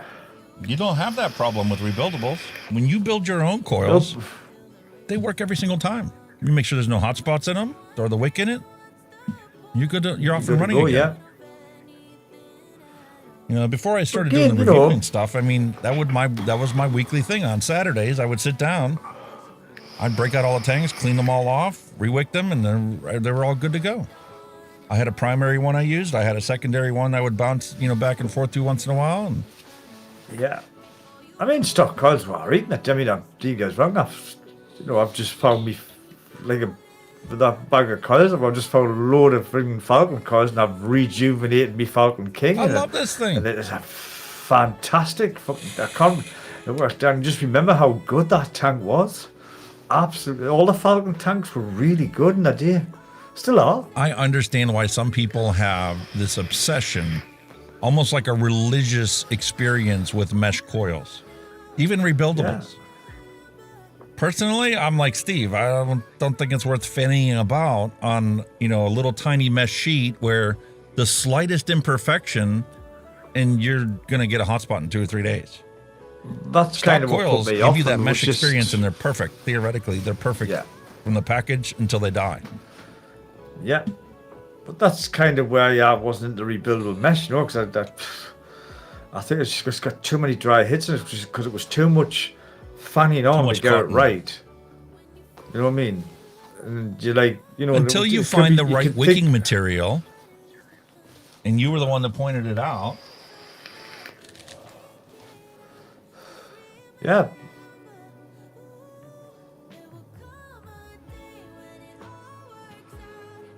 Come on, there you go, sell your cotton.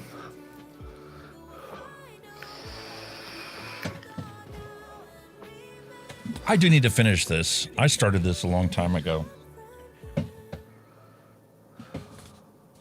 And I'm going to be honest about it. Either I thought it was all right. Numbers.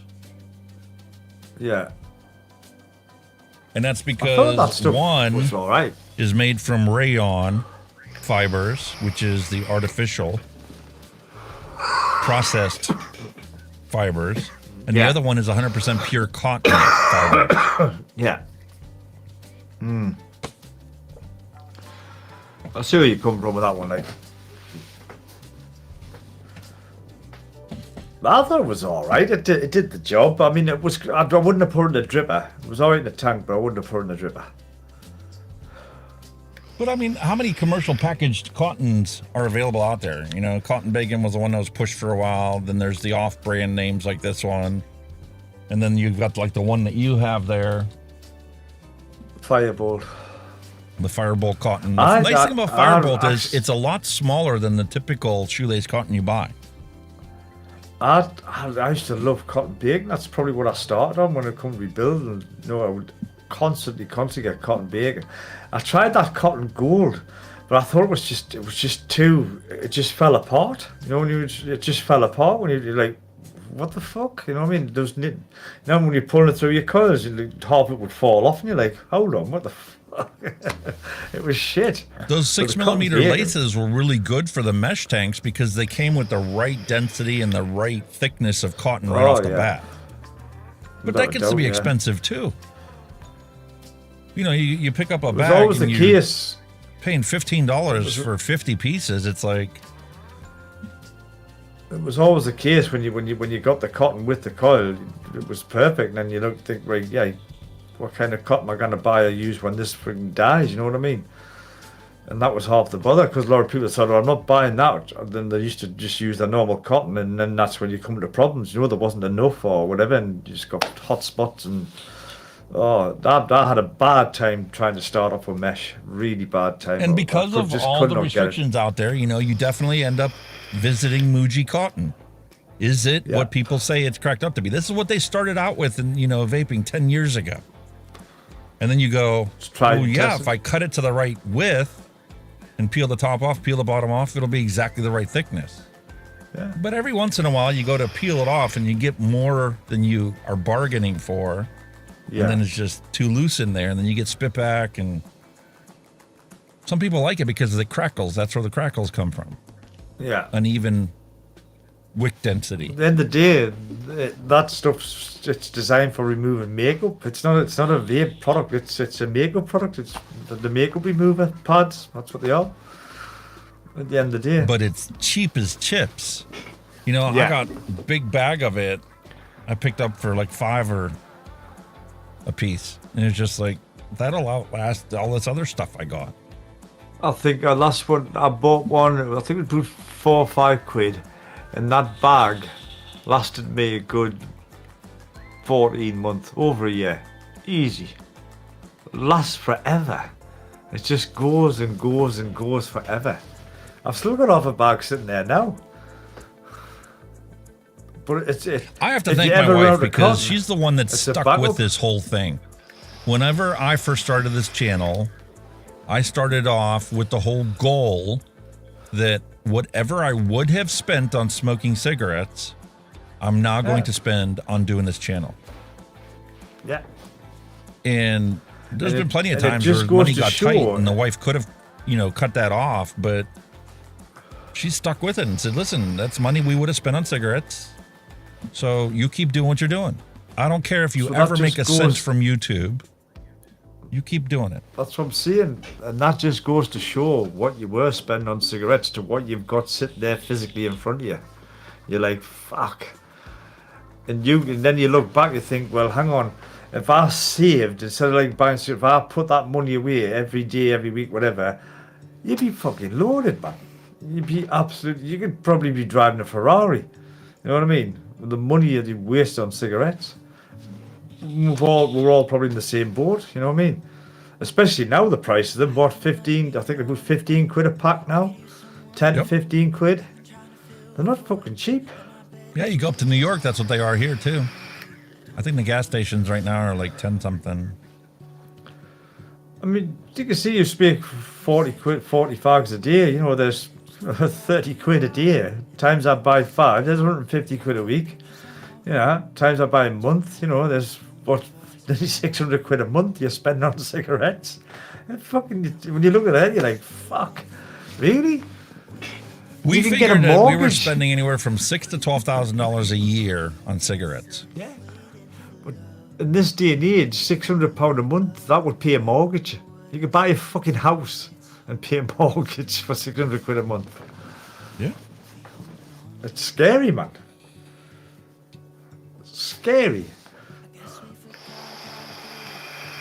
But that's why I have the studio I have. That's why I have all these retro vapes for us to look at every single week. We got something new to look at. New to us. It was either that or, like I say, it was either that or we all went up and smoke, as they say, if you pardon the punt.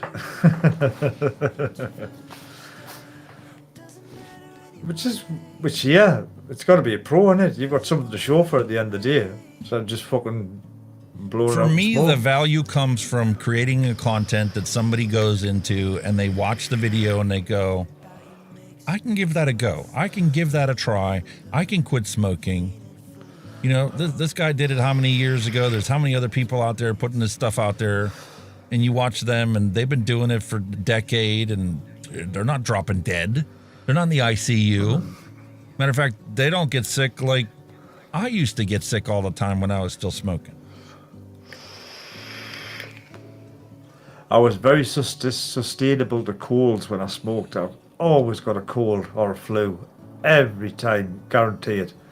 Get a yearly a bad bout of like what we call man flu. You know, it's got a term now, it's actually a thing, man flu. But I used to get an awful bout of that regularly.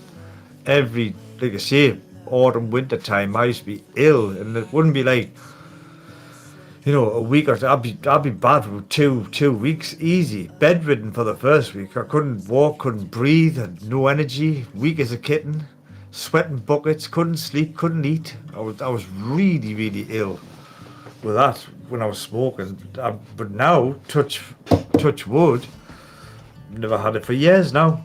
Oh, it's sniffling cold, but that's the worst I've ever had. No, never had a same here. bad I've had that. twice. I've had the cold or flu or whatever that was going around. Yeah. Daughter brought it home from school or whatnot.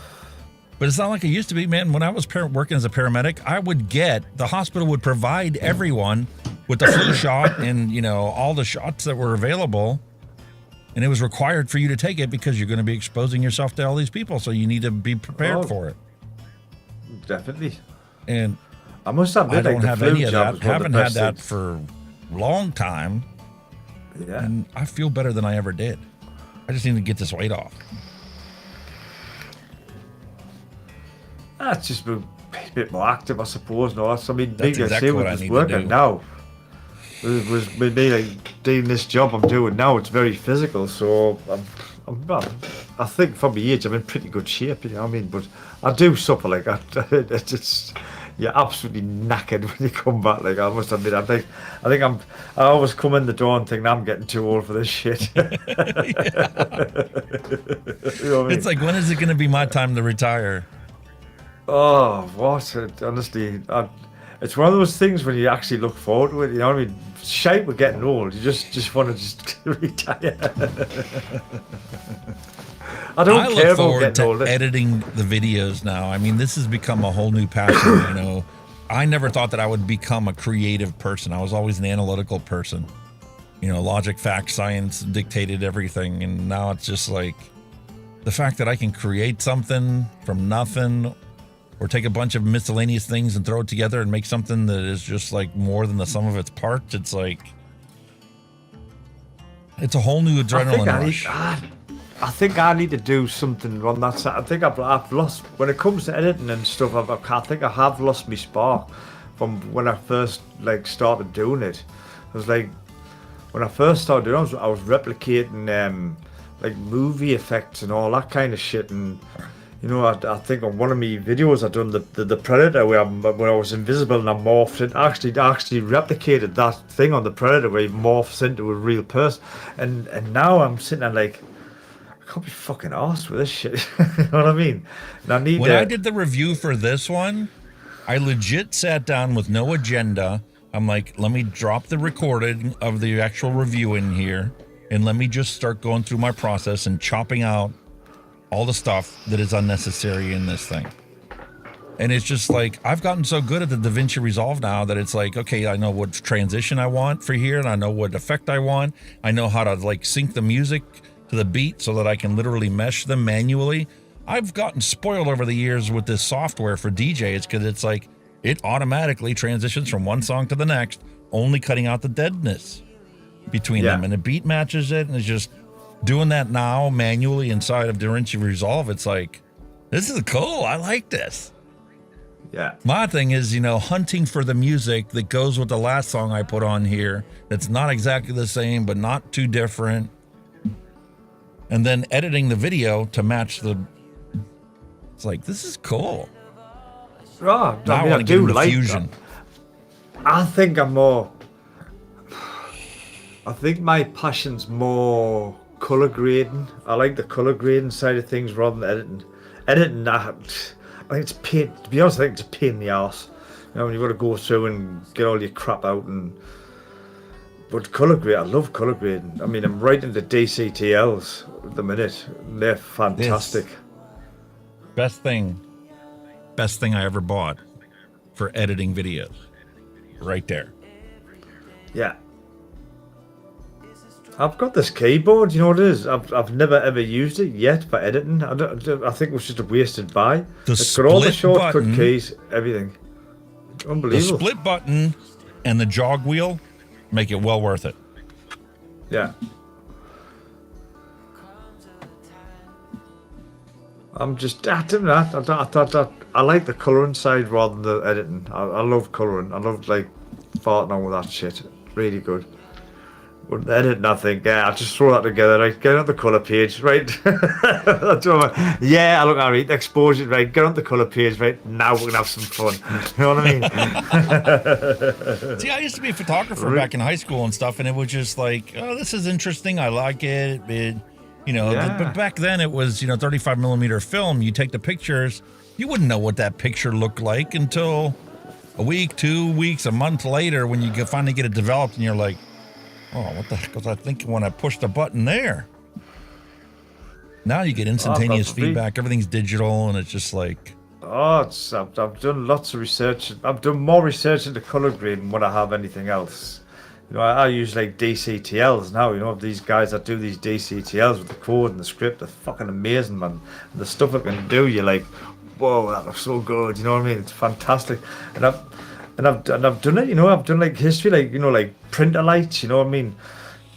You've got printer lights in DaVinci, but when you look back at printer lights, what they were for, then you kind of get more of an understanding. Printer lights in DaVinci are just more fine adjustments, that's all they are, they're just a fine, but printer lights with analog were how they got the look, the shone red, green, the RGB lights onto a film to get that look, and that's how they did it with the printer light machine. It's clever shit, man. Honestly, and I'm really into that. Like, I'm a colorist. I want to be a colorist. I don't want to be an editor. I'll tell you what. You do the editing. I'll do the grading. There you go. You can do the color grading. I don't even have any desire to learn how to morph the colors and stuff. I have hard enough time, coming up with the thumbnails where I have complementing and contrasting colors and balancing the color scheme. See, I mean, you've got to shoot log. Obviously, you've got to shoot log footage, which, again, a lot of people. I don't do that. Creators just don't do it. You just shoot straight out of the camera. But when you're shooting log, then you see what you can do with it, man. It's phenomenal. It's phenomenal what you can do. I set up a studio. I set up OBS. Number one, I needed to do it anyway for the live streaming. And number two, I wanted it so that anytime I wanted to do a review, I wanted to be able to sit down, press record, and start. And then push a button, switch scenes, do my overhead stuff there. And then when I get done there, push a button, switch over to here. Half of my video editing work is done before I even drop the footage into DaVinci. Yeah. Oh, yeah. No doubt. It's how you shoot it. That's the battle, isn't it? Get the color and audio right at the source. Because it's a pain in the ass to have to go back and fix something that was wrong. Like when that board started failing and I did the recording for this, the first half of that sounded like garbage. And I thought I was going to have to dialogue record over it. But I've got enough plugins, I was able to manipulate the sound to get it as close to all my other recordings that I just chose not to record over it, because that would have been even more work. It was easier for me to drop the plugins on there, adjust the EQ and adjust the compressors to make it sound okay. It's still nothing compared to what this sounds like now, but it was close enough to not bother and spend days re-recording the audio. Re-record, Oh, I'll get you with that, like. But I mean, syncing it all up, and it just I mean, most of my stuff's just one take. If I fuck up, I just keep rolling and I just cut it out. You know what I mean? That's as simple as that. Just keep going, keep going. If you fuck up, you just chop it. As simple as that. But sometimes people want to see the mistakes. It's true that you're human. You know what I mean? You know, you're still human at the end of the day. So nobody wants like a I tried the perfect experiment. fucking- I tried, doing like a lot of these other old timer and first generation reviewers do, where it was just straight up, just be yourself, talking to the camera, do the overhead section, make sure you cover everything, come back, give your final thoughts, have a nice day. But I've learned that, when I put out a video like that, it will never be less than 25 minutes long.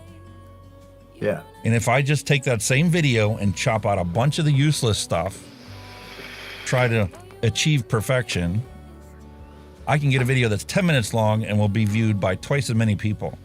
And that's worth more to me than just being lazy about the whole process. I think a lot of people now want short. I mean, TikTok obviously it's long, short TikTok ruined attention. Yeah, the long reviews now. They're dead now. Nobody sits and watches Except for a the full review now. diehards. Yeah, That's all they ever got used to, and they don't ever want to change, and they need somebody to do it that way for them. But they have Well, the it people that they're going depends. to watch for that. You can't compete you've against got that. I guess if you've got a good following, at least 10k subs, then they're gonna watch it, aren't they? It's Yeah. That's gonna happen. But if you Who's the guy in Germany? I think Jim does reviews like that, Yes. old school style, where he just legit. Jim VV, you don't see his face. It's all just tabletop. You don't see his face until he does a vape, and then that's it. But when he's doing the review, you do not see it's all desktop. And it's good. It's good the way he done it. I think he's clicked onto a niche. He's really good because he's quite popular. He's got a good following. I love some of Phil's older videos, especially where he did some weird stuff and did some skits and things like that. He's in Belgium. Yeah, Jim VV. He's Belgium. But yeah, Phil did some really weird skits and stuff, and I'm sure he's got some copyright claims, but doesn't give two shits about it. He did some deadliest catch things. He had some crab e-liquid that he tried the one time. Crab? Oh, crab e-liquid. Like, I would gag just thinking about it, let alone actually trying it. And he actually did a review on crab e-liquid. Jesus. But it was funny because he started out the whole video with, the deadliest catch theme, and he played the song in the background. And so I'm like, I know he's got a copyright claim on that, but whatever. It was worth it for the video that he put out. But in fact, if you look on my channel, there's a playlist. It's called Funnies. He did a funny bit where, the regulations are there. And he did a bit where, some guy is like the mob took out and killed this guy, Jimmy Bambino, coil master, whatever, got choked to death because of his triple wrap ultra fused separation Claptons or whatever. And then he talks about some guy smashed his head with the freezer drawer just like Jay Hayes with his mods. It's in my one playlist. He did that the one time. I'm like, I want to be able to make videos like that one day. Yeah, I loved it. It's hilarious. Yeah, sadly, I think I need to fucking get into more editing, I suppose. Well, let's just try to keep it simple and just blah blah blah done. You know what I mean? Then they come to the colour page and yeah. And then there's the reality aspect of things where, there's the potential where we may all end up being like Steve down in Australia in Bogan, where if they pass the wrong laws, you might be stuck without an audience. So, when I buy stuff, I am going to be starting other stuff like audios and audio chains and processing things because I want to do mic reviews, but I don't want to do just a review like Bandrew does a wonderful review on things, but that's for his voice. And they're like, oh, it's unprocessed. I'm like, okay, that's great, but you need to take into consideration your room, not just the microphone. Me being in a tiny bedroom that's now converted into a studio, you go through this process of adding sound treatment, and you add this and you let's pick the right mic. If we had this mic instead of that one, I wouldn't get this bad sound. I wouldn't get that bad sound. The real goal isn't about picking the right mic. It's the right mic for your environment. And then how do you actually overcome the things that even with the right choices, you're still going to have to deal with? That took me a year of watching these videos and stuff and learning different things about audio and using the science knowledge I already had to go, well, no matter how much treatment I put in this fucking room, I'm still going to have to put a cut at 500 hertz because the standing wave of that frequency is bigger than this room, and no amount of treatment is going to get rid of it. Yeah. Short of creating a whole booth with 8 inches of foam. It is. It's the environment as well. Like I say, it's not just the mic. I mean, like I say, I watched that guy, and he is stating that. He says, you do have to have this kind of environment to get the best out of this, whatever, But yeah. I think for where I am, I mean, the shotgun mic's more than enough. It's going to work perfect because you got the 10, 12, 15-foot ceilings. So you're already in the bolt environment. Yeah. Like I say, we've got big windows, big curtains, you've got your carpet, you've got stuff on the walls, stops things bouncing about so much, so you've got furniture. So all that absorbs sound, you know what I mean? It's at a certain rate, so... But I think, like I say, with that mic I've seen, I'm wetting my lips with that one, like... I like the looks of that. Bogan's already moved. I really like the looks of that mic. Yeah, he's already here. He's done his first live build session the other day in the UK. I'll have to go check that out. Yeah, he's done a live build session, his first one in the UK. He's in his room. He's not like where he's like in a bedroom type of thing now, but he's vamping. He's getting there. He's vamping it up, like he's getting his shit in. But he still sounds good. He's got his sound spot on. His video. He's still the same Bogan. But yeah, he done his first live build session in the UK not so long ago. It looks good. It looks spot on. His camera works pretty good. It sounds good. So it's just same old Bogan. Nothing's changed. Just I think your audio's falling out of sync again. Really? Oh, I don't know. What the fuck's going on with this? It's Listen, weird. There's a bunch of stuff that Windows finally fixed. Like, I showed you my experience with Explorer. Yeah. I would click on a folder, and it would literally sit there and just circle for like 30 seconds before it would like sort the videos. List it. And it's like, what? We haven't had this problem since like Windows 2000. Yeah. And now they finally fixed that part. I can actually drag and drop files again. That was a problem before. You couldn't even do that. I'm like, I'm going to pull out the developer edition of Explorer to be able to do what I was doing before. Now it's working again. So it's like. I said that ages ago, Vic. I said that ages ago. I said, Vic's no longer the #1 UK reviewer. when it comes to numbers, anyway. Yeah. That title's now long gone. Just wait till all this e-sync click awards in the UK. Bogan will be wiping the fucking floor with everybody. Did you happen to catch Nick's stream this last week? No, I've seen the thumbnail, but I've never seen it. I've never seen what he was doing.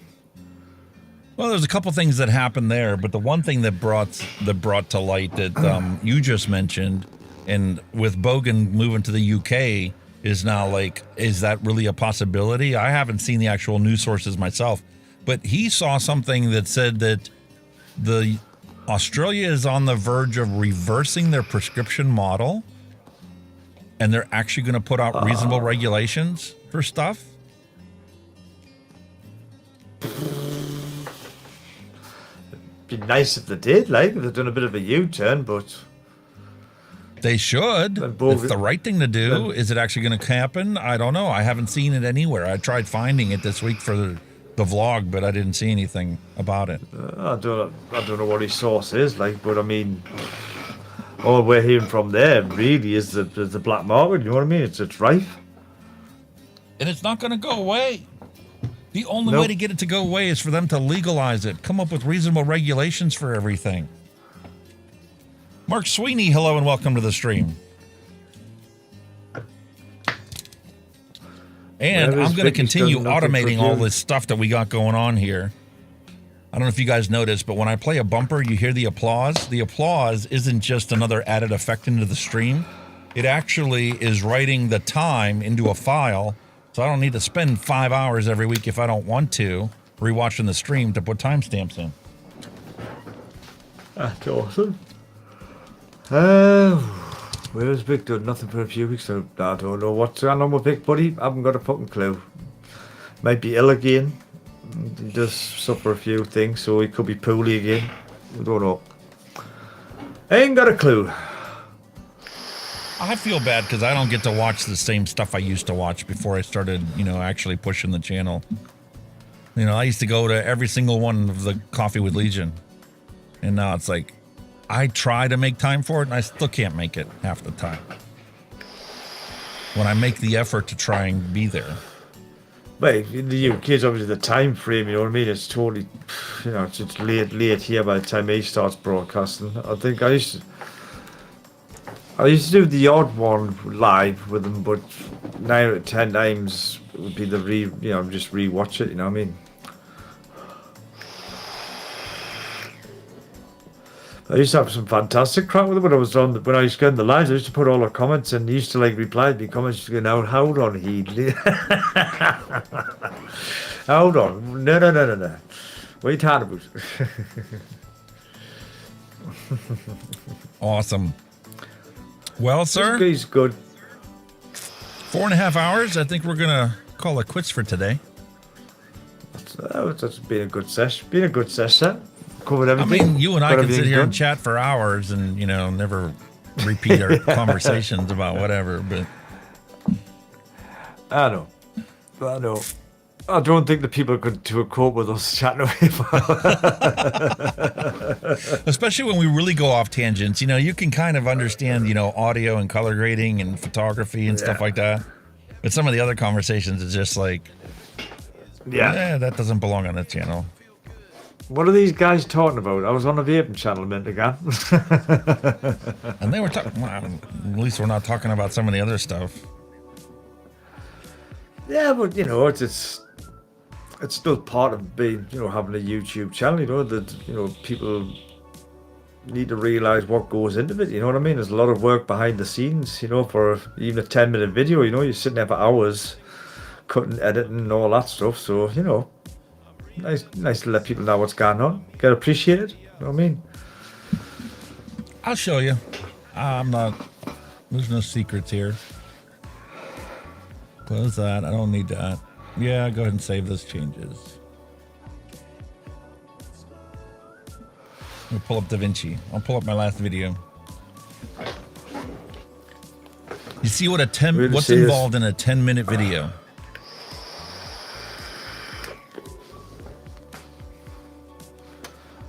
Well, there's a lot. It's time to upgrade this graphics card.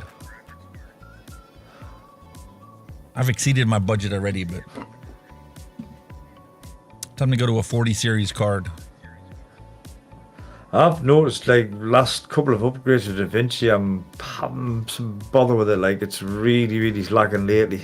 Last couple of upgrades, I don't know what mine's working, but then again, I cache all the things. I use the smart cache setting in there, and it automatically caches everything. When you stop doing anything in DaVinci for 5 seconds, I've used that. It'll cache all your transitions, your special effects, and all this other stuff. It's just sometimes it'll just sit there, when you're in the middle of. Well, mine, when you're in the middle of doing something, say, just if you had a transition or something, you do that, and you get this little blue circle, it starts buffering. You're like, really? Yeah. I think now they've got everybody into it. I think the updates are now heading towards their products, like the Black Magic cameras and all that. Everything seems to be for that. Also, you have to remember that DaVinci Resolve is also being used by professional studios making weekly episodes of stuff. And there's professional audio editors and professional video editors. And, professional production teams actually working on projects. Plus, there are more powerful machines than us. You know what I mean? They've got. So they're always going to have the latest machine out there. Yeah. Which I do get, but holy fuck. That's a 10-minute video, 3 songs, and then having to automate that. You know, you were asking me the other day, do you ever go into the audio tab in Fairlight? I'm like, yeah, on a regular basis. And this is how I fixed up my audio is, you know, I applied the Clarity plugin, which is a simple 1 knob noise removal. And they just removed 50% of the artifact that was created by a failing DBX286. And then what I did was, this is the real trick on how to get the audio to sound decent, is getting in there and using an EQ that is dynamic. So I put a bass boost in there. There's the treble that's in there. And then these are dynamic, so if it's too loud, it automatically kills that boost. Who was I watching before? Hang on a minute. Give us a sec. Oh man, how am I? Who is he, man? Christ almighty. I've been watching a bit of this guy because he's been doing a lot of stuff on Audacity as well. Where is he? And you'll see when I play Mike Russell. Yes. Mike Russell. He slated Fairlight. He done a review on Fairlight and he says it was poor. Yeah. Because you see how your EQ is there. On the EQ in DaVinci. But see how the EQ is moving? Yeah, but you know the DaVinci and you know the EQ in DaVinci, he couldn't hard cut the bass out. It was all like a roll off. And he says you couldn't hard cut it like that. And he says he did slate it a bit like, but he says there's obviously better stuff out there. Well, that was it, Mike Russell. Definitely. There's definitely lots of plugins out there that are better. But I mean, because when you look at the EQ that's built into here, you can't set, you know, how many decibels per octave is this cut.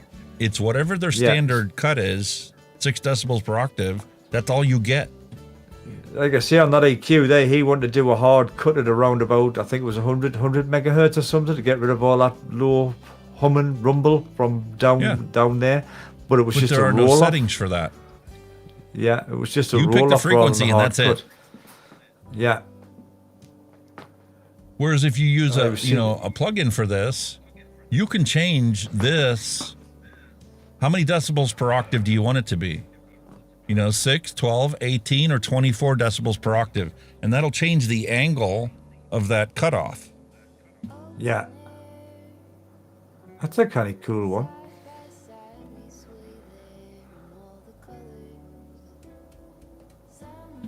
Yeah. And there's your favorite page right here, the color. Let me stop. Oh. Love it, man. You love the color page. Look at that, man. One node. Ha! What the fuck's that? I don't need to do any color grading. Could I do some color grading to match the, you know, the light balance of, you know, skin tones and shit? Yeah. One node? Jesus. I don't do any color grading. Yeah. And there's no fusion effects in this one. Holy moly. I'm not really, I think that's what I would like to dive into next is fusion, but at the minute, like, it looks a bit out of my head at the minute. Like, but, there's a steep learning curve for fusion. Yeah. Patrick Sterling, if you want to learn more about fusion, I've kind of got the basics. I do have the basics, but it seems a lot of work for something to be so simple at the end of it. That's the thing. You know, for like and here's the one thing that you need to start using this page for. Oh, who's that? For the bus to map out the loudness of your audio. A bus? What the fuck's a bus? That's something you get on, isn't it, to go from A to B? No, that's the bus. That's where you can have all your processing taking effect. I'm not going to get into the whole aspect of that of it, but if you just simply turn this on, turn on the integrated, turn on the momentary, turn on the short term, and then you can map your audio to make sure it's all relatively the same volume. Ah, got you. Not See, only do you you learn have something this every meter day. up here that tells you the total short and range and integrated loudness based on what you Yeah. set it at. But you can also see, like, when you put a sound effect in here, you just assume that it was recorded at the same volume that you need it at. And if you need to turn down a little bit, you bump it down 6 and call it a day. But you would be surprised how many times I listen to it and it sounds good, but when you put the graph on there, the peak volume will jump up like plus 12. And then when you Fucking upload hell. that to video to YouTube, they look at it and go, oh, you're 12 decibels too loud. I'm turning your whole video down 12 decibels. And then yeah. you go to rewatch it I and heard it's like, that. I didn't make it that quiet. Why is it that quiet? Yeah. All it takes is one sound effect to be way too loud. Problem solved. Bang, just drop If it all you know down. about it ahead of time, you can either turn the volume down or you can put a limiter on there to prevent it from getting way too loud. Yeah. I think that's what they Yes, that guy normalize said. it, He takes says- all your audio and makes it to a set level, but that's all it does. It doesn't make it to a level that you want it to be.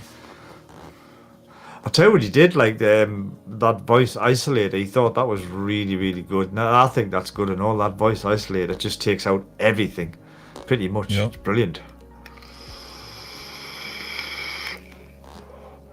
It's all part of the learning curve with the sound. I mean, like I say, I know jack shit about the fair. Like, I just absolutely nothing. And because of my new Just looks- headphones, I put this on. This effect is just checking for sibilance. When you get really crispy Oh, audio, your S's. your yeah. Yeah. And this thing works unbelievably well. It's just taming your S's. That's cool. Sibilance Live, And- is that what it's called? Yeah, and the thing is, it's only taming at 3-4 decibels max. It looks big on here, but it's really not. If you look on this, you'll see it's only going to be jumping at, maybe 3 or 4 decibels. Wow. And until you put a set of headphones on, good quality headphones that aren't bass boosted and made to make music sound good, just neutral reference headphones, you don't even realize that it can be annoying. Oh, I mean, when you hear it to an extreme, you can hear it, like, you know what I mean? And same with the pops as well. The P's. Yep. And DaVinci's really good about it. Now that they have this voice isolation and dialogue leveling presets in here using AI, it'll do 90% of the work for you. Definitely. Right. But it's never going to be as good as if you did it yourself. And it's really simple once you learn how to do it yourself, and you're going to have consistent results. Well, no, I never even knew that about the bus at the bottom. I've never even seen that before, to be honest with you. Never even seen it. Like I say, I'm a colour page guy. And then there's the really lazy way of doing it. Why is it lagging? But in your YouTube preset, you can set it to normalize your audio here. And it'll automatically I've seen that. adjust your whole video to meet YouTube's loudness requirements. I think it's 14 decibels. Is it 14 on YouTube? Minus 14. I'm sure that's Decibels minus full 14, scale. that's it. And your That's it, minus maximum 14. volume for your peak is -2. Yeah. They have it set in here as -1. It's actually -2. And most people can't hear 1 decibel difference in something. But unfortunately, I've gotten good enough at it that I can tell it with my headphones. Definitely. But that's DaVinci Resolve. Oh, there you go, sir. There's an offer. Vaping Big would like to come on next week's show. No problem. Send him a link. Yep. So you let it Send push me up on an your email, guest page, sir. djalex@hunkyvape.com, and I'll send you a link to the show. There you go, sir. We use a very simple way to do our show. We don't pay for stuff or StreamYard or any of that. This other is fancy awesome, schmancy what we stuff. do. It's brilliant. He's put it. He sent you an email, sir. So there you go. Right, more welcome, buddy. Next week. We use Video Ninja. That's why my computer has to be a supercomputer, because everything's processed on the computer. There's no middleman. Goes straight from your computer to mine to OBS live. Back to you. It's such a brilliant idea, though, isn't it? Yeah, I think it was the guy who invented during the COVID, didn't he? You know, he said, "Fuck this frigging Zoom shit. I'm going to do this for free," and he did it. And what a job he's done. And you know what it is? There's still a lot of people that don't know about it. You look at all these top streamers in the UK, they're still using Zoom. Hey, fucking you daft bastards. The part that got me to use it wasn't just the fact that it was free. It was the fact that because of Darren's subscription, he sent us the money to pay for the Zoom thing first time around. Kenny was like, "Why is my video so fucking yucky, distorted, like crap? Looks like a webcam. I got a 4K camera, and I look like shit." I'm like, I don't know. I have all the settings in Zoom set to 1080p, so that's the signal I'm getting.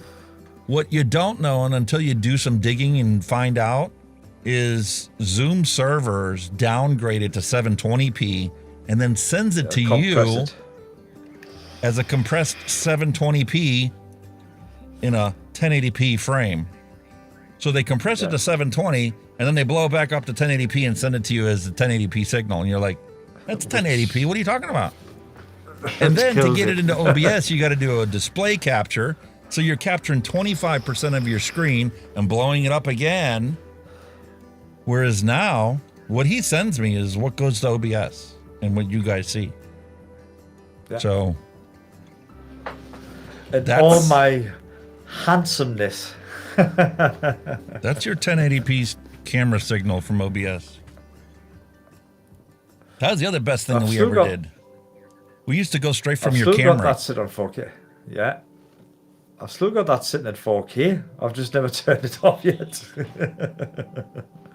what do you have OBS capturing it as? 1080, not 4K. No, hang on. No, I've got my background. No, I think I might have it as 1080 actually. Yeah, it would be 10. It would be because you don't want to overload your CPU for no reason. You're not using that extra 3 times 1080p. You're only sending a fourth of the camera resolution. But that's the thing. That's the thing I looked into. Why process it at 4K? That's what I looked into. It's easier to compress 4K down to 1080 and still retain the quality rather than go 1080 to 4K, because obviously the other way you're just losing quality. It's easier to downscale it rather than upscale it. So you're still getting technically your 4K quality just squashed down a bit, that's all.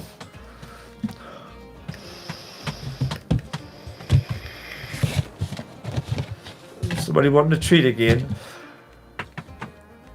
I got the other 2 here. Tell you what it is, I'm gonna fucking... Hang on a minute.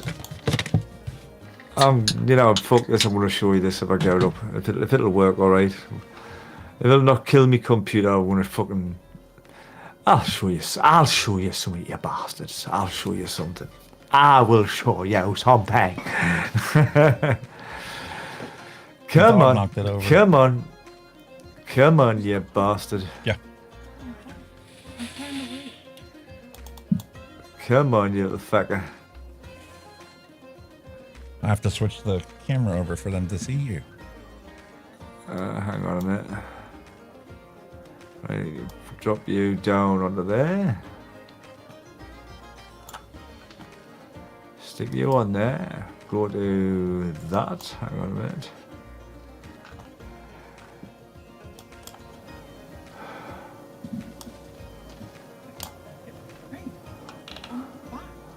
Now I need a... You try the peach yet?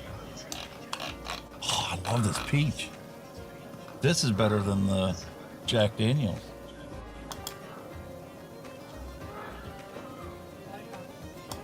Pull that over there. How do I zoom out this again?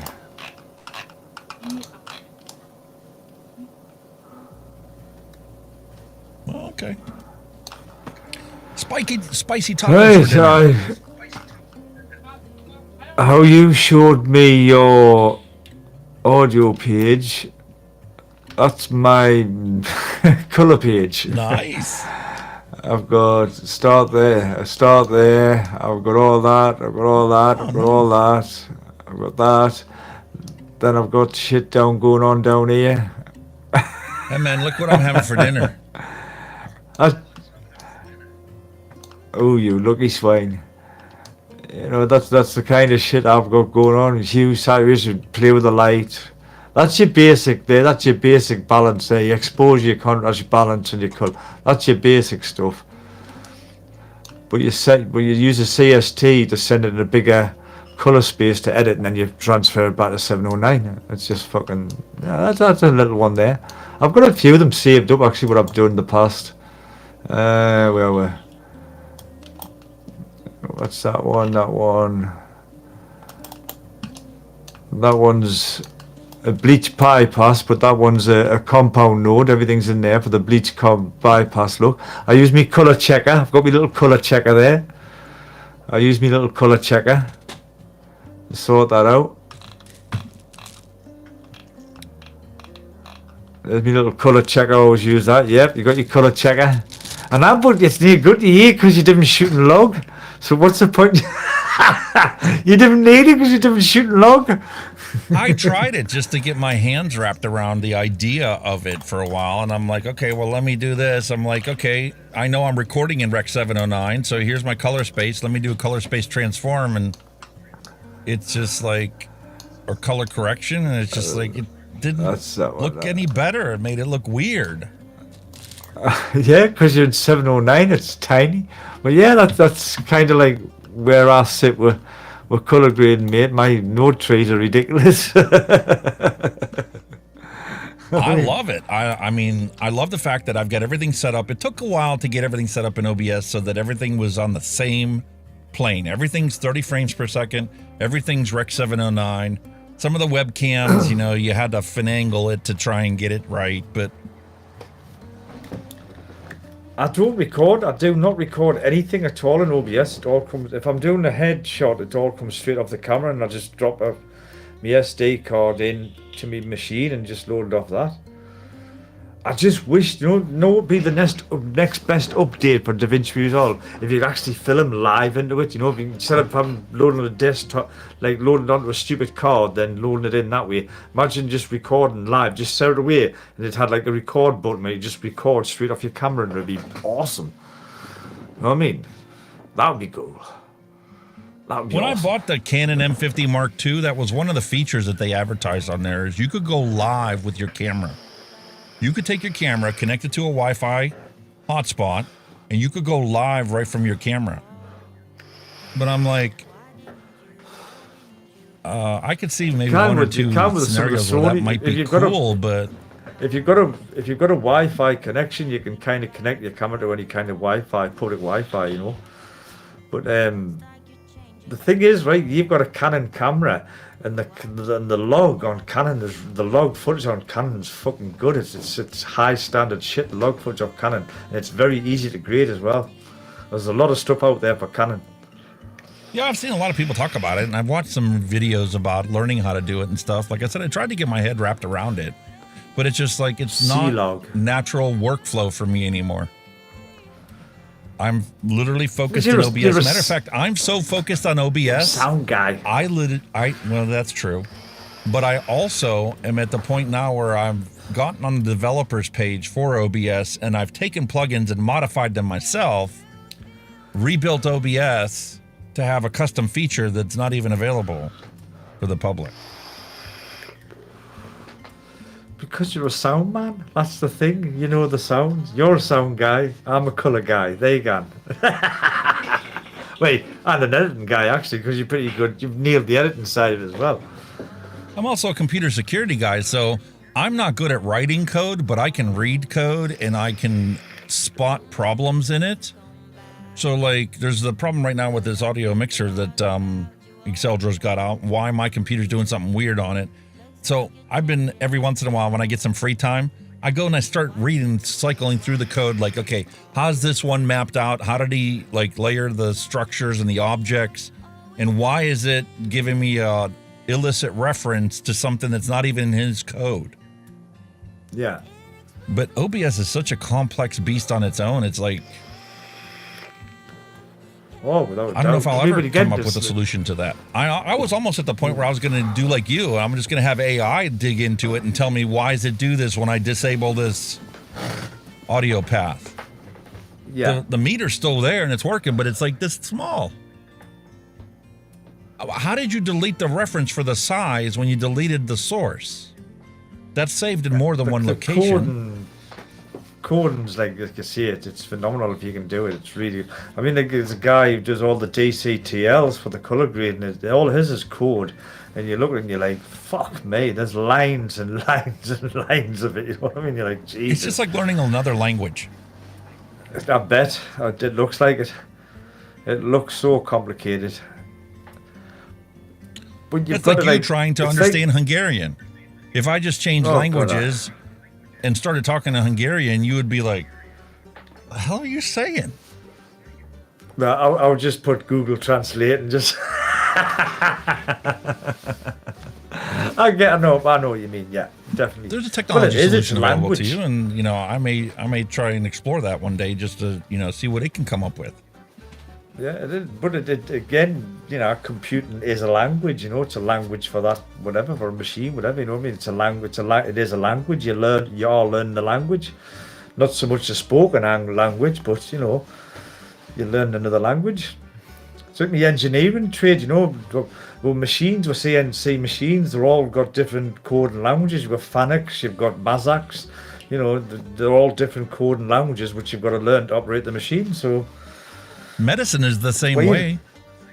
The jargon that I had to learn to become a paramedic was way beyond, simple anatomy and physiology. I mean, there's other jargon that is abbreviations to things that you use on a regular basis, but in the sake of an emergency situation, you don't have time to, riddle out these super long words that you hardly ever say or use.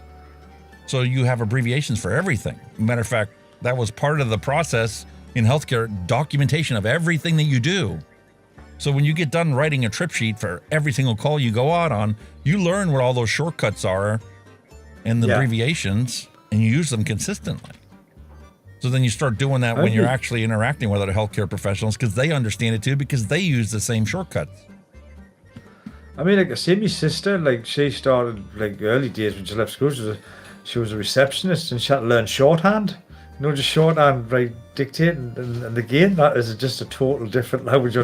She showed us this sheet and I went, what in fuck's name is that? It looks like fucking algebra. You know what I mean? Hey man, Bake has the same camera setup you do. A7C. Mine's a 3, A7 III, not C. I think the C, or what's the C? But you're both using Sony cameras. Yeah, Sony, yeah.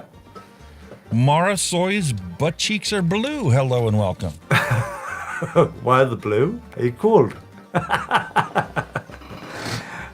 Holy shit. Is it cold where you are? We're off on our tangent. We figured we finished up everything that we normally talk about, so now we're talking about cameras and OBS and well, it's just the grading behind the scenes stuff, It's just the stuff we'll do behind the scenes, basically, just to give you some insights to what goes into it, I suppose, and all the technology and all that crap, and it's it's part and parcel of what goes into a YouTube channel. You know what I mean? Yeah, the hardest part is when you get going to do a YouTube channel, you're like, oh, I got a camera, I got a phone I could use, and I got a microphone. I could sit down and set this up real quick and just do some basic editing, call it a day, and then you realize, well, if you want to be good at it and you don't want to be boring, it isn't just having a personality. It's about being able to edit your stuff. So there's no there's no short things, there's no you made a mistake and are thinking about what you want to say. It's like you become the actor, the producer, the audio engineer, the videographer, the casting crew, all those roles that are in video production, audio video production, TV production. You end up learning different aspects of it and excelling in different corners of it.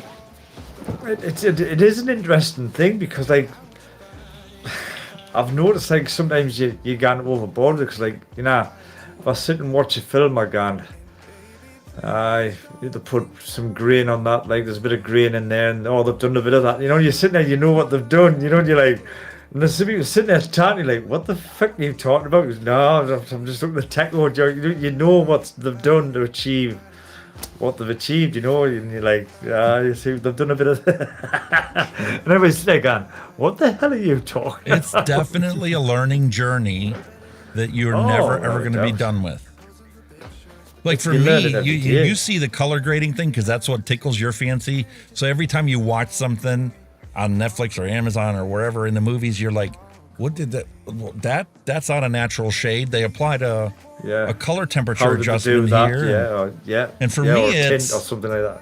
When I hear a program, it's like, oh man, they use lav mics for this whole production, and they didn't like EQ it out right. It just sounds like a lav mic. And then the other thing is, like I said, when I was looking at that mic that I was telling you about, using, and where was it to sound that good when you're that far away from them? I don't care how wide of a lens you're using on your camera. That camera crew has got to be 30 feet away from the actors. And even if you had a 30-foot long pole with the shotgun microphone, boom mic, yeah, that's still 12 feet above their head if that's what you're using to record their audio. But it doesn't sound like it. It's phenomenal. You're like, hold on, how are they doing that? I love trying to figure out how they do it. Yeah, because then you go and you reproduce it yourself and you record it and go, okay, how can I use the tricks that I know to get it to sound right?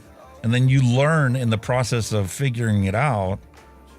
And then when you go to record something and it sounds like crap, it's like, hey, I already know exactly what's wrong here. That's it. You know what cut you've here, done boost wrong, here, you're done. Sounds good again. I mean, like I say, I'm still learning a lot when it comes to sound and stuff like that. But I mean, you know, hang on, let's have a look at this, right? Just let's have a look at this shit. Hold on, where are we here? Okay, now, really? Did you get lost? Okay. This is the challenge, right? This I've got days and short. This is when I started. You were a much younger man. You know what I mean? That's like I think it was a phone. I was using a phone then. You know what I mean? And it's like, whoa. You know what I mean? Look at the clip of that. There's fucking vape fucking fog all over the place. And look at the lights in your glasses. That's the hardest thing is to understand lighting. 3-point lighting. Yeah. And then when you set up a studio like this where you're actually turning 90 degrees or 180 degrees, it's like you need lighting there, and then you need lighting there, and then it's just like no matter which way you face, you still have the right lighting. But when you go from that to say that, what a difference. You know what I mean? It's like, but look at the progression color in in your it. video compared to your color now in the camera. Well, this is it. This is the color grading aspect. You know what I mean? I've got a tan there. Look at that. I've been out in the sun there. It looks good. But yeah, that's kind of like how far you come on. Like you see, we've all done it one way or the other, whether it be sound, editing, whatever. I mean, I must admit, I need to brush up on editing. I'm terrible at editing. I'm absolutely pants. I just want to get the job done as quick as I can. That's it. Fucking done. You know what I mean? Me being an analytical person, that part doesn't bother me. It's like doing a jigsaw puzzle. It can take you days to do it. Yeah. But the process of it, you know exactly what you're doing next and how to do it, and it's just a matter of working your way through the entire footage. And I've gotten a lot better, and the fact that I've cut the times down, like your first video was 27 minutes long. That last video was 30 minutes long. How many people can commit a half hour to a single review and watch it the whole way through?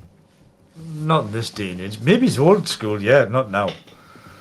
People's attention span's so limited now. You're like, oh well, yeah, that's it, right, that's it, move on, or they'll fast forward through, or they'll scroll or whatever. Hence timestamps in your video. If you don't want to watch this bit, go to that bit, and there you go. They'll probably browse through it rather than watch it all. Yeah, that's probably what they do. So, right, there's the intro. That's what he's looking at. Right, we'll have a look at the build. Yep, doing it right. We'll have a look at his final. Now that's it. You kind of. I mean, I do it myself. I'm very guilty of it sometimes with some videos. I'll have a look at the build. Yeah, right. Move to the end. Right, what do you think of it? Right, fair enough. Blah blah blah blah blah. Move on. You know what I mean? Yeah, for me, I'm good with my videos when I'm good. Do the processing of editing it. I get to about 90% of it done. By then, I probably heard myself do this thing 100 times. At that point, I'm like, I just want to get this over with. Yeah.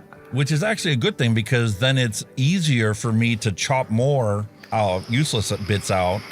And as I rewatch it, it's like, oh, I should throw a title screen up here to inform them about this that I didn't talk about and I didn't point out. But I've learned through the process of reviewing it. In 3 weeks, this is going to become an issue to look for. Yeah, see, me editing's basic. I think that's probably I can do basic edit and cut and all this stuff, but it's when you come to add stuff on, like you say, like titles or transitions and all that. I just keep them simple. You know what I mean? See, Vic caught it. He's like, did he have a tan there, or did he color grade that? I'm like, no, he color graded that. No, I was tanned as well. I was tanned, ungraded. Well, see, here's the thing that I do, and this is part of why it's important for you to have the right lighting. First off, you set your camera to the right lighting, and that number is based upon the color temperature of the lighting in your room. Having a studio, I can set all my lights to 5000K, and then I can set the camera to like 4900 or, 5100, depending on the camera, which way it interprets color temperature. And that's why I look the right shade of red, whereas you have like a purplish look to yours. I had a shave before I come on, so I've got a face like a baboon's ass, to be honest with you. And it's hard when you're doing this like in your living room or something, like you have your setup there. I mean, this is his common room that everybody else uses except when he's live streaming. So it's not like, he can go out and buy, $150 lights to set the right color temperature. He has to color grade it afterwards or he's going to look purple. Yeah. Definitely. I mean, that's running now with no, on a normal camera profile. And again, the renowned Sony cameras for their color shifts they're a bit off when it comes to normal. But that's why everybody goes with the Canons, you know what I mean? Because they're straight out with the camera, they're a bit better than the Sonys. It's just due to the colour shift, the science that each camera uses, you know what I mean? But at the end of the day, I mean, if you know what your lights is kicking out of, you can just set your camera the same. I mean, these are 5600s, and I can just set the camera to 5600 and Bob's your uncle. Yes and no. Don't forget, the light source of other lights in the area, even the sunlight from your window open, will change that temperature that you need to have in your camera. That's my preliminary settings, and then I go into my custom white balance, and I use my card for my custom white balance, and then that kind with the colour check and all that. I've got a grey card there as well, but I've always tried to get my white balance a year and a half ago, and I haven't touched anything since then. Yeah, once I figured out what the offset was needed, I set the offset in the camera so that everything looks almost identical. The only one I have trouble with is this Elgato face cam, because every time they put a software update out, they're adjusting the accuracy of their color temperature, which means the settings are different every time they do an update, like they just did one for it. That's why if you look at the overhead camera compared to this exact same light, one's actually closer than this one, so it should be even more accurate. But the color is still different in them. It's like I can't be bothered to fix that one camera that's off. Everything else is the same. Yeah. It's just the color science of each camera, isn't it? But yeah, I guess if you get your exposure and your white balance, you're halfway there.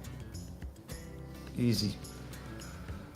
But like I say, I mean, in the studio where you fix, but you know, I'm putting stuff up, I'm putting it down, so me position, me lights is never exactly the same. You know, they get moved and they're off a bit or so. I remember that struggle there. Yeah. Lighting from my windows. I had to shoot at the exact same time, all the time, to get it to look the same. Yeah. Depending where the sun is, or the so-called golden hour as well, isn't it? Yep. And then I said, you know what? I am done with this.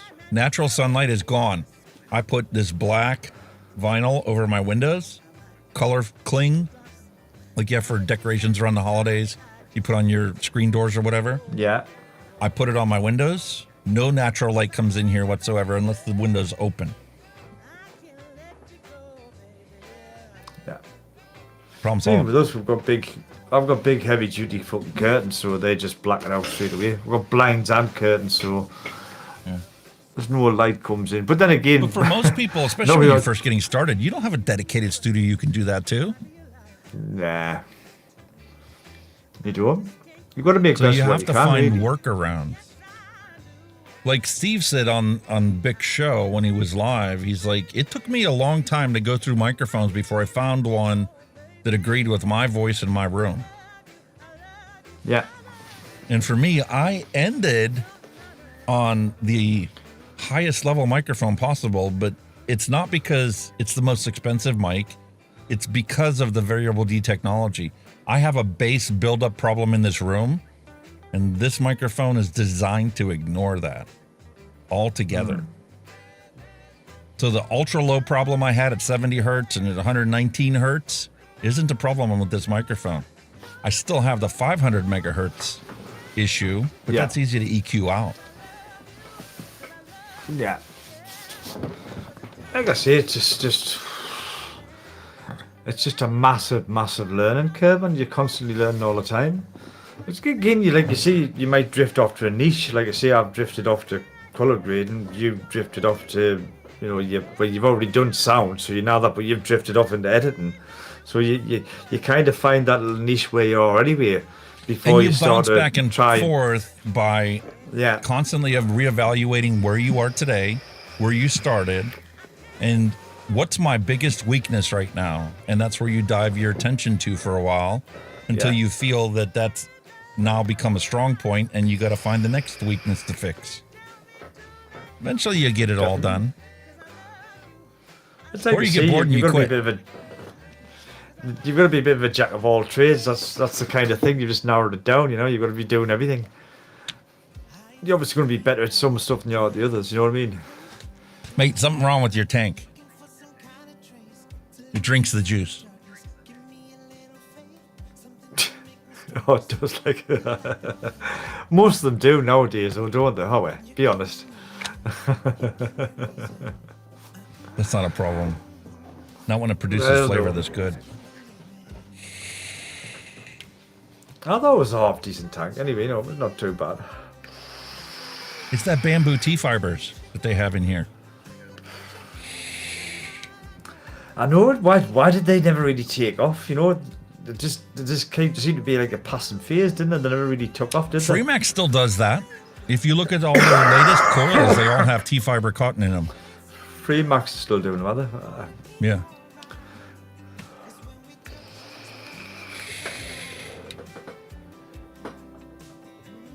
What? Elon and Kennedy didn't send you that grant money. I'm going to have to talk to them. Trump too, lol. I'm lost on that one. You kind of got us on that one. Vaping Bic says, I use floor isolation left over from my new floor. If you see it from the outside, it is like I am growing weed. Oh, the kid there, the foil on one side. He's got a weed farm. Listen, I fell down the same rabbit hole everybody else does with their audio, and you think you buy this foam blocks that they have, like, oh, 2-inch foam, that'll fix it. Even if I got to cover my whole ceiling in it, my whole wall, it'll still be good. Well, that only takes care of your frequencies above 1,000, above 1K. Anything below that don't do anything to it. Maybe 25% reduction if you cover the entire room in it. Then you're like, oh, fiberglass. If I buy those fiberglass bats and build my own little panels, that'll fix it. All right, well, you got down to 700 and you cut down the bass a little bit, but you've created new problems because now the most prominent sound in your room is ultra low frequencies. I see the guy. Oh, I don't know whatever happened to him. I used to watch him regularly. He used to do a lot of DIY solutions to studios. Like, you know, you'd say, don't buy these foam soundboards, make them. And what this thing he done, he made it was fucking, honestly, it was brilliant. It was fantastic. What he basically built like a picture frame, right? Like see, like you get a canvas that you paint on. Like he got one of them, but he made it thicker. And what he done, he filled it with towels behind it. He filled it with towels and put it back on it. And then he flipped it round, and on the front, he extended again and turned it into an LED light. So it was an LED, like a white LED light and a soundproof at the same time. It was fucking clever what he done. It was brilliant. And it looked absolutely awesome. But he used to make loads of stuff like that, little gadgets and nitbits for instead of buying all this expensive shit that they sell to say do this, that and the other. He was really good. I can't think of who he was for loving the money now. Can't think of who he was. This is something I think YouTube creators should do more often. We don't do enough of it. I mean, when you get into doing live shows and you have, interaction with people other than what you do live, it's nice because you get to talk about other things you don't normally talk about. Yeah. And one of the things that Kenny and I have done numerous times is show content creators that we've watched and seen, and it's like, oh, did you ever hear about this guy? And you're like, who? And then you go and you check it out and you're like, I've never seen that guy before, but he's funny as hell. Or, boy, that I really learned a lot from that. And it's just like, that's right, yeah.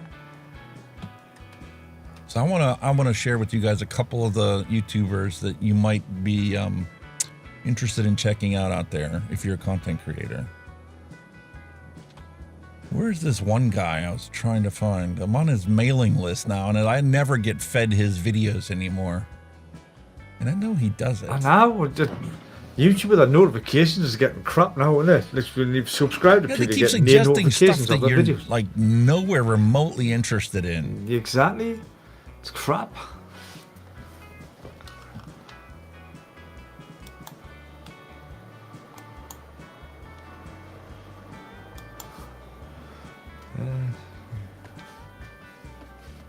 And the thing is, I had to open it up in a different browser.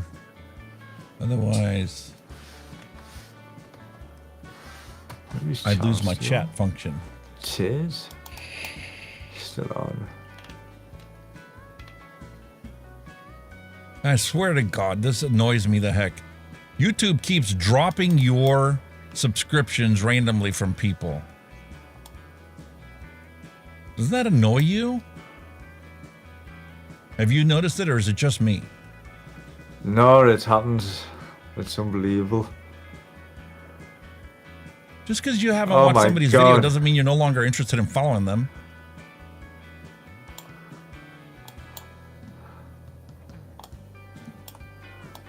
I miss doing this stuff. All right, here's one for you.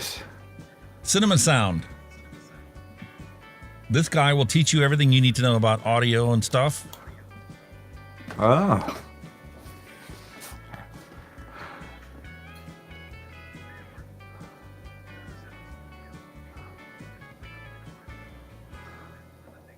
How about somebody that has actually worked on real national and international released movies doing the audio chain?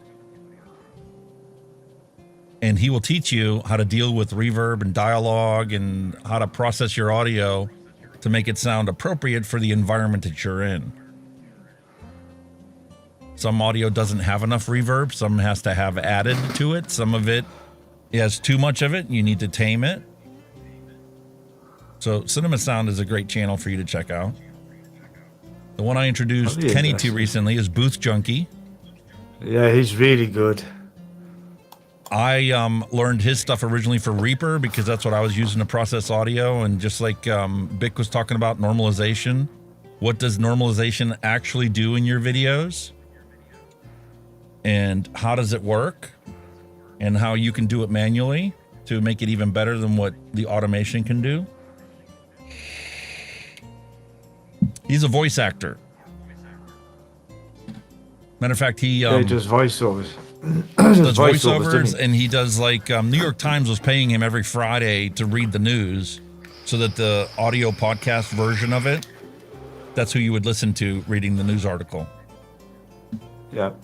Plus, then he does like book narrations, and he does that. He did an actual skit on here. But if you want to know anything about audio and microphones, do you not think that sometimes down to your voice as well? I mean, if you've got that voice. For him, it's definitely his voice. I mean, I could listen to. I used to like to listen to Richard Burton. I think he used to have a fantastic voice. Richard Attenborough does all the nature programs in the UK. What if you just got them voices that just suck you in? You know what I mean? The voice is so good.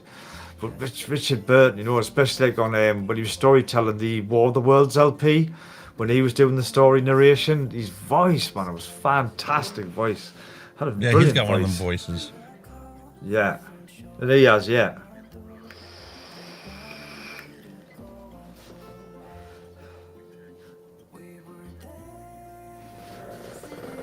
Yeah, he's got a voice. He's got that voice. voice. He's got that voice. Think my and voice just is soothing to listen to. I think that's why I struggle with audio. I think my voice sounds fucking awful. just there's something about my voice I don't like. And if you ever go to decide, do you want to go buy microphones, you will always come across Bandrew doing microphone reviews. And eventually you might end up getting suggested his podcast where he just talks about YouTube and about whatever, about money and miscellaneous things. Yeah. And then there we have Vapor Man. Vapor Man.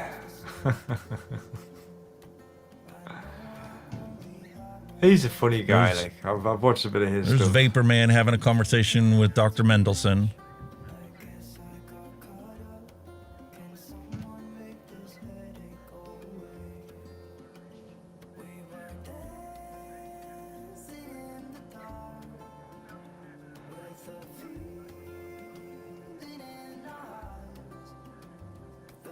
Now, I truly like the fact that this guy, look at him. First off, he's in his garage, okay, with a backdrop. Set himself up to look like he's got a desk. He's dressed in a suit, and he's got the Vapor Man hat on, like a superhero. He's funny. He's quality. Love it. Yeah. And then if you want to look into boom mics and pole mics, sound speeds. Yeah. He actually works on studio sets, recording the audio for productions. Like Samuel L. Jackson, he recorded during one of his movies his audio. And actually talks about some of its stuff in some of his videos that he puts out there. Well, it'd be good to record his stuff, motherfucker. Yup. But like I say, when we're doing live shows, I mean, I've got a clip here of when we used to do Bargain Vapes. Now, Skin, he was a fantastic editor, and honestly, this is where I used to think, where's your imagination for this stuff? You know, I'll play this. I mean, I don't know if you want to hear it or not, but. It's just his stuff, his bumpers. His bumpers and everything, his music, his bumpers. Oh, brilliant. This is the shit he used to come up with. There's me. I mean, that was Mank. And that's him. You wouldn't believe the amount of people that's copied that. So many people have copied this off us. We started this up. But that's the kind of thing you come up with. You just sit there and bring this stuff up. I mean, look at all this shit. I used to say, where do you find this shit? Look at this. Oh, this one's taking the piss. I'm not gonna laugh here.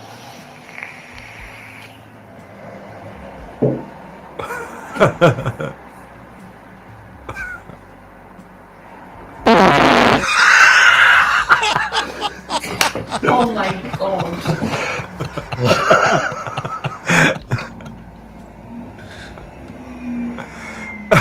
This is the shit we used to do, man. We used to just have a laugh.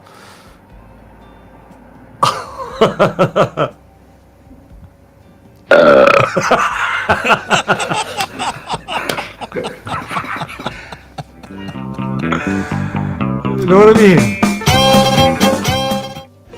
We used to have so much fun doing this. I mean, look at this. He made shit like this.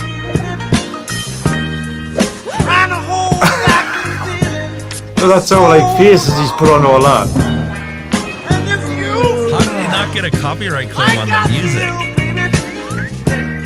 He was he had a subscription. This is shit.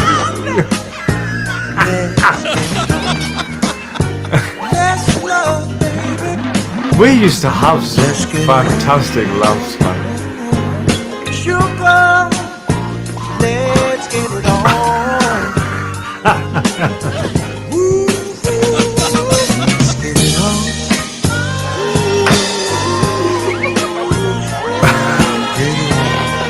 You know what I'm talking about. He's done one, like I said, he's done this with them.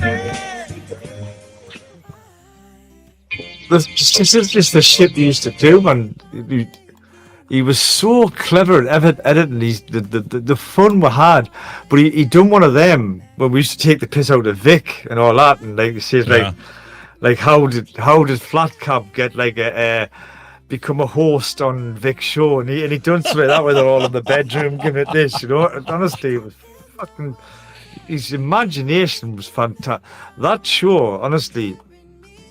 It could have been bigger than what it was. Really, it was. It just took off. We did a little bit of vape and stuff earlier. I used to do voiceovers for the download part when I did 2 languages, but did not want to bill 2 times for one product. Ah. Listen, there are vape reviewers out there that natively only speak traditionally in their native language. Yes, definitely. For me, when I first got started vaping, this is who I used to watch. Because obviously I understand Hungarian and speak Hungarian, so I used to watch his reviews from Hungary. I got you, yeah. There are plenty of people out there doing these things, and you just need to find one in your native language. And if you are in another country, feel free to make them in your native language as well. Yeah, why not? It's not wasted effort to do it in your native language and do it in English. No doubt. Oh, it looks like just you see the storm's picking up. Yeah, the rain's picking up here too. And then there's the other guy we were talking about, Patrick Sterling. Patrick, yeah. He's more of a fusion guy, isn't he? Yep. And then Andy Lippy for OBS. Learned a bunch of stuff off of his things. But that's just a handful of the people that we've learned a bunch of stuff from. I mean, touching on the OBS, you'll find like a lot of gamers are doing a lot of OBS stuff as well, because obviously they use OBS to stream the games and all that shit. So there's a few gamers that do a few OBS videos as well. But I'm not really a gamer as such, so, you know. And then when you get to be like me, you wonder, you know, how do I get Stanton Glance to pop up your text messages when you type the first time in chat? I did the programming. I took it from Twitch and I modified it to fit YouTube, and that's set up in StreamerBot. Smart ass. Right, yeah. If you can do it, me, I tell you. It's all part and parcel of the old improvisation, shall we say? Yep. All right, Mallory Gates was right. We are running long. We are at 5 hours and coming on 30 minutes. So I think we're going to cut it off for today. Whoa, Jesus. We went from, let's quit early at 4 hours. We've covered everything and we've talked about other stuff. To now, we're at 5.5 hours. So we're definitely cutting it off now. Yep. It's like almost my bedtime. Back to work tomorrow. Time to call it quits and go spend some time with the wifey poo who's off today. See how her doctor's appointment went. Oh, yes. Get some quality time in, sir. Get some quality time in. Definitely. Totally going 100% behind you with that one. So I totally appreciate all of you guys coming out with us and hanging out and chatting and listening to us rant and rave about all kinds of stuff. And my hiccups come out of nowhere. Yeah. So as usual, my wish is always peace, love, and a hunky vape to end cigarette combustion. Hope you guys have a fantastic week ahead, and I'll be back with Kenny next week and Vaping Bic for another episode. Woohoo! Mixin and chillin'. Again, as always, thank you to everyone in chat. Absolutely make the show. Really, really love when you guys can join us. Thanks again, Alex, for... I don't know how I'm still here, but you know, he puts up with us as I put up with him, as we want to go both ways and be diplomatic. What else? Yeah, and don't forget, guys. You know, with the advocacy thing, keep pushing it. You know, like I say, these governments are trying to make life very difficult for us, so keep pushing it. Do all the usual shit. You know, write your local government official and fill in the oath, all the blinging lists and stuff that they're putting out. You know, just try and do that a little bit to back it up. You know, keep us doing what we do. In other words, but yeah, that's me a little bullshit about that one. And I shall now bid you all a farewell. I hope you have a fantastic week. We shall see you same time, same place next week. So until then, you all stay safe, vape safe, and we'll see you all very soon. Take care now, and bye-bye. Adieu, mon ami. Adieu. Thanks for listening. We'll be back next week again for a fresh round.